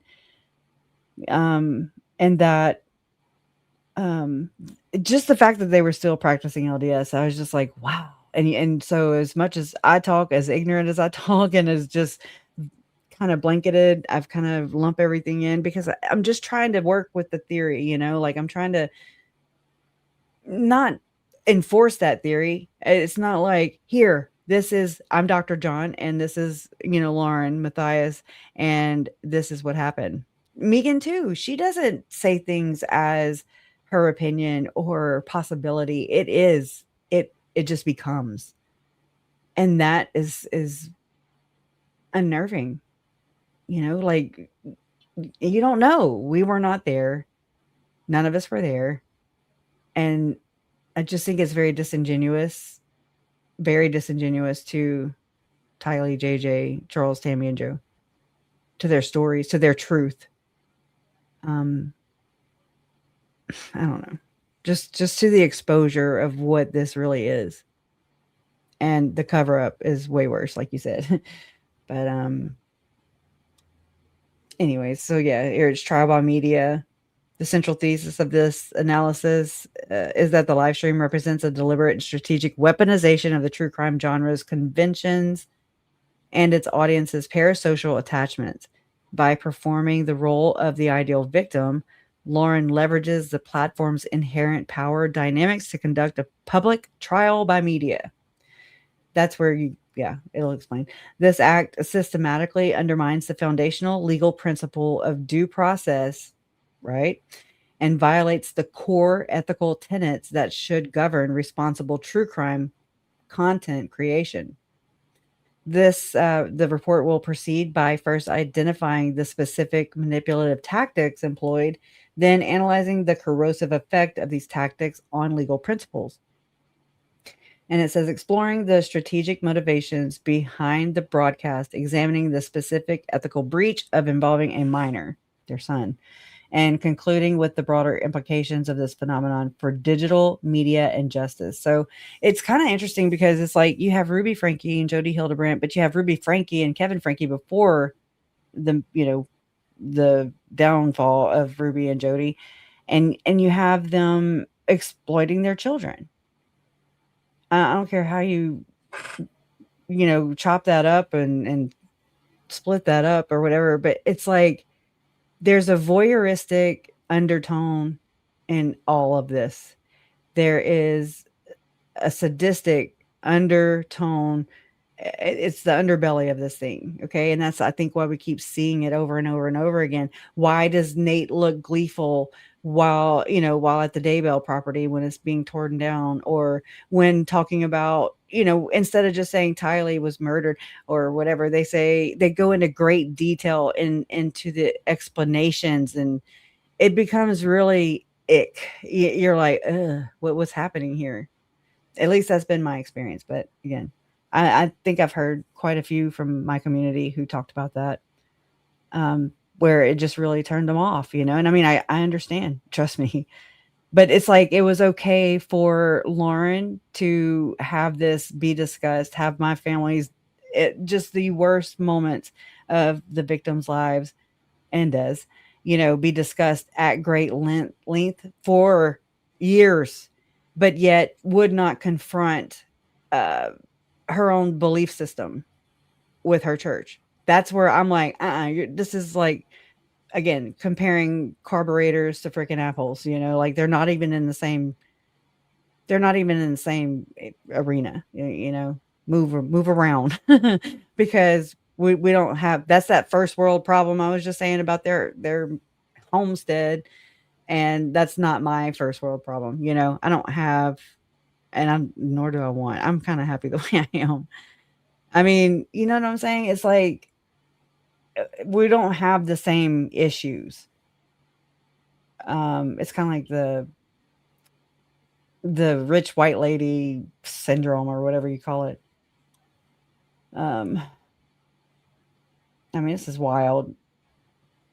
I mean, how you gonna live a mile away from where Jody Hildebrand lived? Why did she allegedly, Lauren had gone to? I don't know why it won't open up the goddamn picture. I just need a damn picture. Here, I open up another damn window. Just want a damn picture. Is that it, or is that Jody's? No, that's it. I think that Oh my three god, another one. rows look like. Yeah, that's it. I think. That's it. Just one picture. I guess there's something under the ground too, besides that up above the ground. I guess. Is it tunnels? Is it tunnels? Just asking for a civil engineer. I don't know. I'm just asking. And it looks like a swimming pool for a hotel. It does. I mean, I just don't understand. Where is the child going to be? I mean, where is he? What I don't know. I feel like I don't know. I just feel, I mean, I've met him. It seems like he's also invisible. I don't know that, but it just makes me worry and wonder. I mean, no siblings to play with. You know, like John's mom passed away either last year or the year before. She even said that, you know, her father-in-law was lonely and yada yada. I mean, John has siblings, but and we know that Lauren does. But I mean, just like I don't even see John and Lauren being together, but I see them just kind of cohabiting. I think that might be what they've done for a long, long time. Like a business arrangement of sorts. Oh, That's I hadn't even thought of that. And I mean, again, you know, apparently, is it both their, you know, child? This is my side and that's your side over there. Yeah, like, you know, I mean, she's not going to stay anywhere. She's not going to stay anywhere. She's going to be rambling around.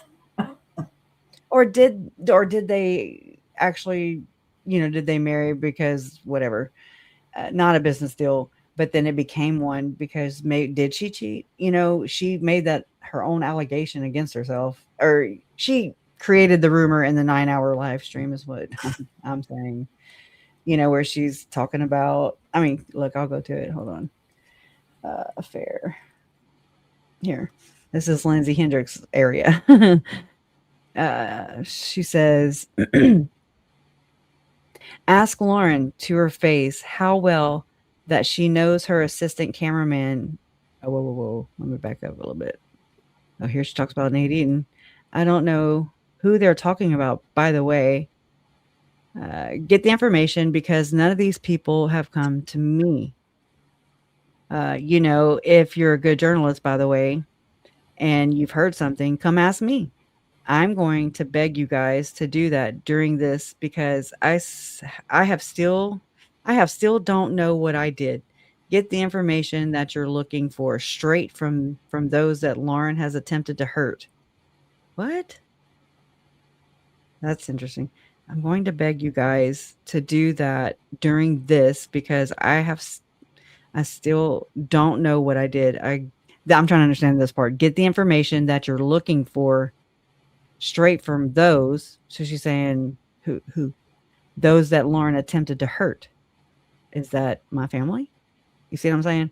I wasn't going to name names, but I'm going to tell you to reach out to Nate Eaton of East Idaho News. I don't know why he's not listed here. What? I think he's Nate's an incredible journalist. I have always sourced him. I value him. He's done an exceptional job with every case he covers, and he is an incredible journalist. But they are being encouraged to reach out to him. I will leave this with you. Ask Lauren to her face how well that she knows her assistant cameraman on her video of the pings in Yellowstone for the Lori Daybell case. I'm sorry, Lori Vallow. He never did ask me that to my face. Who? Nate? Who is she talking about? She says, but you guys can ask him here on live YouTube. The cameraman on my phone pings video in Yellowstone is of my friend Brandon. He worked on many cases for a time with the defense in the Lori Daybell case. He's a friend of mine and John's. Now, if you stop right there and you go back to, like, I listened to a podcast of John and Lauren in 2020 from like November of 2020. And it's called the Chosen Ones podcast. And they talk about how what they're gearing up to do, not just the Daybell case, but to actually form like business relationships where they go out and or talk to the defense attorneys, which is interesting. Okay. Defense attorneys and I don't remember if they said prosecution. I don't remember that, so I'm not going to quote it, but basically as like he's going to assess these high profile criminals like he did with Lori and Chad. And so I'm wondering, okay, why? What is in this? What is this for? Um are they doing this because they're just interested, or is John doing a thought study, or whatever the hell? What's the end game here? And I think it's way more than just bumbling upon and, we were sitting at our kitchen table and so we just decided to start a podcast, and it just happened to be the same month right after the kids were unearthed from Chad Daybell's property.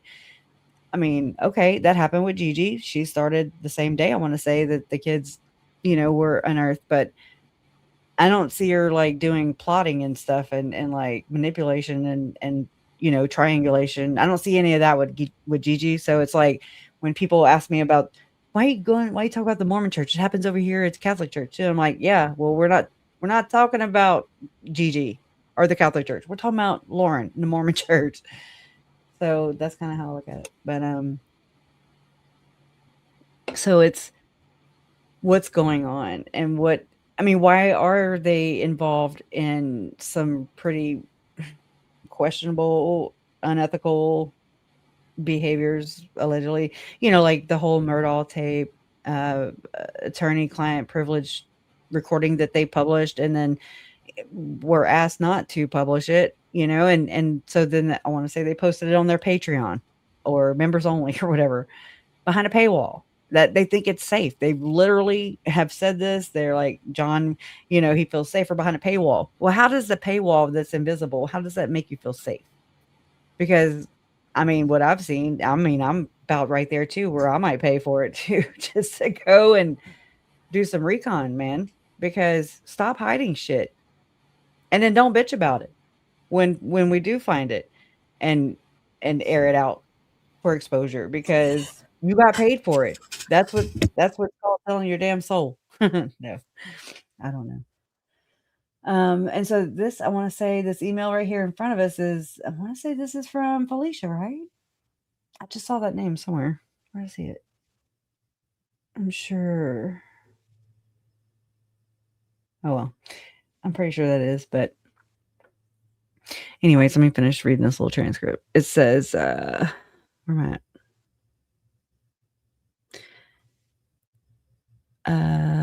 He never did ask me that to my face, but you guys can ask me here. Oh, you can ask me here on live YouTube. The cameraman on my phone ping video in Yellowstone is of my friend Brandon. He worked on many cases for a time with the defense in the Lori Daybell case. He's a friend of mine and John's. Great guy, incredible man, incredible job he did. He was a source. This is interesting because I do have things that corroborate that. I'm going to pull it up on my phone and play it through this microphone here so we don't waste 10 years with me trying to locate it.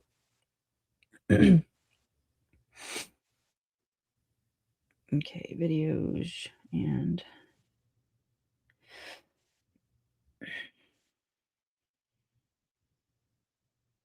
just hold on. Hold on. Okay. I got a lot of, hold on. Lori Hellis. Okay. Let me do Lauren. Laurian. Okay. This is weird. Okay, I'm in a collection. That's why. I'm like, what? Laurian. I mean, I need to put Lori because it'll be less to dig through. Let's see. Okay, right around here. Oh, I'm Go ahead. sorry. I was just going to say, is she reading that email from somebody else? Is that the email that Felicia wrote to John DeLynn and she's reading it? What is she reading? Yeah, okay, now I see it. At the very top, it says johndelin@gmail.com. Very top left, I guess. Okay. All right. But yeah, it's let me put this on a better setting. You can actually see it. Allegedly, it'll come back. Let me continue grabbing this little blurb because it's very. It ties this little part in.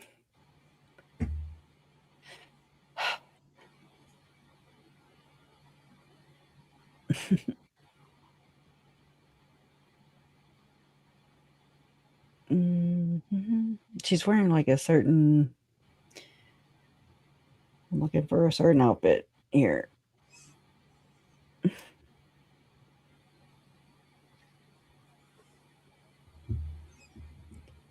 I'm going to mute Here it my is. mic. All right, I found it. I'm not going to hook it up to the speaker or anything, but just listen. This is Lori Hellis and Lauren, one of the deleted or hidden episodes from their TGIF Fridays. Okay, I just found it interesting. Each week, we never totally, but I often bring up the Elizabeth Smart case and the fact that. Hold on, that's not it. But it's around. It's the same outfit. So hold on. Oh shit.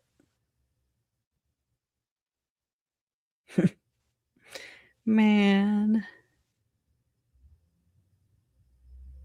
I hear my bonus son bus. Okay, that's why I never get anything done. Steadily chasing my own damn tail.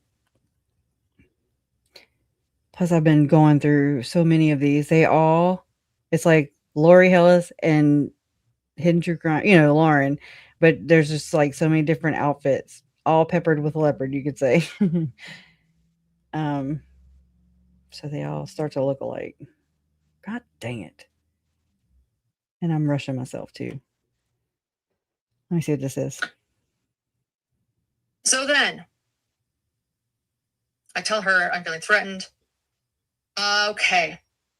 Janice was told by the bailiffs that she needs to leave me alone and stay away from me. That things were going to go public.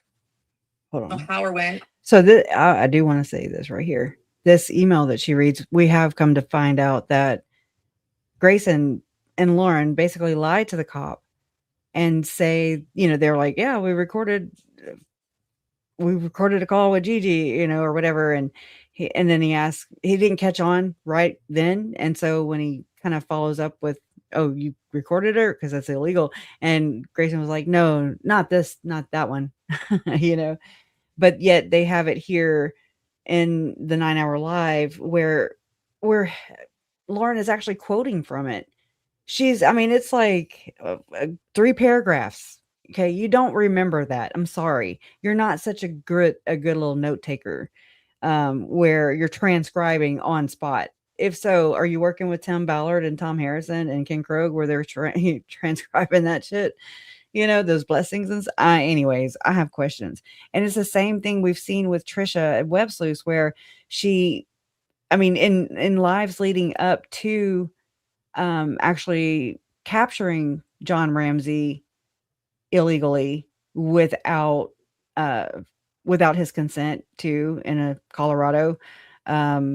Trisha says, "Oh, I forgot. And you can tell Trisha, stop." And so what they do is what it appears like to me is that Trisha went in, recorded John Ramsey. Could it be on purpose? It seems like it. It seems like it because she said it in another live stream leading up to the meeting with, John Ramsey. And then in lives from months ago, even they're trickled throughout. I remember hearing these things, and then I'm just kind of digging around, and other people are digging around because we're seeing through you guys for as non-transparent as you are. Okay, that's my opinion, and I'm allowed to have that. It's also my observation. Um, and it's like you got to stop gaslighting or trying to lie, because you know that they do catch up to you, right? And so that's kind of what this is. And this is not a threat. I'm sure it feels threatening, but it's not an actual stalker threat. It's a creation on this is my opinion. I believe that Lauren crafted this whole shit up just to create some kind of scandal, okay, Miss PR, um, to to be able to do what she's doing right now, to be able to continue on, and for this. Okay. That is a huge ass incentive, y'all. What do we say? Follow the money, follow the money, follow the damn money. Okay. So when people they're like, well, I don't know. Is she manipulating? This is lavish, don't you think? I mean, great. I'm not jealous. I'm pissed off. Okay. I'm pissed off because here we have these people treating my family like shit, talking shit allegedly. I'm gonna still say allegedly right now because I've not seen a text talking shit about Tyler or calling her a bitch. Okay. So, I mean, that's still out there in the world. But I mean, I feel like it's not far away from the other ones. I mean, right? So, just like with Lori trying, killing my uncle, and then you hear her on the phone call recording with the actual life insurance agent, it's me. That's the beneficiary. Lori, it's me. And then she finds out it went to my mom, and then actually goes and starts plotting. I would think that's what it sounded like to me. That's how everything else was going, according to their past history, where they become a demon, then they become, they're possessed. And, you got Garrett, Eplos, you've got, what's the other ones? Ned Schneider. Um, it's like they dehumanize you. They distance themselves from you. You are subhuman, as Duty Ron says. You are. I'm just kind of throwing that in here because it's the same lingo. It's the same type of abusive. It's the same kind of abuse, basically. It's lesser than. They are holier than thou. They are exalted. They are exalted. And you're not. We aren't in the exaltation club. Anyways, I'm just saying. So it's more than just Lauren and John living what I always pictured, just, middle class, whatever. Not that I even go through my life judging on that, but there's people that do. But again, my problems and their problems are not the same. We don't, it's like, what do we do what do we do for lunch? Because she don't cook, she said. She doesn't, what else? I could be looking for the damn video while I'm sitting here talking shit.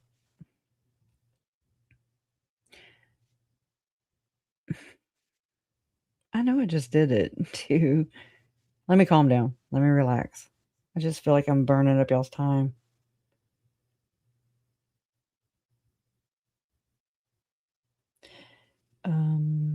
Nope, that was almost.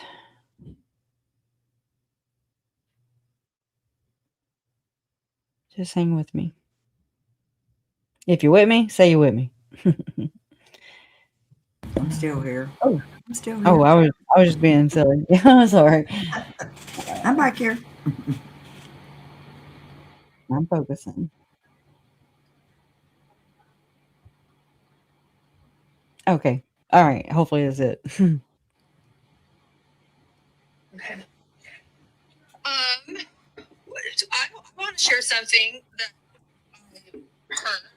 The little tidbits we hear, and you're like, this is interesting. So we heard from someone that was temporarily, and that Chad thought he was sort of like Jesus Christ or Joseph Smith. I mean, we've heard this, we've talked about it, we speculated, but let's throw in another witness that's saying that is behind the bars, still thinking he's prophetic. It makes sense because, you know, he won't even take a plea deal right now. It seems like he's pretty confident in himself. But they said that he just feels like he's in. How'd she know that? Like that he's not taking a plea deal? How does she know that?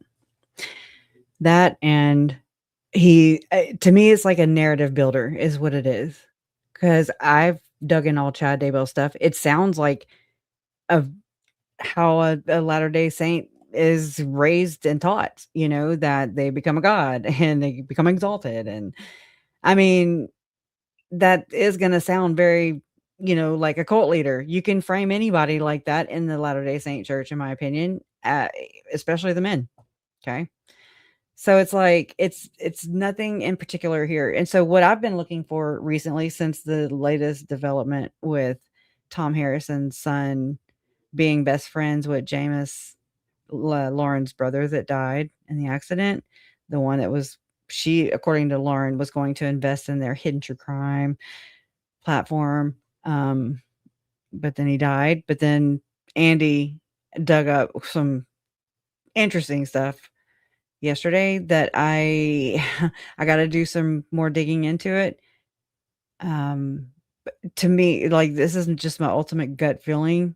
Okay, so I've not corroborated this or any further, but it's like a feeling, and it's like, oh, okay. Does their RICO possibly tie into? Remember when this SEC stuff happened with the church and they were fined, what, $5 million for not turning in 28 years of, they didn't report their earnings for 28 years. They were just like, yeah, hard pass. I don't have to listen to you. And I remember reading the filings myself in the federal, you know, they were on the federal website that the church didn't want to disclose its earnings because it didn't want its members to tell it how to spend its money. They didn't want them to know how rich they were because then people would they'd probably be turned off a little by that, I would say. But then come to find out, you know, there's this whistleblower, a couple whistleblowers, I think, but I remember one for sure.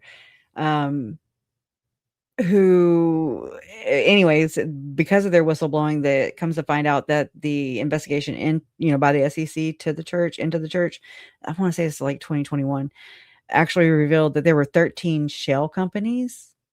Okay. Just kind of strategically wherever. And they would have like a phone line or whatever, just so that if anybody did call from the SEC or investigating into, you know, the church's finances or them not turning it over, then it would alert, you know, somebody would answer the phone. But I mean, I remember all that. And to me, it feels much like that. I don't know if it is verbatim. It just feels like that. It just kind of has the same kind of theme behind it, in my opinion. But, you know, again, that's just my opinion. But back to, you know, blabbermouth here. For her to say this, I'm gonna play that again because again, she's sitting here saying in her 9-hour live that there is this rumor going around that asked Lauren to her face how well that she knows her assistant cameraman on her video of the phone pings in Yellowstone for the Lori Daybell, whatever, Vallow trial. He never did ask me to my face, but you guys can ask me here in on live YouTube. She wasn't answering those kind of questions. Anyways, the cameraman on my phone ping video in Yellowstone is of my friend Brandon. He worked on many cases for a time with the defense. Okay, no, hold that. This and that. Wait. Oh. You know, the little tidbits we hear, and you're like, "This is interesting." So we heard someone that was temporarily behind bars with Chad, and that Chad thought he was sort of like Jesus Christ or Joseph Smith. Nope. I mean, we've heard this, we've talked about it, we speculated, but let's throw in another witness that's saying that Chad is behind bars, still thinking he's prophetic. It makes sense. It doesn't make sense. And where are these other witnesses? Because she just said it's another witness. But hold on. Because, you know, he won't even take a plea deal right now. It seems like he's pretty confident in himself. But they said that he just feels like he's in jail, just like the prophet Joseph Smith, kind of. That was the example they used. And this is her church, by the way. Yeah, I love the tea. There's my little bit of tea. So, Questioningly, I absolutely agree. I added something to it. I think that what we have heard so far. Oh, I wish I had this uploaded. I think I might. But I mean, Don, I don't know if you can chase these things down while I'm on here. But I mean, because she just smiled. Like, let me look at that again. Hold on, because that's crazy. Heard so far.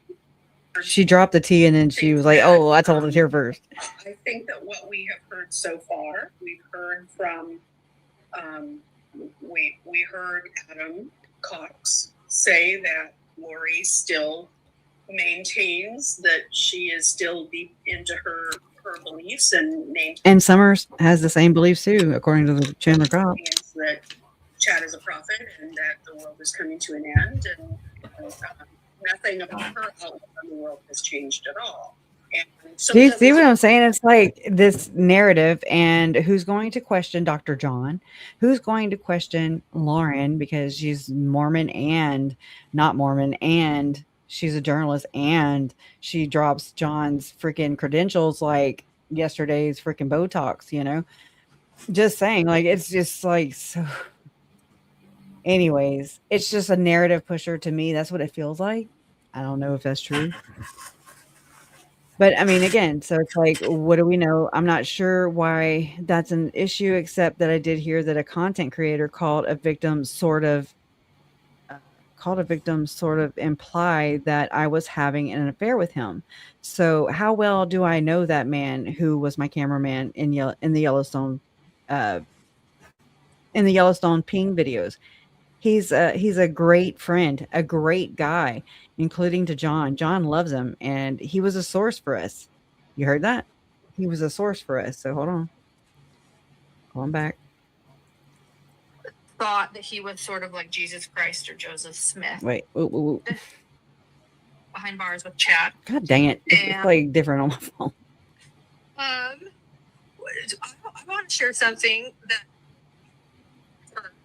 you know, those little tidbits we hear and you're like, this is interesting. So we heard from someone that was temporarily behind bars with Chad, and that Chad thought that he was sort of like Jesus Christ or Joseph Smith.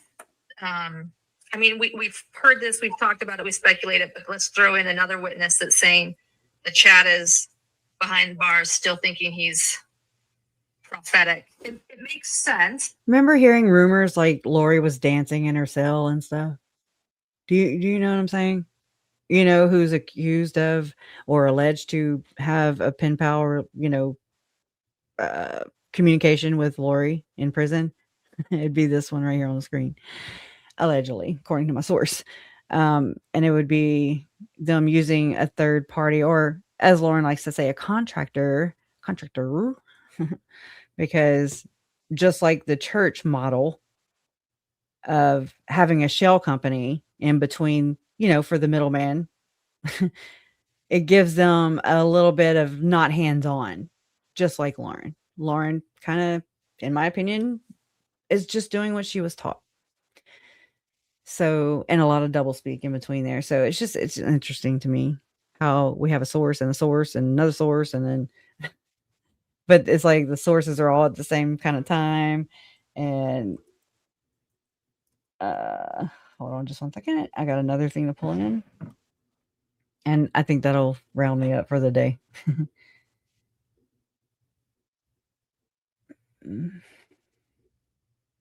Oh, I spelled it wrong. Really bad. Hold on. God, long names. Okay.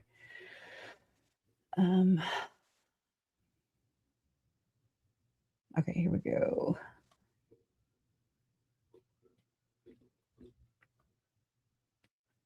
I might have the wrong one. No, that's it. Okay. Where the hell is it at? I don't ever come to podcasts, okay? Let me go back. Let's go Apple instead. Okay. And right here. No, yeah, November 27, 2020. This is early.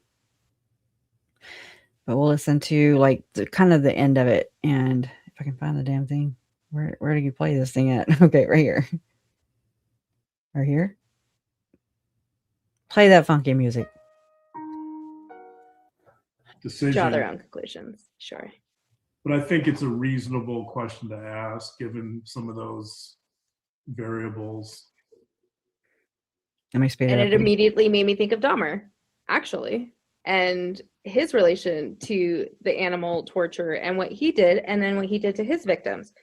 So again, I don't think you're too far off from that. And I didn't even put the 2 and 2 together with the bees and then Tylee. I mean, that's wow.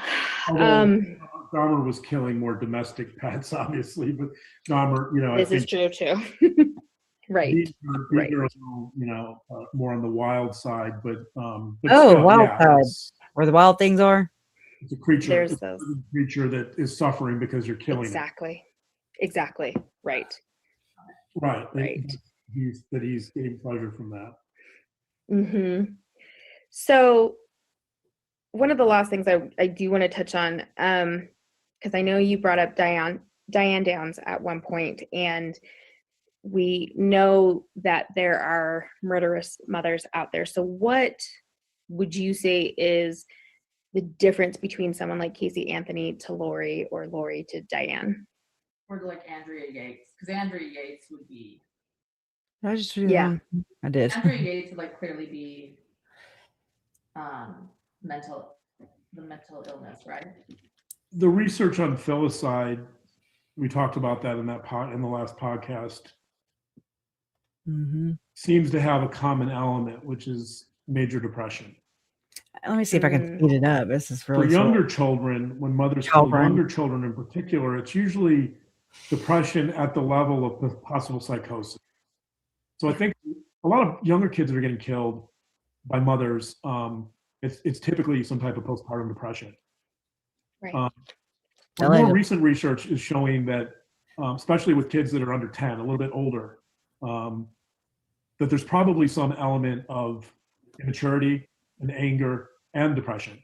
So it's interesting that a lot of people describe. I'm surprised it's not some kind of sexual addiction. I left the link in the chat and it's scrolling across the bottom of the screen. I'm going to kind of push this up.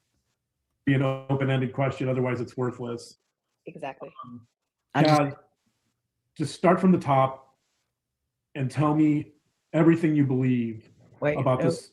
I'm gonna go forward. We hope to continue, and that was good. so I think we're gonna a month, and concluding with the episode I just talked about, where I talked about Macbeth. Yeah. Macbeth, which is also going to be a really personal episode, by the way. So gotcha. You can have a lot of personal. I'm gonna back that up just a little bit. That's the most popular, this topic of discussion. Oh, I love it. So please let our listeners know what's next for you guys, because like I said, you are doing such a fabulous job of going through this process. I really hope, listeners, you hit that subscribe button, because what these two go into is something that I can't touch on quite yet. But yeah, so what's next for you guys? That's a good question. We have. Hold on, Lauren. So just note that this podcaster that's hosting them is Celine or Celeste Calderon or something like that. And she was actually one that went with Carl Danger, I believe, to the Julie Rowe conference, where Julie Rowe was spinning out with all the little twirlers. Okay. That conversation every day too. Yeah. The questions surrounding the pandemic and quarantining more at home. But right. What we hope for, we could definitely answer.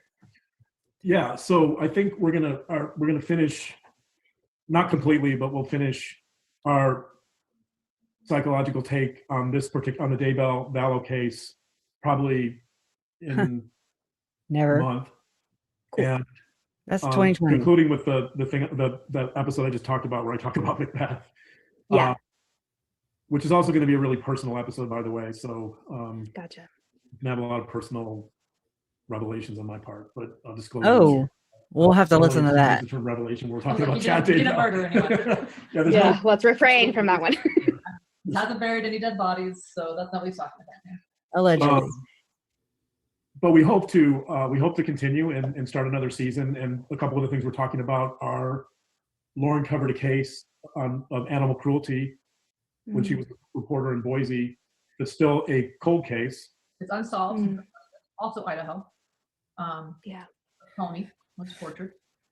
Ugh. And one thing Don and I have talked about is the fact that while true crime is a very popular genre, It's true. there isn't a lot being talked about when it comes to animal cruelty. We don't hear Yes. about cases. And which is interesting because I think It's interesting because we've seen her with Lily, Grayson's, what do you call it? Oh my gosh, I'm going blank.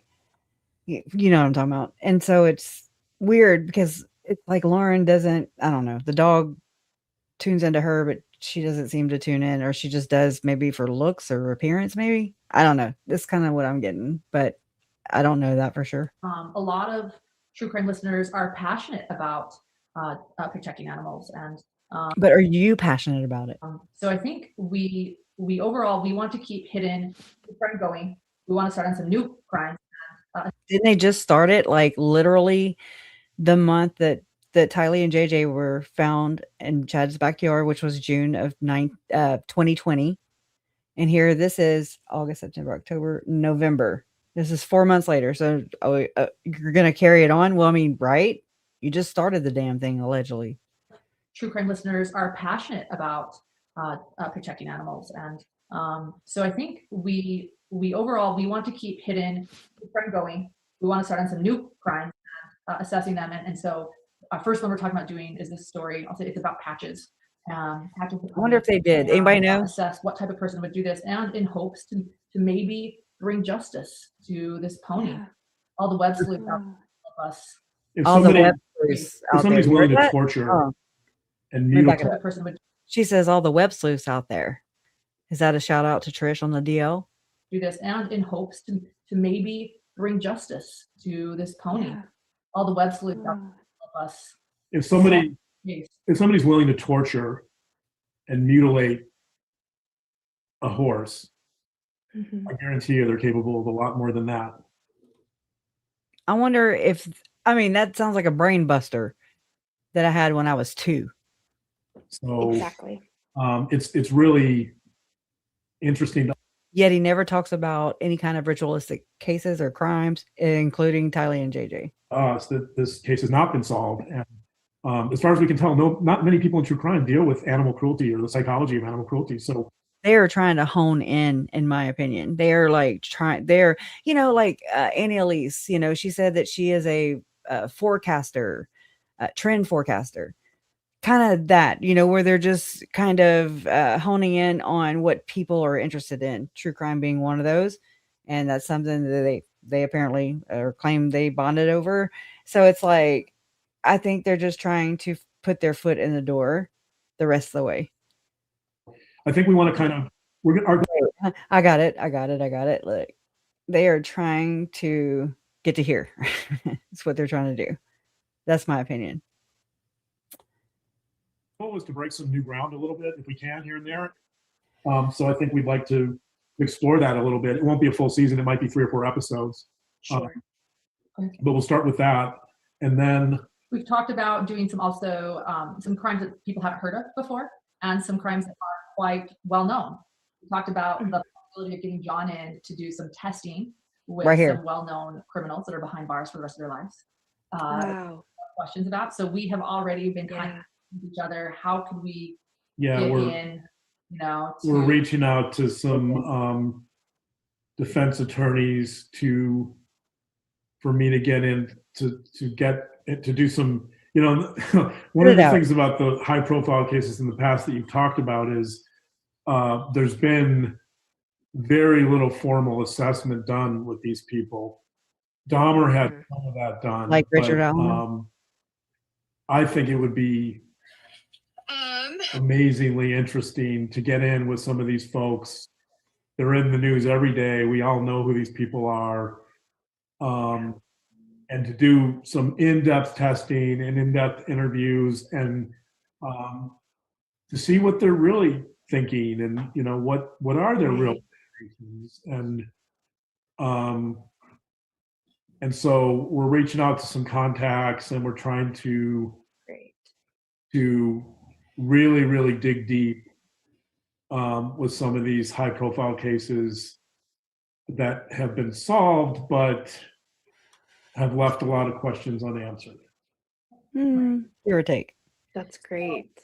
I think also as we conclude this season, it's called Beyond the Veil, you know, Mhm.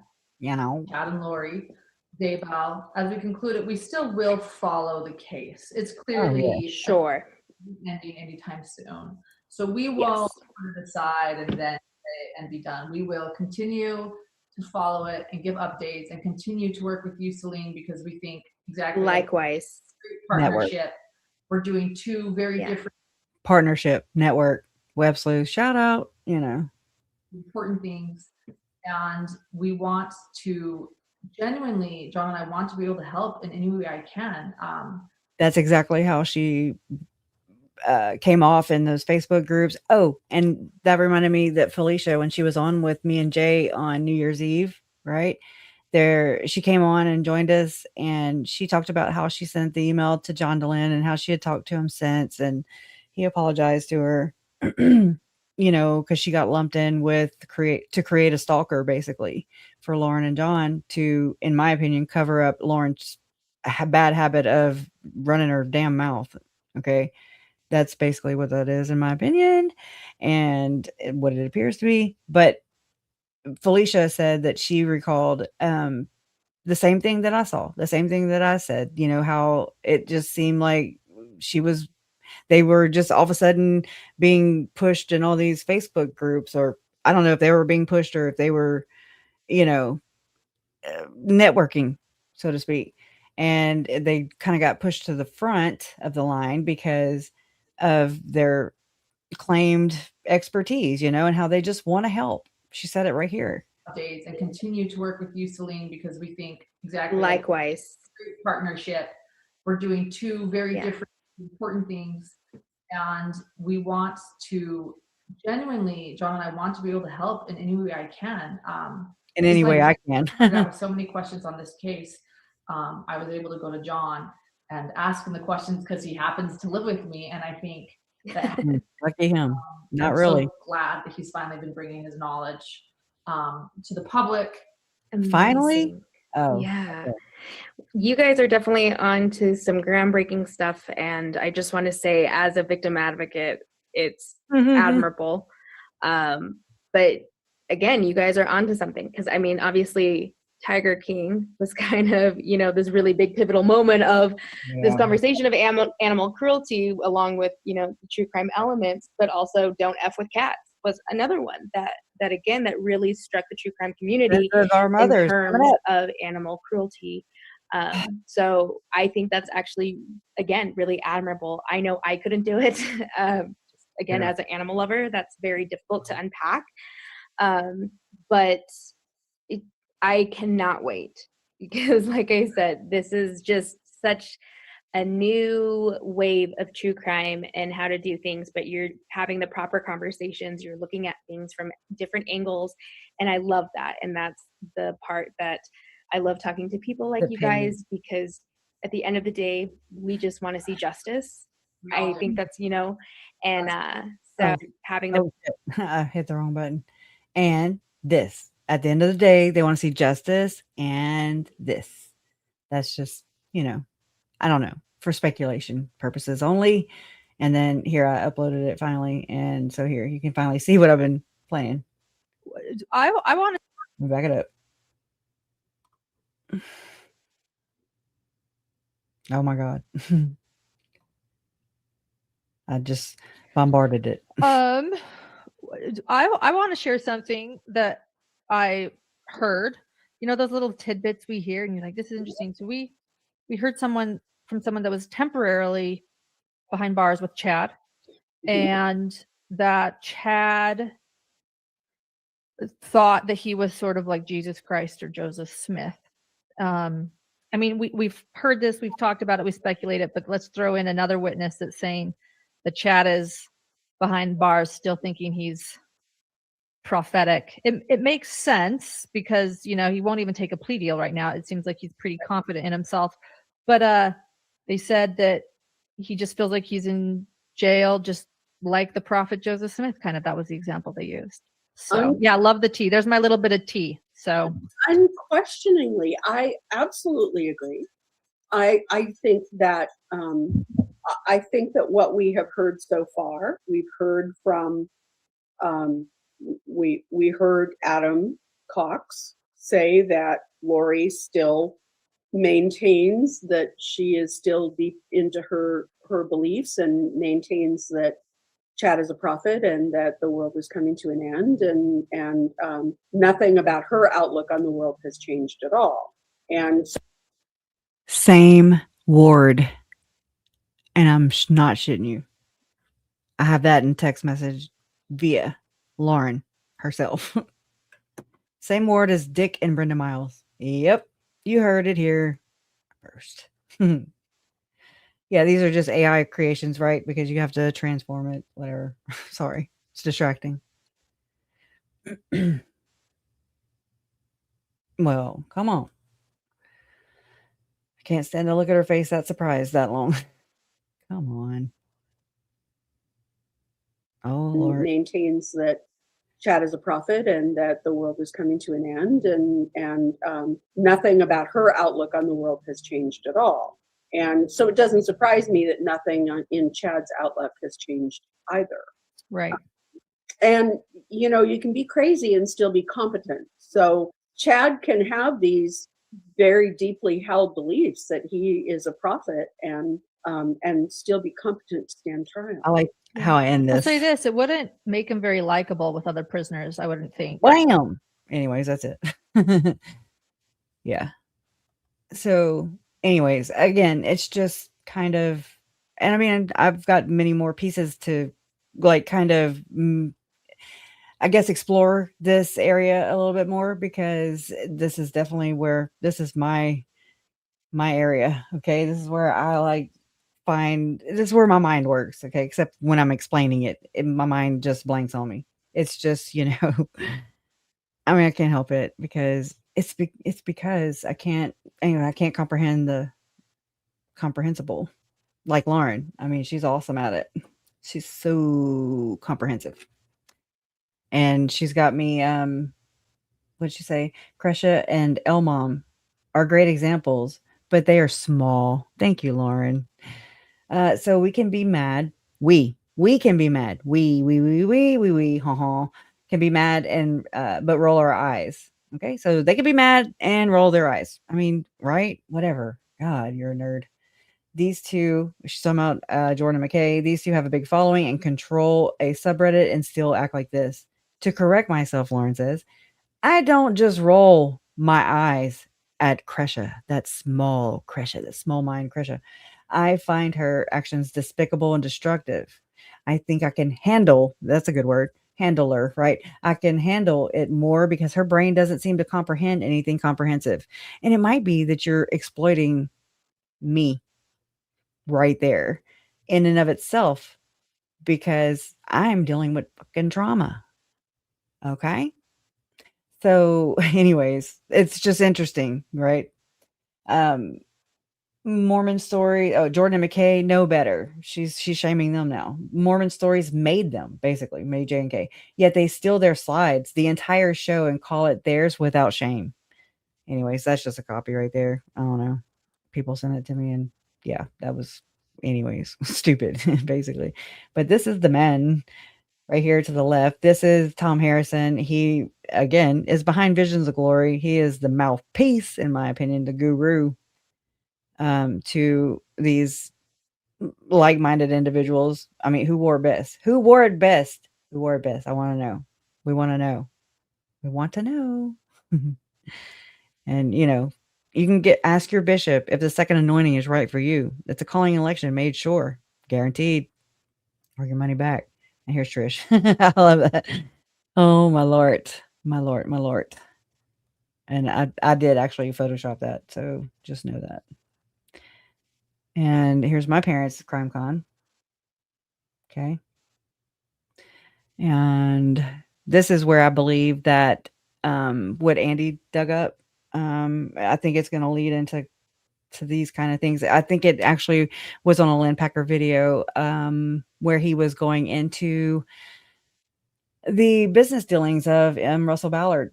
Okay. Like the e-meter thing that we found, that is tied to Scientologists. Actually, they use it as, the e-meters, basically. That's what it is. But it all in LDS at that time, it was measuring whether a person had impurities or no impurities or whatever in their body, which if you just go a little further out, it sounds like one could measure whether someone had too many impurities in their bodies, right? Making them dark, making them impure. So it's not far. I mean, I'm have a brain that's incomprehensible, and I put it together long ass time ago. Okay, so again, oh look, Lauren, I made a text. I did, and it says in the top corner to the right, not an actual text, and it says, Lauren Matthias. Lauren talked mad shit about victims' family members in the Daybell case. So, anyways, right? Okay. She's so annoying. But it's about time for this. Satan exposed. Finally, finally, finally, finally. It's like Satan's sister.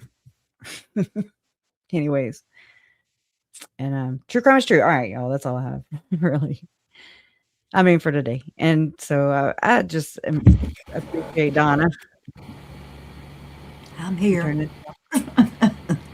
Hey, that's what I want to be. I want to, honey, what do you want to be when you grow up? Oh, it cut it off. It says, hold on. I think it says a threat to the New World Order. Anyways, a threat to the New World Order, mommy? Right. Said me never. So I don't know what the hell. How did I end up here? That's what I want to know. Let me take this off. Wish they'd have them all on the same screen. But yeah, back again. That's Tom Harrison to the left. You've got Jody Hildebrandt. I mean, this man is involved in every one of these people. Oh yeah, there's Julie Rowe up there, Tim Ballard, Jody and Ruby, Chad and Lori. Not so much Lori. Now, I mean, she was definitely reading the books, and she had many and plenty, and they were, I think, about 4 or 5 of them were caught up in the evidence in the crime scenes. Left behind. One was under her knee whenever they were in Kauai, chilling by the pool in January. And she was served with a 5-day order to produce the kids. No, that did not go like we wanted it to, but I mean, you've got them reciting visions of glory. You've got actually Tom Harrison is also involved in testifying as an expert witness in the Gordon Bowen and Barbara Boyce. Interesting. Barbara Boyce, Timothy Bowen. Okay. Or she's related to Boyce's.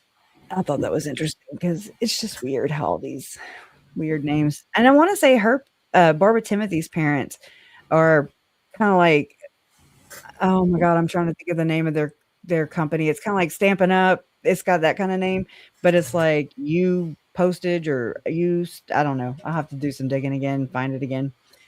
But in that Lynn Packer video, I remember them talking about or reporting about, hey, can you mute yourself for a second? I'm sorry. Sorry. Distracted by it. I'm sorry. It's it would, yeah, so it's like it's got like cartoon characters on the front, and it's right around the time that he died, which was November 12th, 2023. Lynn Packer's channel, I'm gonna go explore it and see if I can find. It's called Gravity something. I know it's. I don't think it's the same as Pace. You know, I don't even know what to call it because I have not got to like put all that together yet. So it's crazy. It's freaking crazy. I gotta take this down now. All right. So okay, Donna, I'm sorry. I'm like that everywhere. It's nothing personal. I hope you didn't take it that way. Oh, but anyway, I'm so glad you told your story too, and I'll go ahead and I'll edit these and break them down. And then, do you know how, Donna? Do you know how to we look like boobs smashed up on the screen with the circles and then, oh my god! Sorry. Oh my god! There. I'm There sorry. you That was one of those moments. Oh my Lord.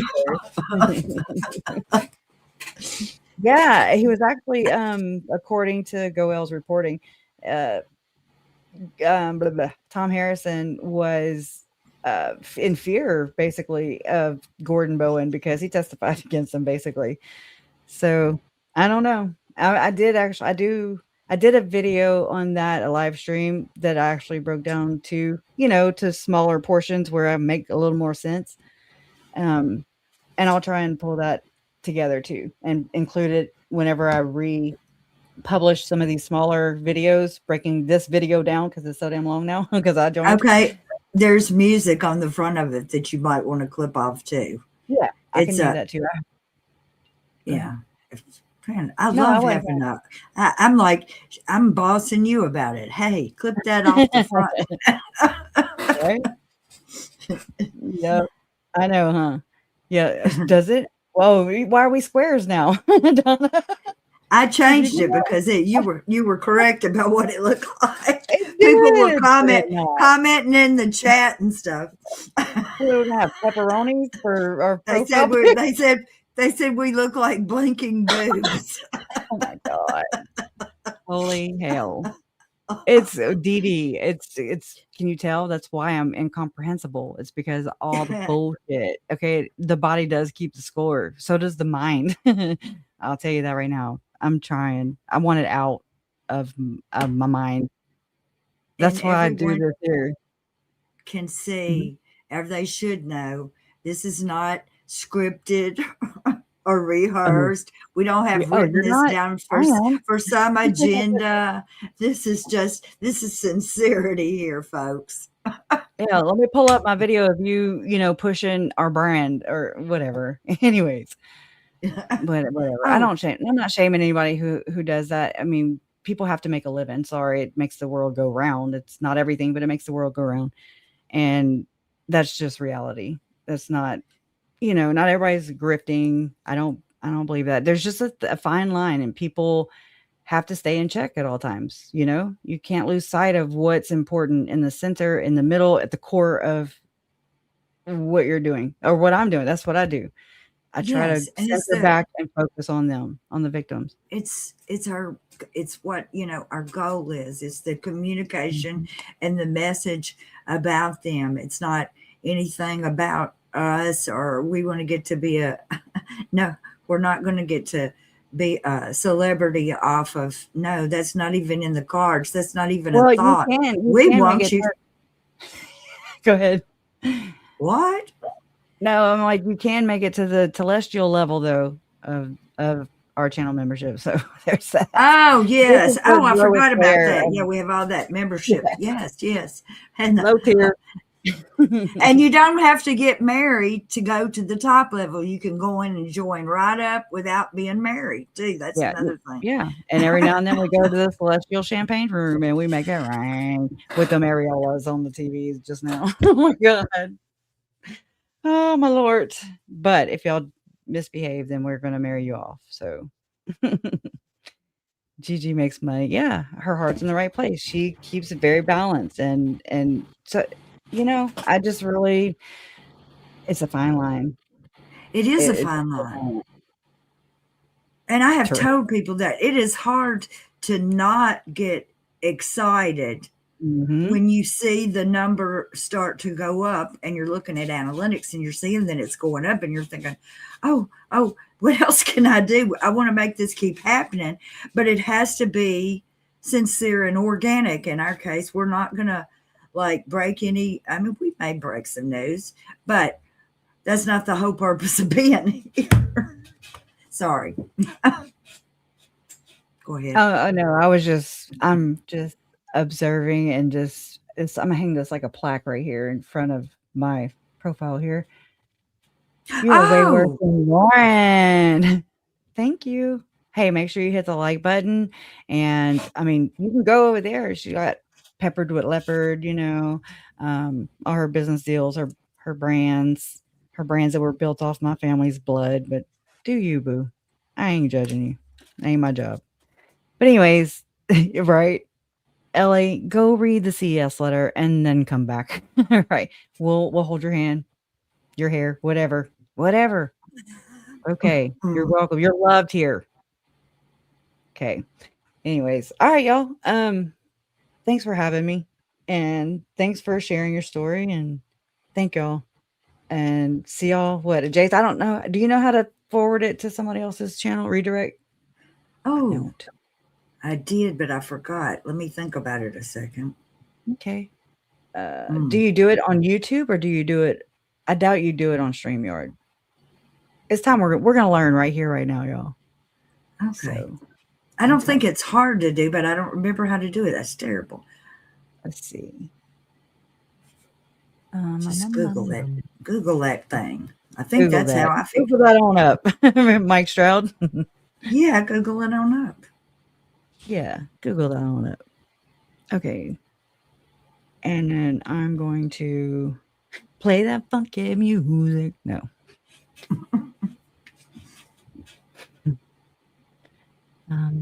Where's I get confused with what tab to open in here in StreamYard. I'm gonna play some music.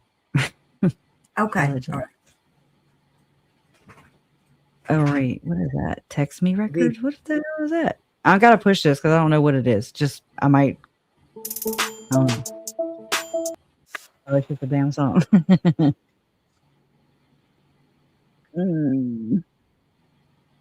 They got. I've got I got They Call Me a God, but I don't have the video. It's just the music. But okay, yeah. I have Feed the Ducks. Everybody has that. I gotta turn it down. I turned it way down. Is that too down? No, I love that. Okay, well, they call Not Me a God. Oh, them a God. Lowercase g's, the lowercase g's. Yeah. I thought I had John, talking about the most important thing, but I guess I was wrong, and I can admit it. Okay. Got a God complex. What is that? Huh? Oh, okay. Have y'all seen the about the Netflix with Jody and Ruby? I haven't seen it yet. I have not seen that. We never did get to talk about the other one that came out, the other documentary that came in 2 parts. I had to pay for 2 different services for that shit. We're gonna talk about it one day. Okay, let's talk about it, but I don't even remember. I'll have to go back and figure out what it was. You know what I was thinking, Donna, too, is remember that RICO that came out filed against Jody and Ruby, or I'm sorry, more Jody and Pam Botcher and Ruby too. But I had my Speechify app read it, and it was like 3, it was another long video, shocker.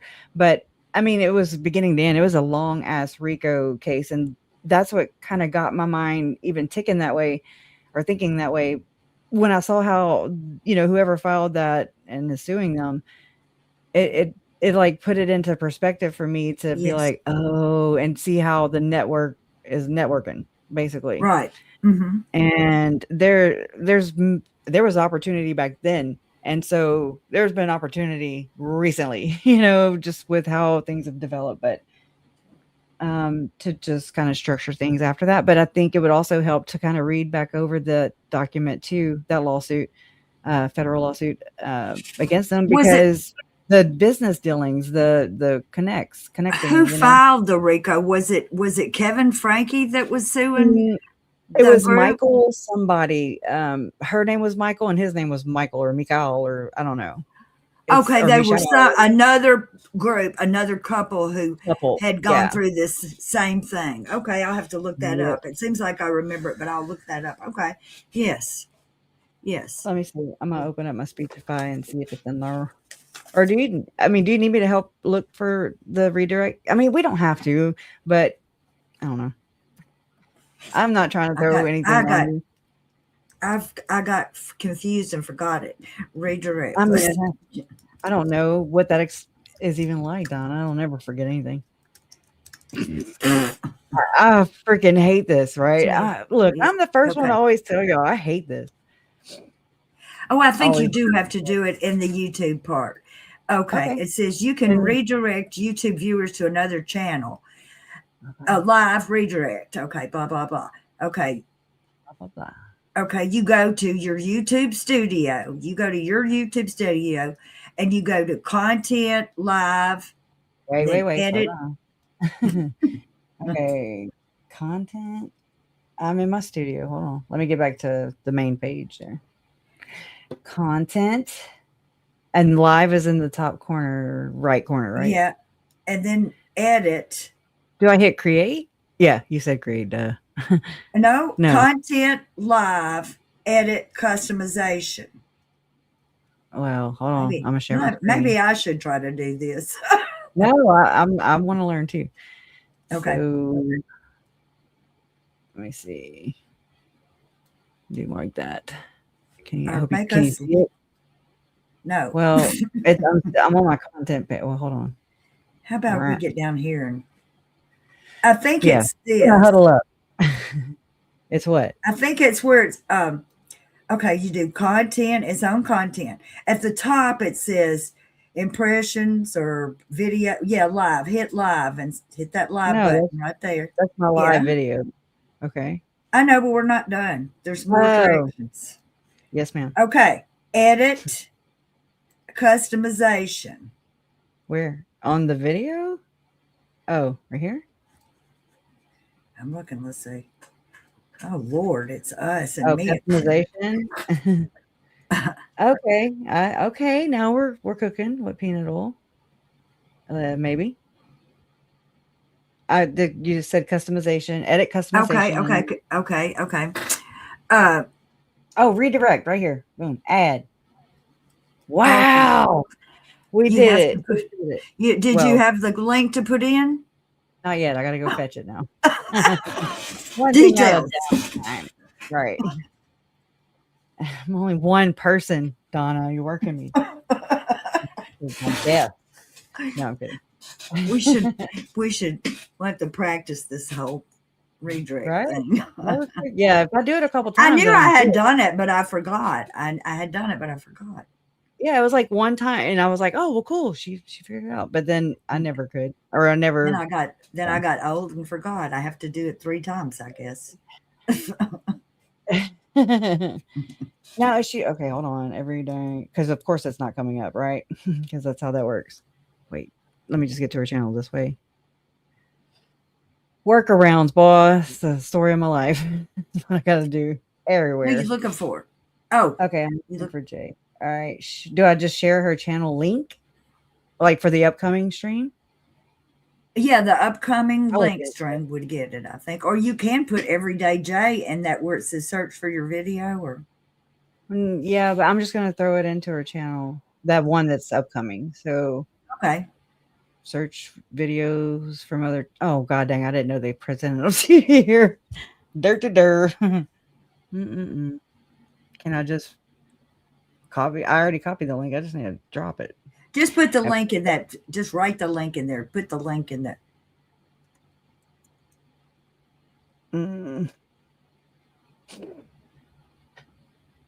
Oh my god. Am I not doing it right? Dude, I need don't to know. squash them. I hate this shit. The way they. Oh, there it is. Oh, There it is. it's right there. All right. Bye. No, let me save it. So, all right, we're going to drop the kids off. No, I'm picking. Just kidding. All right, guys. Thank you. Thank y'all mods too, and Donna, and all right. Oh, whoa. I pushed the wrong button. All right, so we'll see you. I'll see you for sure. I guess Donna, you'll be there too. Every Day with Jay call-in show, Yep. and this Yeah. is going to redirect there. All right, we learning every day. We learn, and so we don't have to be so incomprehensible. Okay, with us little small people, us little small slave Yay. people. Anyways, Yes. See justice there. for Tyler, Pearl, Sammy, JJ, and Joe. Go ahead. Go ahead. No, I just. I'm so sorry. I hate this because I always feel like so rude. So rude. All right, bye, guys. See you next time. Love always wins. Love always wins, Uncle Jerry.